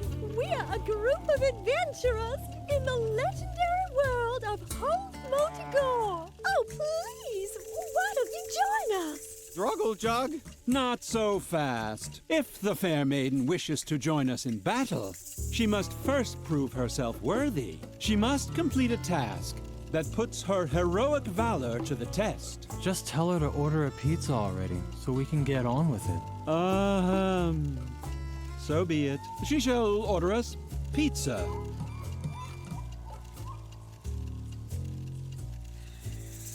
I want broccoli on the pizza, but no tomatoes, please. Druggle Jug! Oh, no broccoli. Druggle Jug? Bananas aren't bad either, but I could just die for broccoli. Oh, yes. Please do. For that, I'd even happily have bananas on a pizza. You only eat blueberries anyway. Yes, I like blueberries, but in this life, you never get what you want anyway. Upon the order of the king, blueberries will be banned from the pizza. Instead, knowest that tomatoes will grace the pizza dough from now on. But I don't like tomatoes. Lily had heard enough. It seemed impossible to get a pizza that everyone liked. You... Druggle Jug. Yeah, you heard him. Bringest thou the pizza first, then thou may join us in play. It's really easy. All you need are dots, pencils, paper. And don't forget to bring a tendency for humiliating yourself. Druggle Jug. Druggle Jug. Don't, Droggy. You have to forgive him. He's colorblind, as we all are. Peter mixes up his reds and his greens. Adrian mixes up his reds and his yellows. Droggy mixes up his greens and his blues. And I mix up my yellows and my greens. Funny, isn't it? You're probably wondering why Droggy has a green pillow on his head, right? Druggle Jug? My goodness, she's right. What on earth are you wearing? You're embarrassing me in front of my new subject. Druggle Jug. Yes, it is a little strange. Wait until you've heard the explanation. Today should have been Blue Pillow Day. Druggle Jug.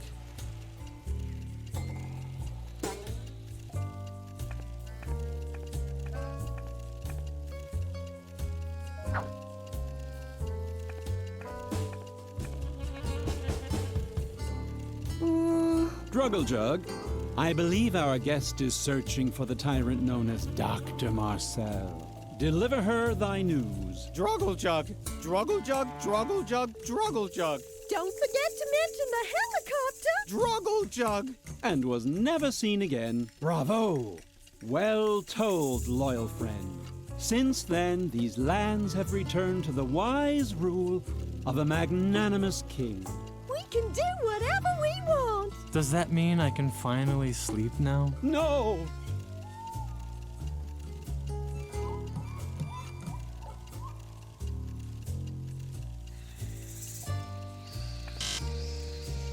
Hello, Lily. You're not going to play with fire, are you? Of course you don't want that. You know that Mother Superior has forbidden it.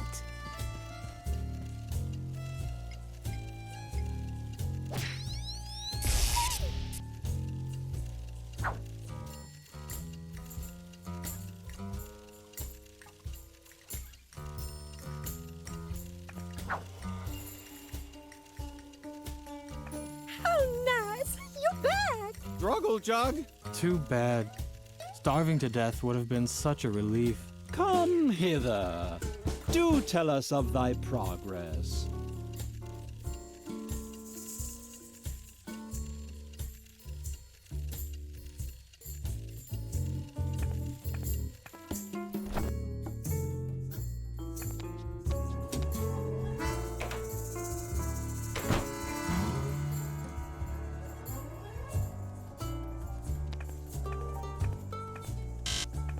But Lily, what are you doing there? Don't you remember? You must not use sharp objects. Just don't touch it, okay? See you around.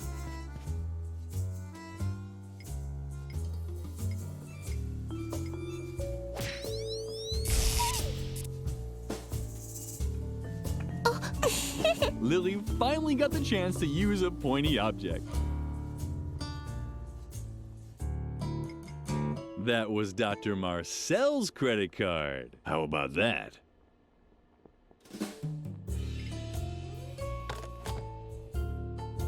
Dr. Marcel would surely be pleased. With the help of his credit card, Lily made some confetti.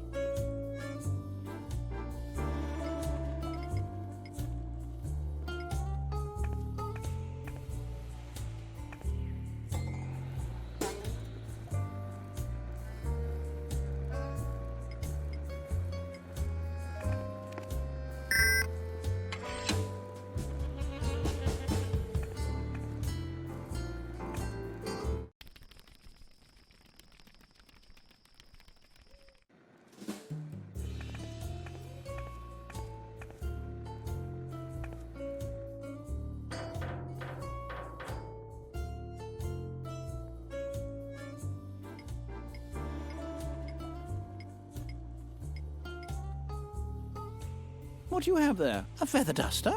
Not that I would want to have a feather duster. Oh, no. No matter how pretty they look. Which doesn't mean that I can't hold it for a second. Just one little second. That would be completely harmless. Don't you think? Give it to me now.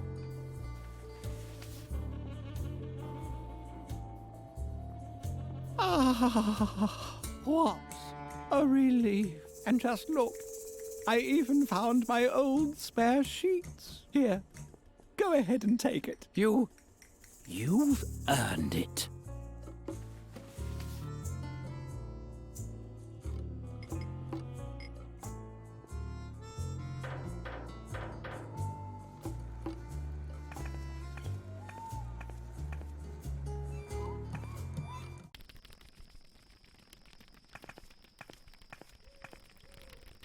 Hello, stranger. Before you say anything, please take a deep breath. And is that what freedom smells like? Or is it just regular air consisting of oxygen, carbon dioxide, nitrogen, soot from the asylum's new chimney, and a touch of diesel oil from the garage? I don't want to seem melodramatic, but I'm somewhat skeptical about this so-called freedom. Ever since Dr. Marcel started neglecting his duties as head of this asylum, it's us, the patients, that carry the burden of creating our own boundaries. And before I'm able to measure up to this freedom, I do have to ask myself a few things. Maybe there are such things as good boundaries. And even in an ideal case, can I really decide where my own freedom starts and stops? It so happens that no one is preventing me from leaving the asylum. Does that mean I'm free? Can I just fly away, spread my wings, and leap from the asylum roof? The urge is there. Just like any bee, I long to buzz across fields of flowers collecting honey. But I'm still fighting it. Something about this freedom stinks.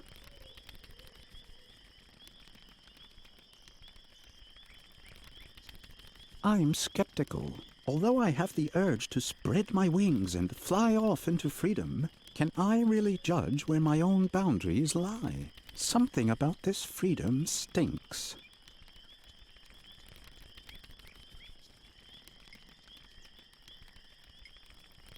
I'm haggling with freedom. Of course you don't want that. You know that Mother Superior has forbidden it.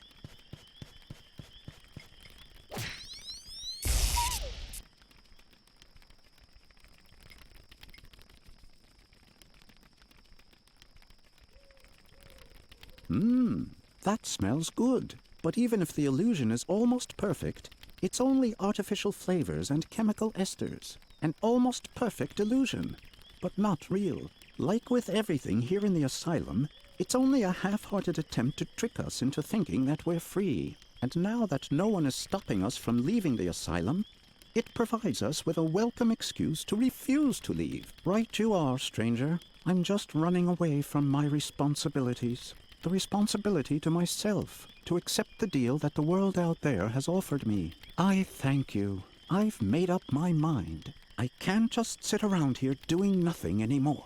I should buzz across fields of flowers and collect honey. Toodaloo, asylum. Hey-ho, freedom.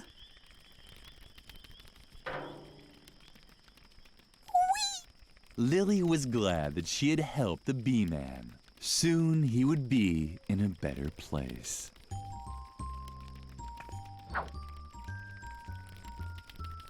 Wherever the man in the bee costume was now, he apparently didn't need a scarf.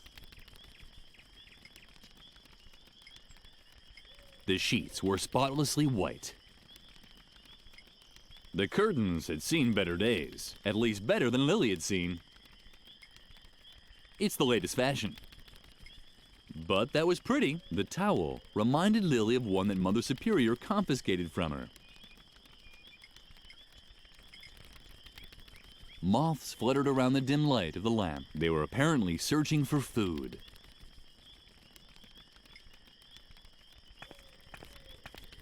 Lily had often wished to go to the zoo to feed the animals. Meep. It was even more beautiful than she had imagined.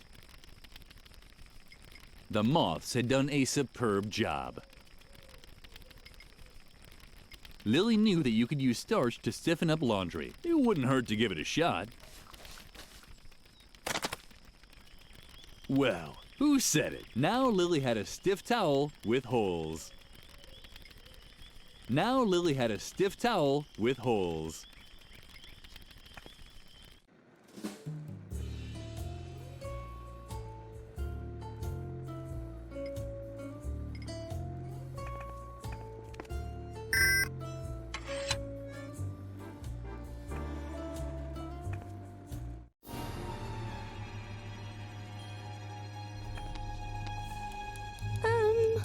Yikes! What are you doing here? Are you actually dead? Too bad. I could use a little entertainment, but the doctor told me not to talk to other people. At least not living ones. Sorry. But I'm going to have to ask you to leave.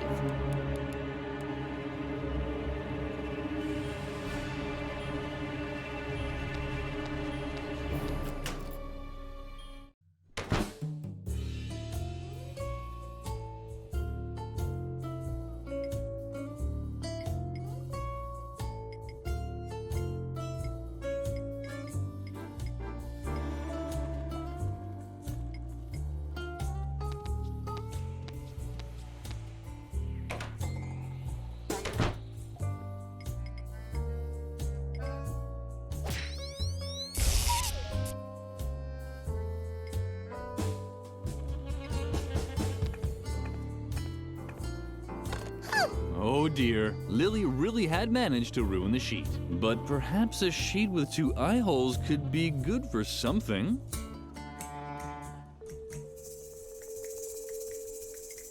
Oh dear, Lily really had managed to ruin the sheet. But perhaps a sheet with 2 eye holes could be good for something.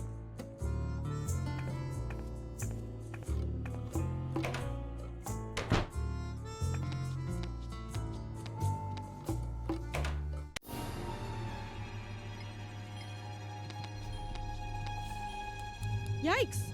A ghost! How sweet! Finally someone to talk to. You have to help me. Dr. Marcel is wrongfully keeping me here in the asylum. Isn't there anything that you and your ghost buddies can do about it? Curse him? Deprive him of his sleep? Drag him into the 7th circle of hell and torture him for all eternity with red-hot needles? Oh, come on.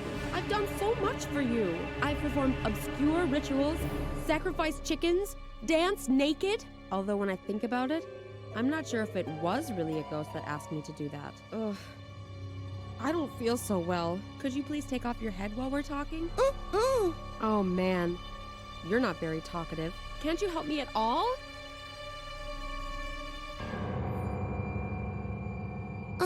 Great! Look at this! The doctor is forcing me to knit these stuffed rabbits. No idea what he needs them for, but I'm not very good at it. Maybe you could lend me a hand. Wait! I'll push some of the fabric through the hatch.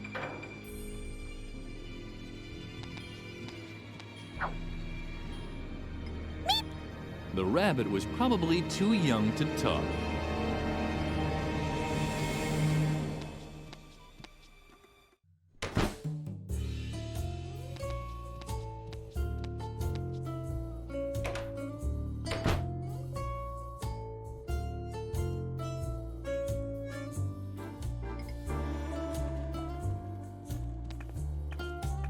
What do you have there?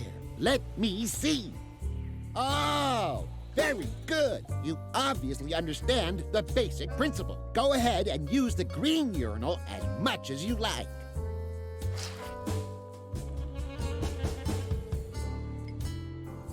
What do you have there? Let me see. Oh, very good. You obviously understand the basic principle. Go ahead and use the red urinal as much as you like.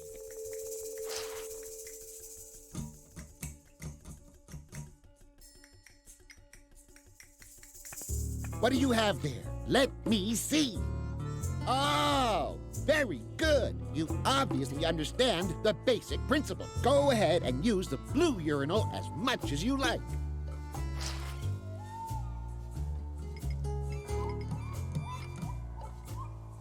What do you have there? Let me see.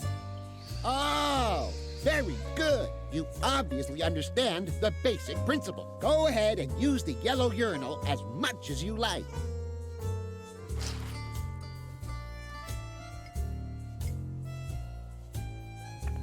How about that? Red bananas.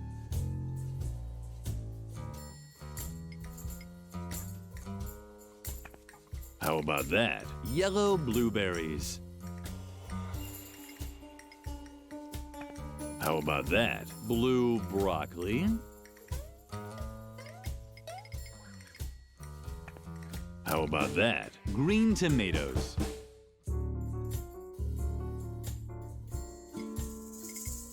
Red bananas. Yellow blueberries. Green tomatoes.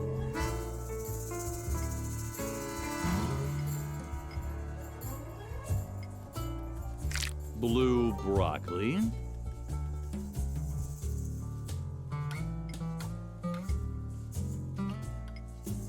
Red bananas, green tomatoes, blue broccoli, yellow blueberries.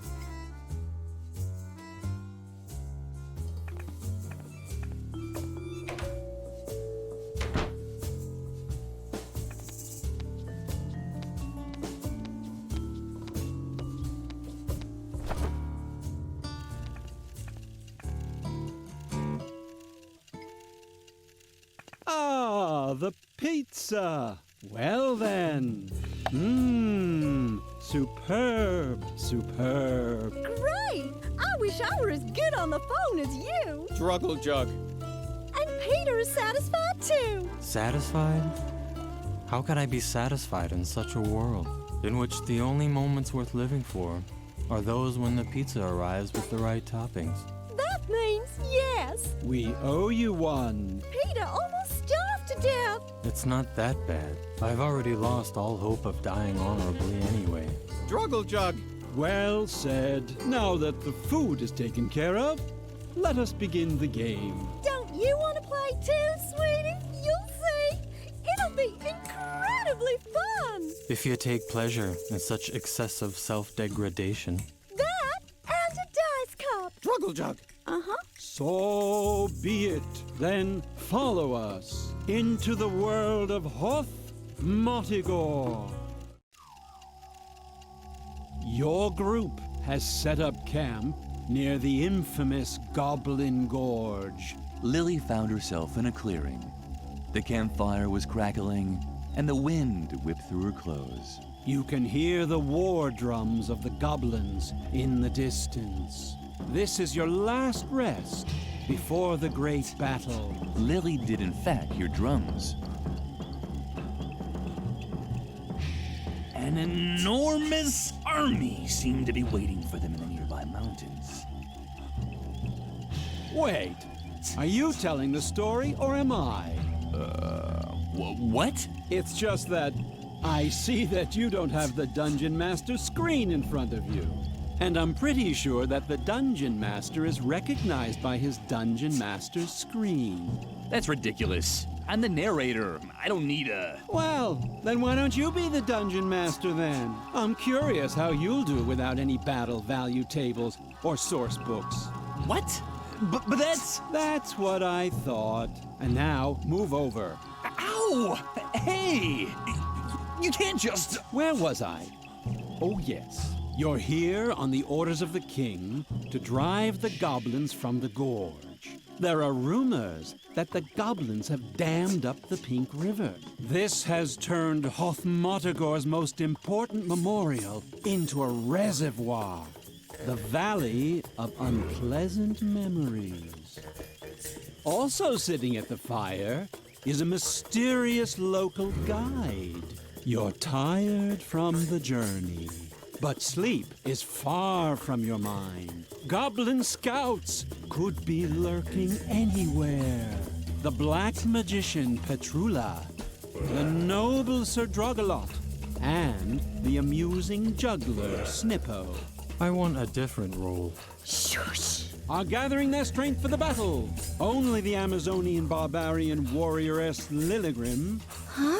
That's you! Only the Amazonian barbarian warrior Lilligrim is restless. It's your move, Lilligrim. What will you do?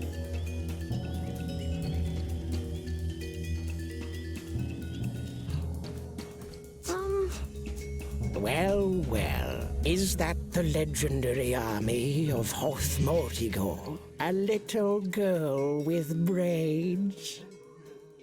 Fabulous.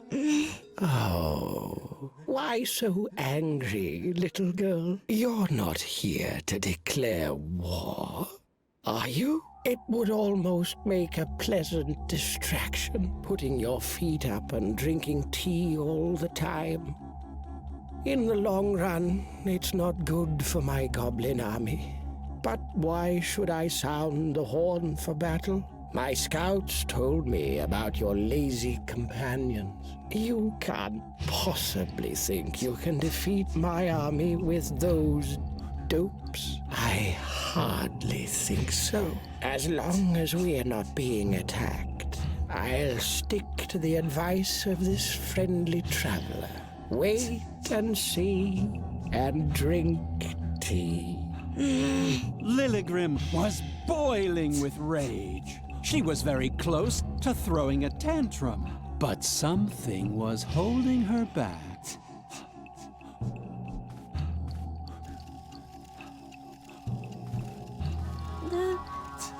Hello, Lilligrim. Would you like to be amused by my funny pranks? Then watch me. And are you amused?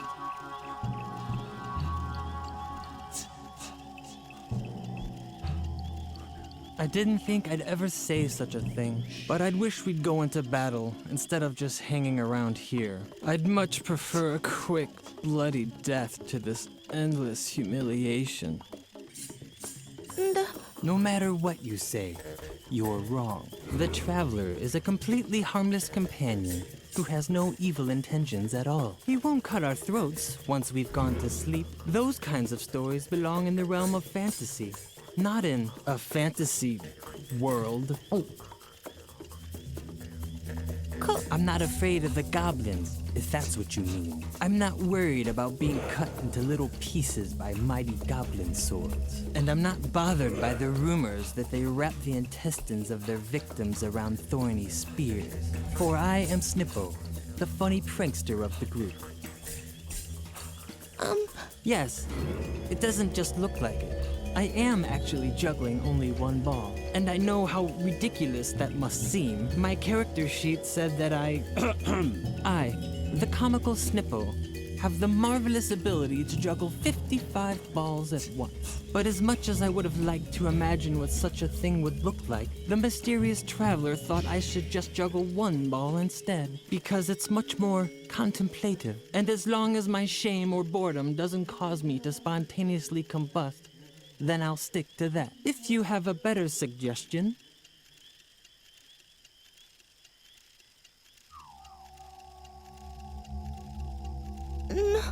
You think I should try it without any balls? Bravo. You found the only way to increase my boredom even more. On the other hand, if I juggle without a ball, I might be able to take a quick nap. No one seems to object to sleeping around here.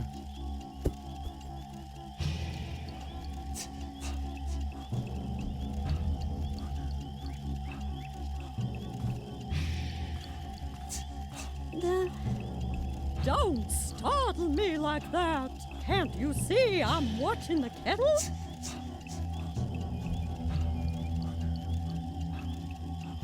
The goblins are keeping quiet. Maybe too quiet. What could the goblins be planning? Why did they submerge one of the kingdom's greatest memorials underwater? Something similar happened to me once. But that was an accident. But I don't really think that the Royal Loo can be considered a memorial.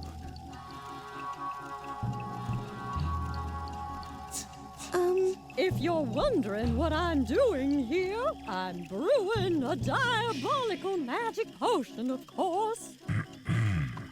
Well, it's actually a calming tea. I really wanted to conjure some coffee demons, but they don't let you get any sleep. And we do need our strength for the battle. Now I have to watch the kettle before it starts to whistle. The traveler has such sensitive ears.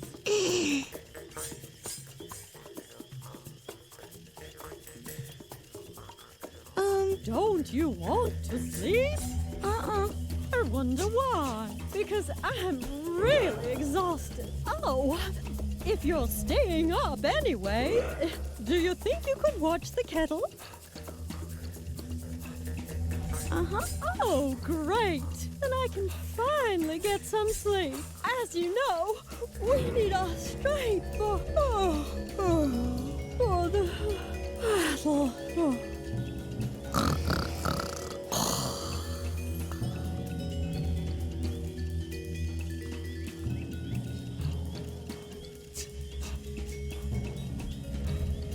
Petrula conked out at the fire. Can she see the amulet that betrays my true origin? I don't know. Are you wearing it under your robe? Sure, but... Then no. Too bad.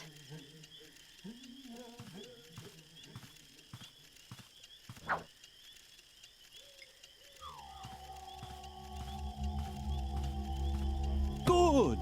The ball was stuck, but the pressure in the cauldron still wasn't enough for something to happen.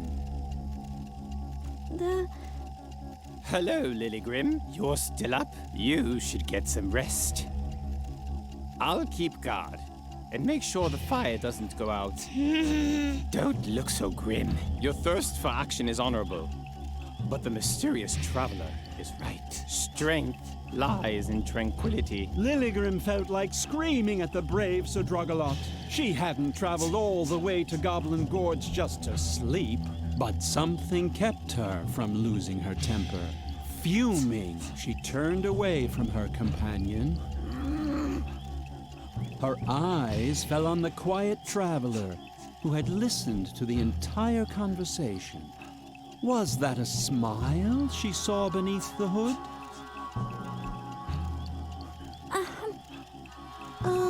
I know what you want to say. You're here to fight, not to sleep, right? Maybe tonight we should. Remain calm and gather our strength. That's what you wanted to say, right? The traveler is right. Acting in haste is never a good idea.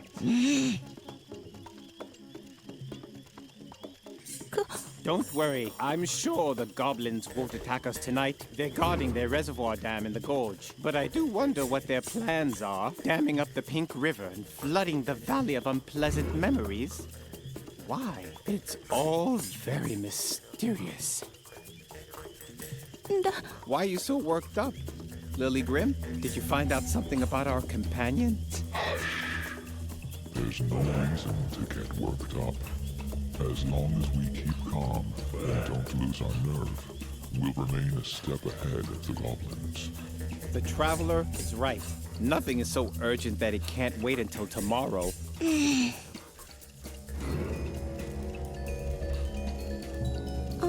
Are you worried about the fire?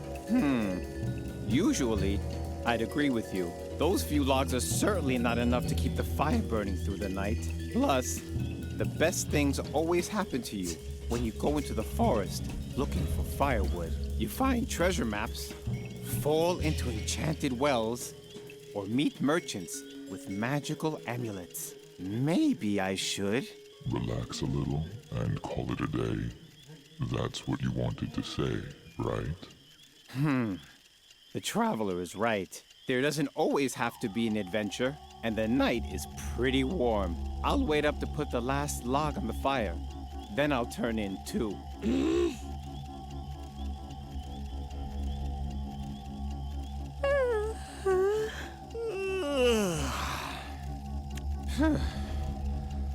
Are you as tired as I am?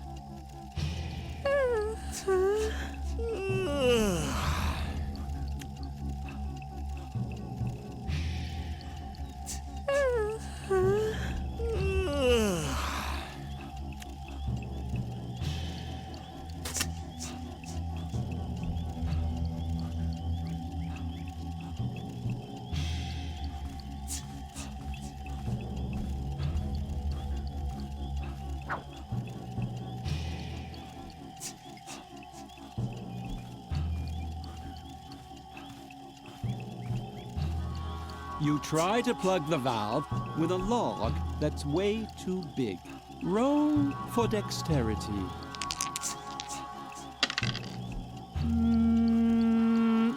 No.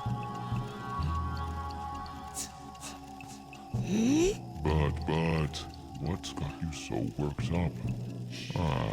Let me guess. You spoke to the Goblin King, and now you're furious because there's not going to be a battle. Aren't you happy that I found a peaceful alternative to fighting? Yeah, but what are you going to do about it? I've already got your friends wrapped around my little finger. And as long as everyone stays calm, that's how it's going to stay. Just face it, I've got it all under control. And as you know, throwing that temper tantrum is just bad behavior. So be a good little barbarian warrioress and take a nap.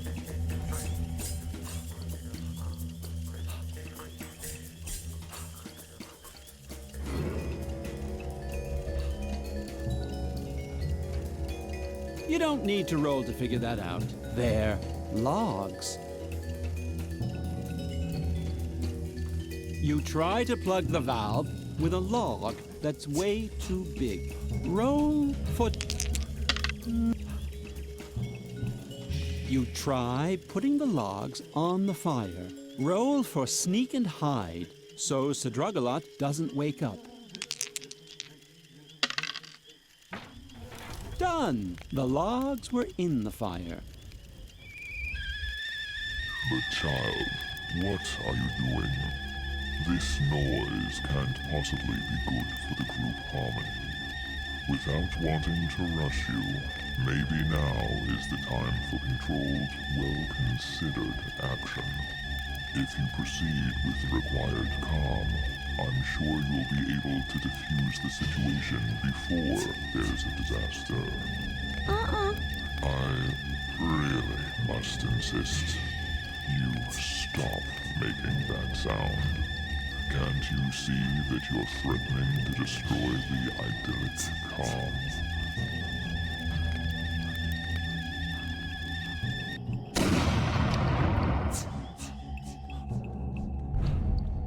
But that's to arms! They've declared war on us! Sound the horn!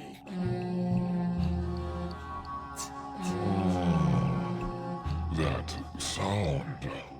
I have to keep calm. No. Enough. I can't take it anymore. This noise is driving me crazy.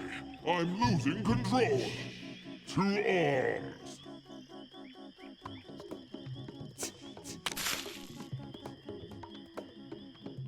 Finally, the fun part of the role-playing game began. The group stormed the battlefield with no restraint. They were led by Lilyhood, who furiously swung her berserker sword in circles. And as the dice rolled in the institution, so did the heads of goblins in Hoth Modagor. It seems it is a good idea to occasionally vent your rage. It was a short battle. The goblins were powerless against the fury unleashed by the group. The plans of the Goblin King were thwarted. Lilligrim found the defeated monarch cowering beneath one of the support beams of the dam. Lily. Poor, foolish Lily. That was a terrible mistake. Lilligrim was still wondering what he meant when she heard an ominous crack above her.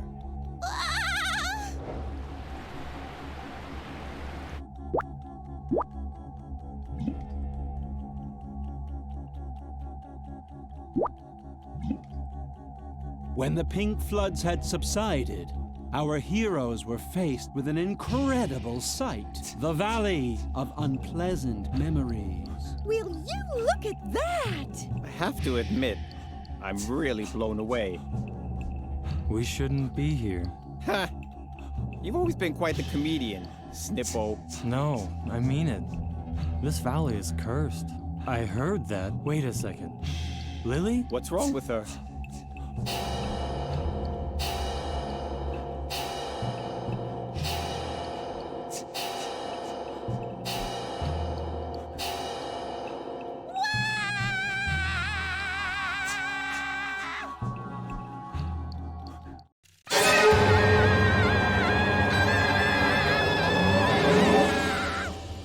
Do we get XPs now?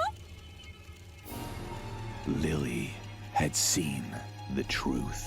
I'm sure you can imagine how she felt at that moment. You can't? Oh well. Who knows what really goes on in the mind of a little girl? Do you feel all right, little girl? Little girl? Hello? Are you okay? I was worried, you know? Brr. Am I crazy, or did it just get colder in here?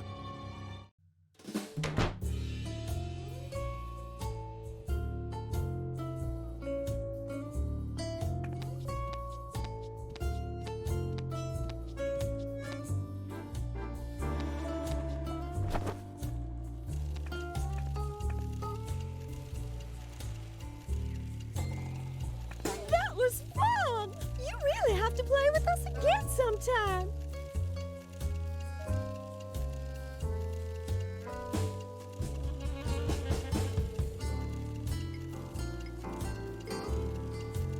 Oh, how sweet! I definitely can't accept that.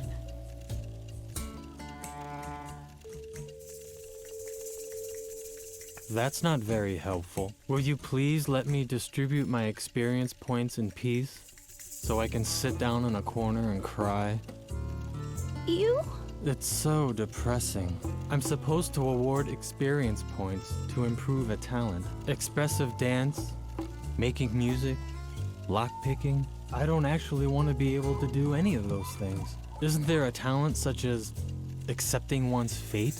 Or assigning experience points without experiencing an existential crisis? Peter's dithering made Lily furious. Couldn't the notorious whiner make even the most basic decisions? Lily would have liked to smack him across the face, but something held her back.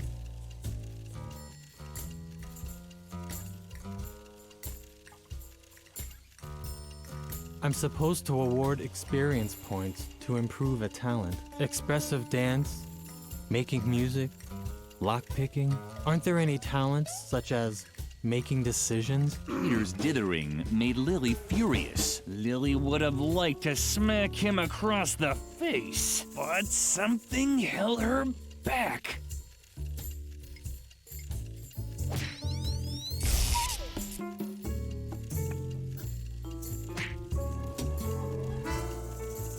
Oh! You're right. I'll just increase pick locks, and that's it. There. Why don't you just hold on to the character sheet? I don't want anything to do with it anymore.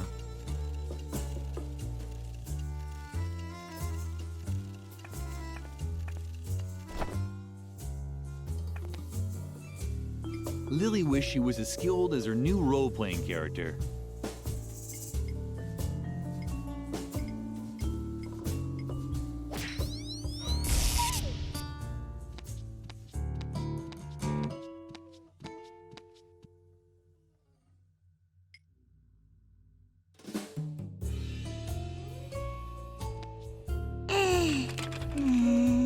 The door was firmly locked. Lily decided to pick the lock using her sewing needle. And yet again, Lily proved her incompetence. What a shame. Lily wished she was as skilled as her new role-playing character.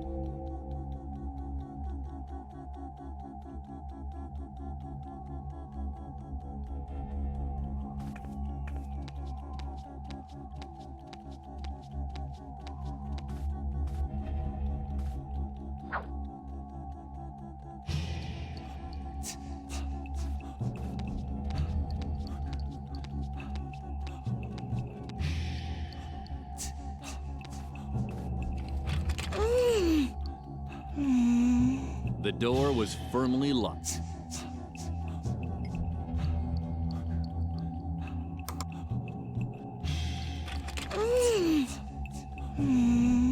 The door was firmly locked. It sounded crazy, but she now actually had the skill to pick locks. Done. The gate was open. She wondered if...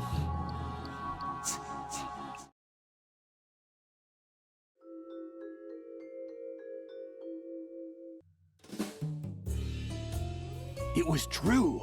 She'd opened the real gate during her trance. The path to the asylum's tower was now free. Somewhere in the dark uncertainty, there she would find her friend. Without really thinking about it, Lily took the stuffed rabbit with her. If she was going to enter Dr. Marcel's realm, she didn't want to do it alone, like she usually did.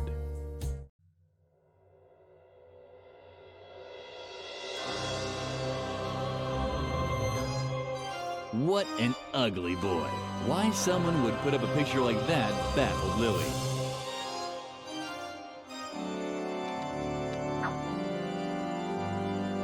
Lily was certain this had to be the cell that Edna was being held in. The door was firmly locked.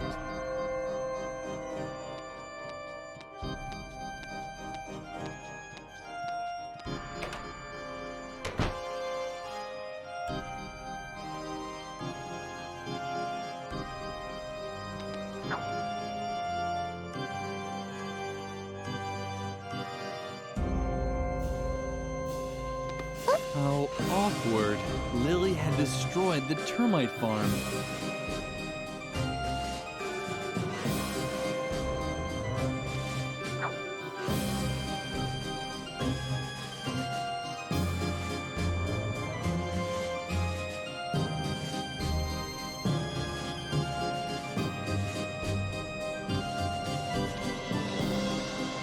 Somebody had left their lunchbox. That would never happen to Lily. She didn't have a lunchbox.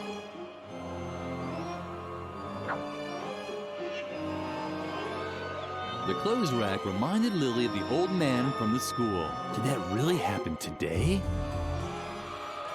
The Phantom looked depressed, but Lily noticed something else. A key ring. Was that the key to Edna's cell? Leave me alone. I'm a hopeless case. Father was right.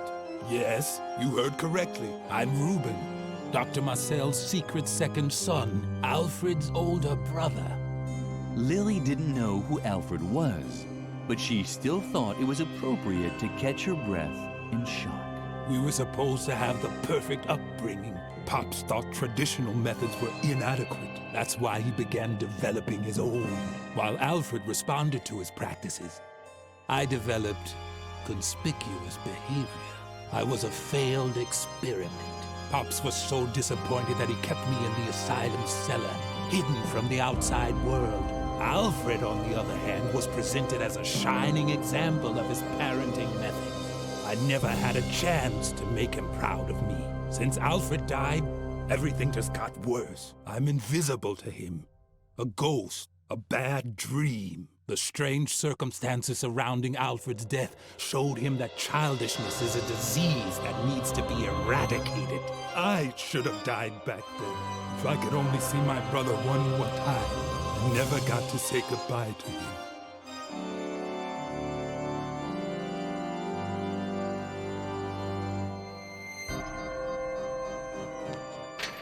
On top of the clothes rack, the bowling ball looked like a skull, but something was missing.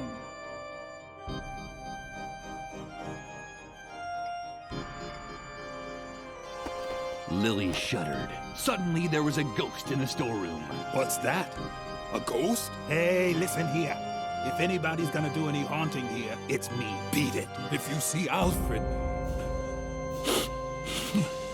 tell him to haunt round this way sometime. I never got to say goodbye to him.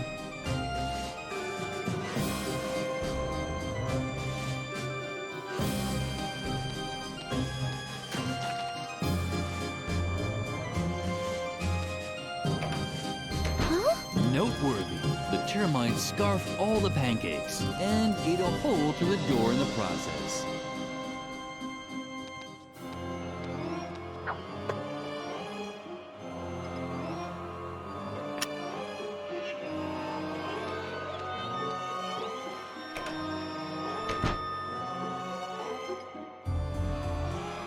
What's that? A ghost? Hey, listen here. If anyone's gonna be haunting around here, then... Alfred? Alfred, it's really you. I can't believe it. Oh, Alfred, I never got to say goodbye. And I have so much I still want to tell you. Where to begin? Oh, yeah, I know. You lousy, dirty toad! Because of you, I've lived my whole life in a stinking sewer. Just you wait.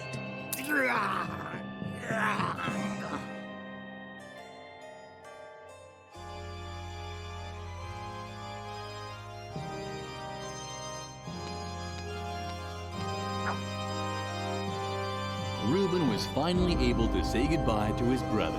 Deeply moving.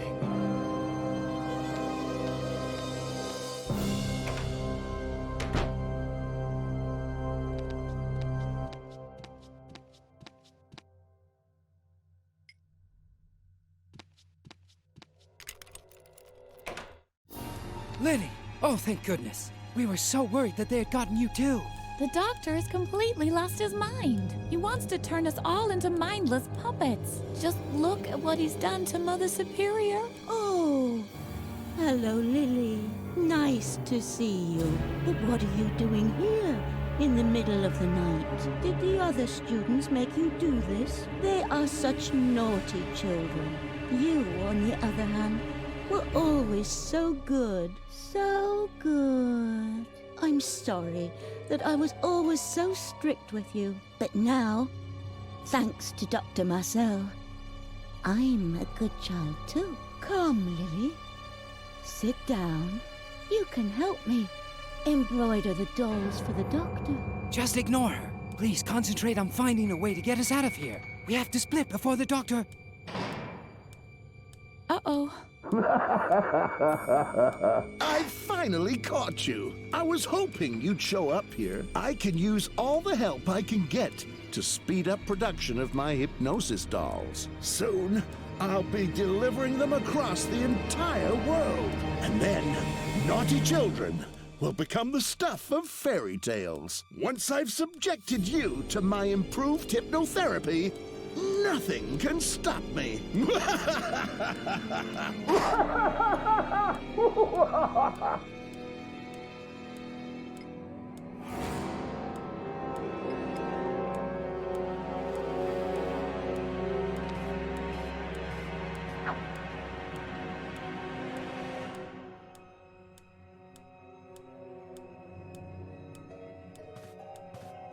You must not contradict adults.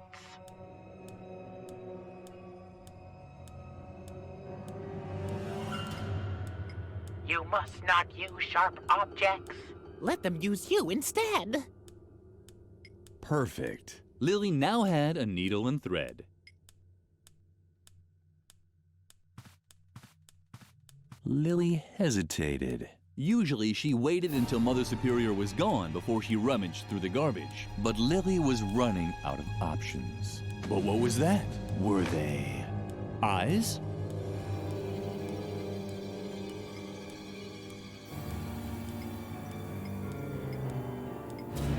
Lily had an idea.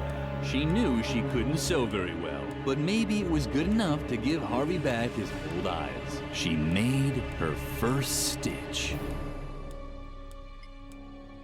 Lily hesitated. She'd often been told that she wasn't very good with the needle and thread. But what did she have to lose? She was just going to have to chance it. What are you doing? Stop that. You're hurting me. You must not use sharp objects. You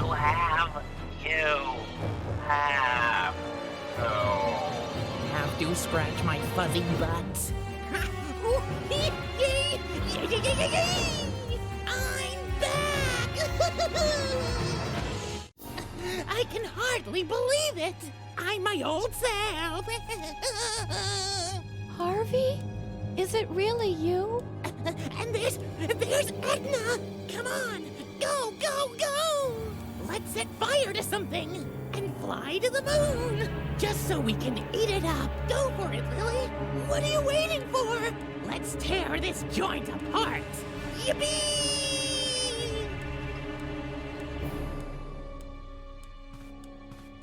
You have to get us free, Lily. I think Mother Superior has a knife to cut the threads. Unfortunately, she can't use it while she's hypnotized. Could Lily help Mother Superior overcome her mental blocks this way? Shaking, she pulled the string.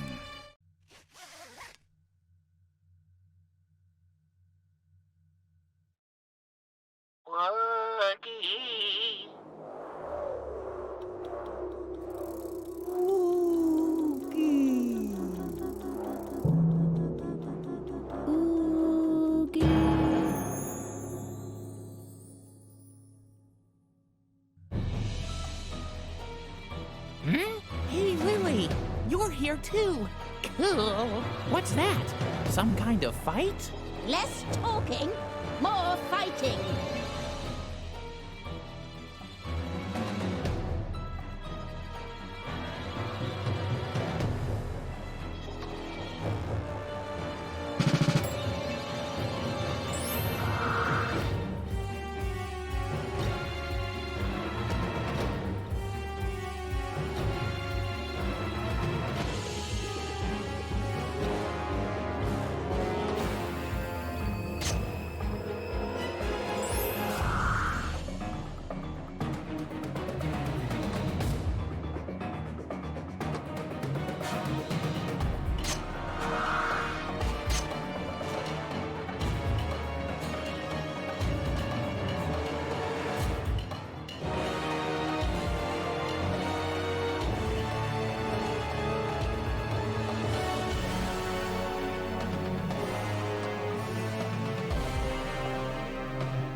It can't be, you damn rabbit. You were supposed to make sure she would stick to the rules. She can't just do whatever she wants. Of course. Riot! But we need rules. Otherwise...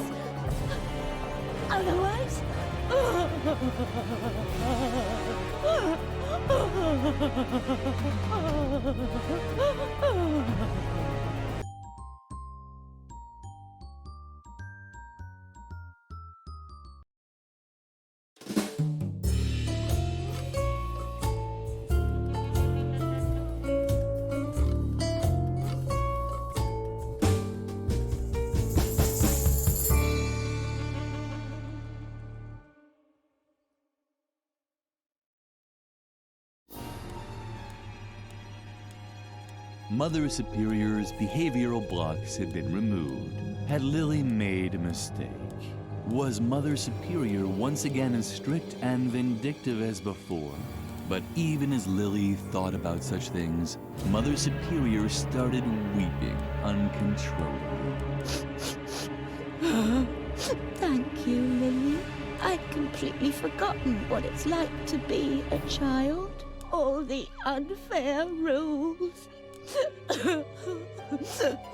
All the restrictions. Oh, Lily. What have I done to you all? Bravo, Lily. Now we have her where we want her. Take the knife from her so you can finally cut us loose.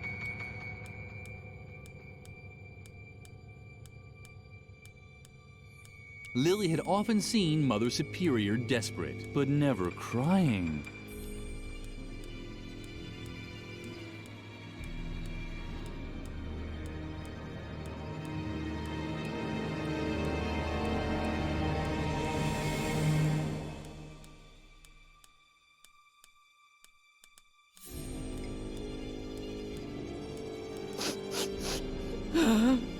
Oh, isn't that cute? Do you think I could hold it? But Lily, what are you up to? Do you really want to give me to Mother Superior? I mean, she could do with a bit of pizzazz in her life, from the looks of it. But I thought the two of us are friends. We could try so many things. Come on, let's light a few things on fire. Or talk with Edna. Or build something crazy out of different stuff. Or... Do you really want to give me to Mother Superior? Uh-huh. Really? Really? Uh-huh. Oh, Lily. How can I ever make this up to you? I'm sure you want something to make up for it, don't you? Unfortunately, this knife is all I have. Do you think it would be enough? Uh-huh. Wonderful. Oh, thanks for everything, Lily. Well done. If you carry on like this, I can imagine hiring you as a deputy someday. Or I could hire you as a cosmonaut's assistant, which is even cooler than a deputy. Whatever. Just please, cut us loose, fast. Then we'll figure it out. I've already come up with a plan. I'm sure you know the story of the girl who ran away from Dr. Marcel's asylum long ago? The same girl that pushed him down the stairs that same night? Well, I never told you this, but that girl was me. What a surprise. Yeah. And that's why I know my way around here so well. Behind the cushion over there is the famous ventilation shaft that I used for my escape back then. We'll be free in no time at all. We'll have to get past Dr. Marcel's office first, but, Lily? Is something wrong? Come on, Lily. Cut us loose. What's going on? You're not going to do something stupid, are you? Lily, where are you going? Lily! Lily!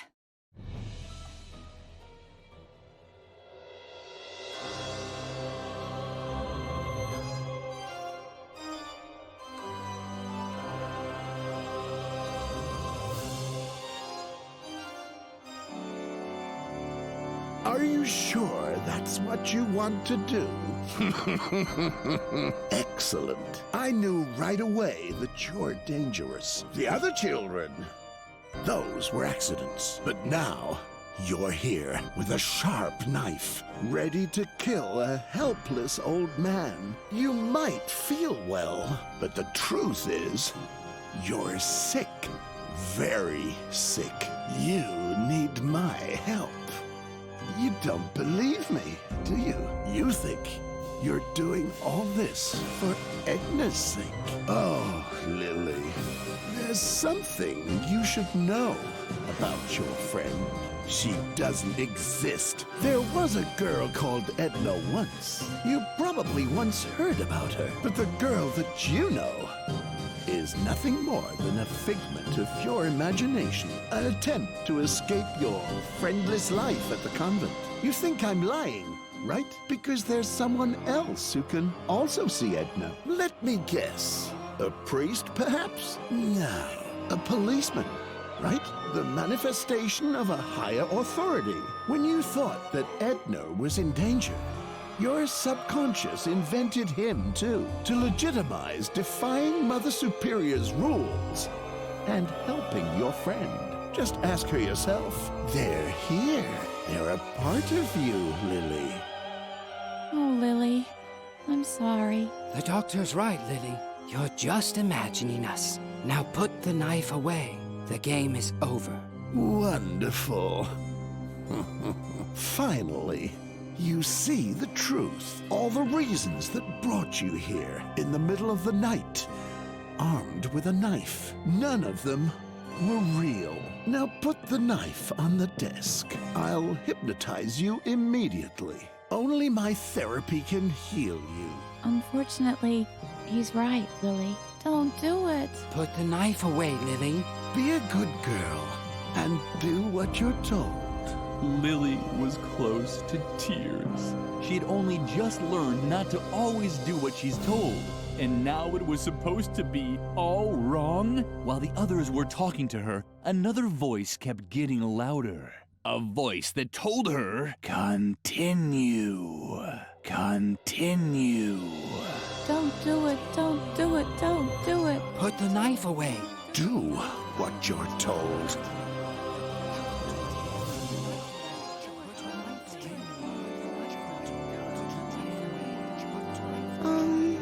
Continue.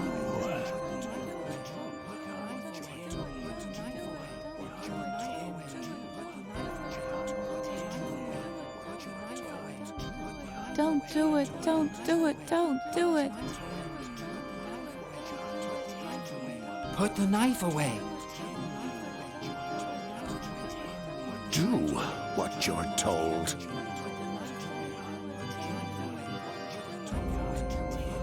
Stop. Continue. Don't do it, don't do it, don't do it. Put the knife away. Do what you're told. Stop. Continue. Don't do it, don't do it, don't do it.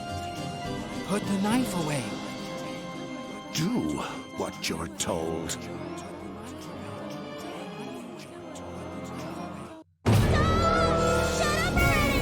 Very good, Lily. Let him have it. That goes for everyone! You've just been bossing me around this whole time! Lily do this, Lily do that, but get this! I'm not your lapdog! And you, Doc, if you want to hypnotize me, you'll have to learn how to walk first! Because that's what I'm gonna do now! Your therapy is garbage! Why don't you worry about yourself, Grandpa? Lily kept wailing until she was hoarse. Finally, exhausted yet relieved, she started heading back. For the first time in her life, she was doing what she herself thought was right. Maybe this wasn't the happy end you were expecting, but the moral of the story... And you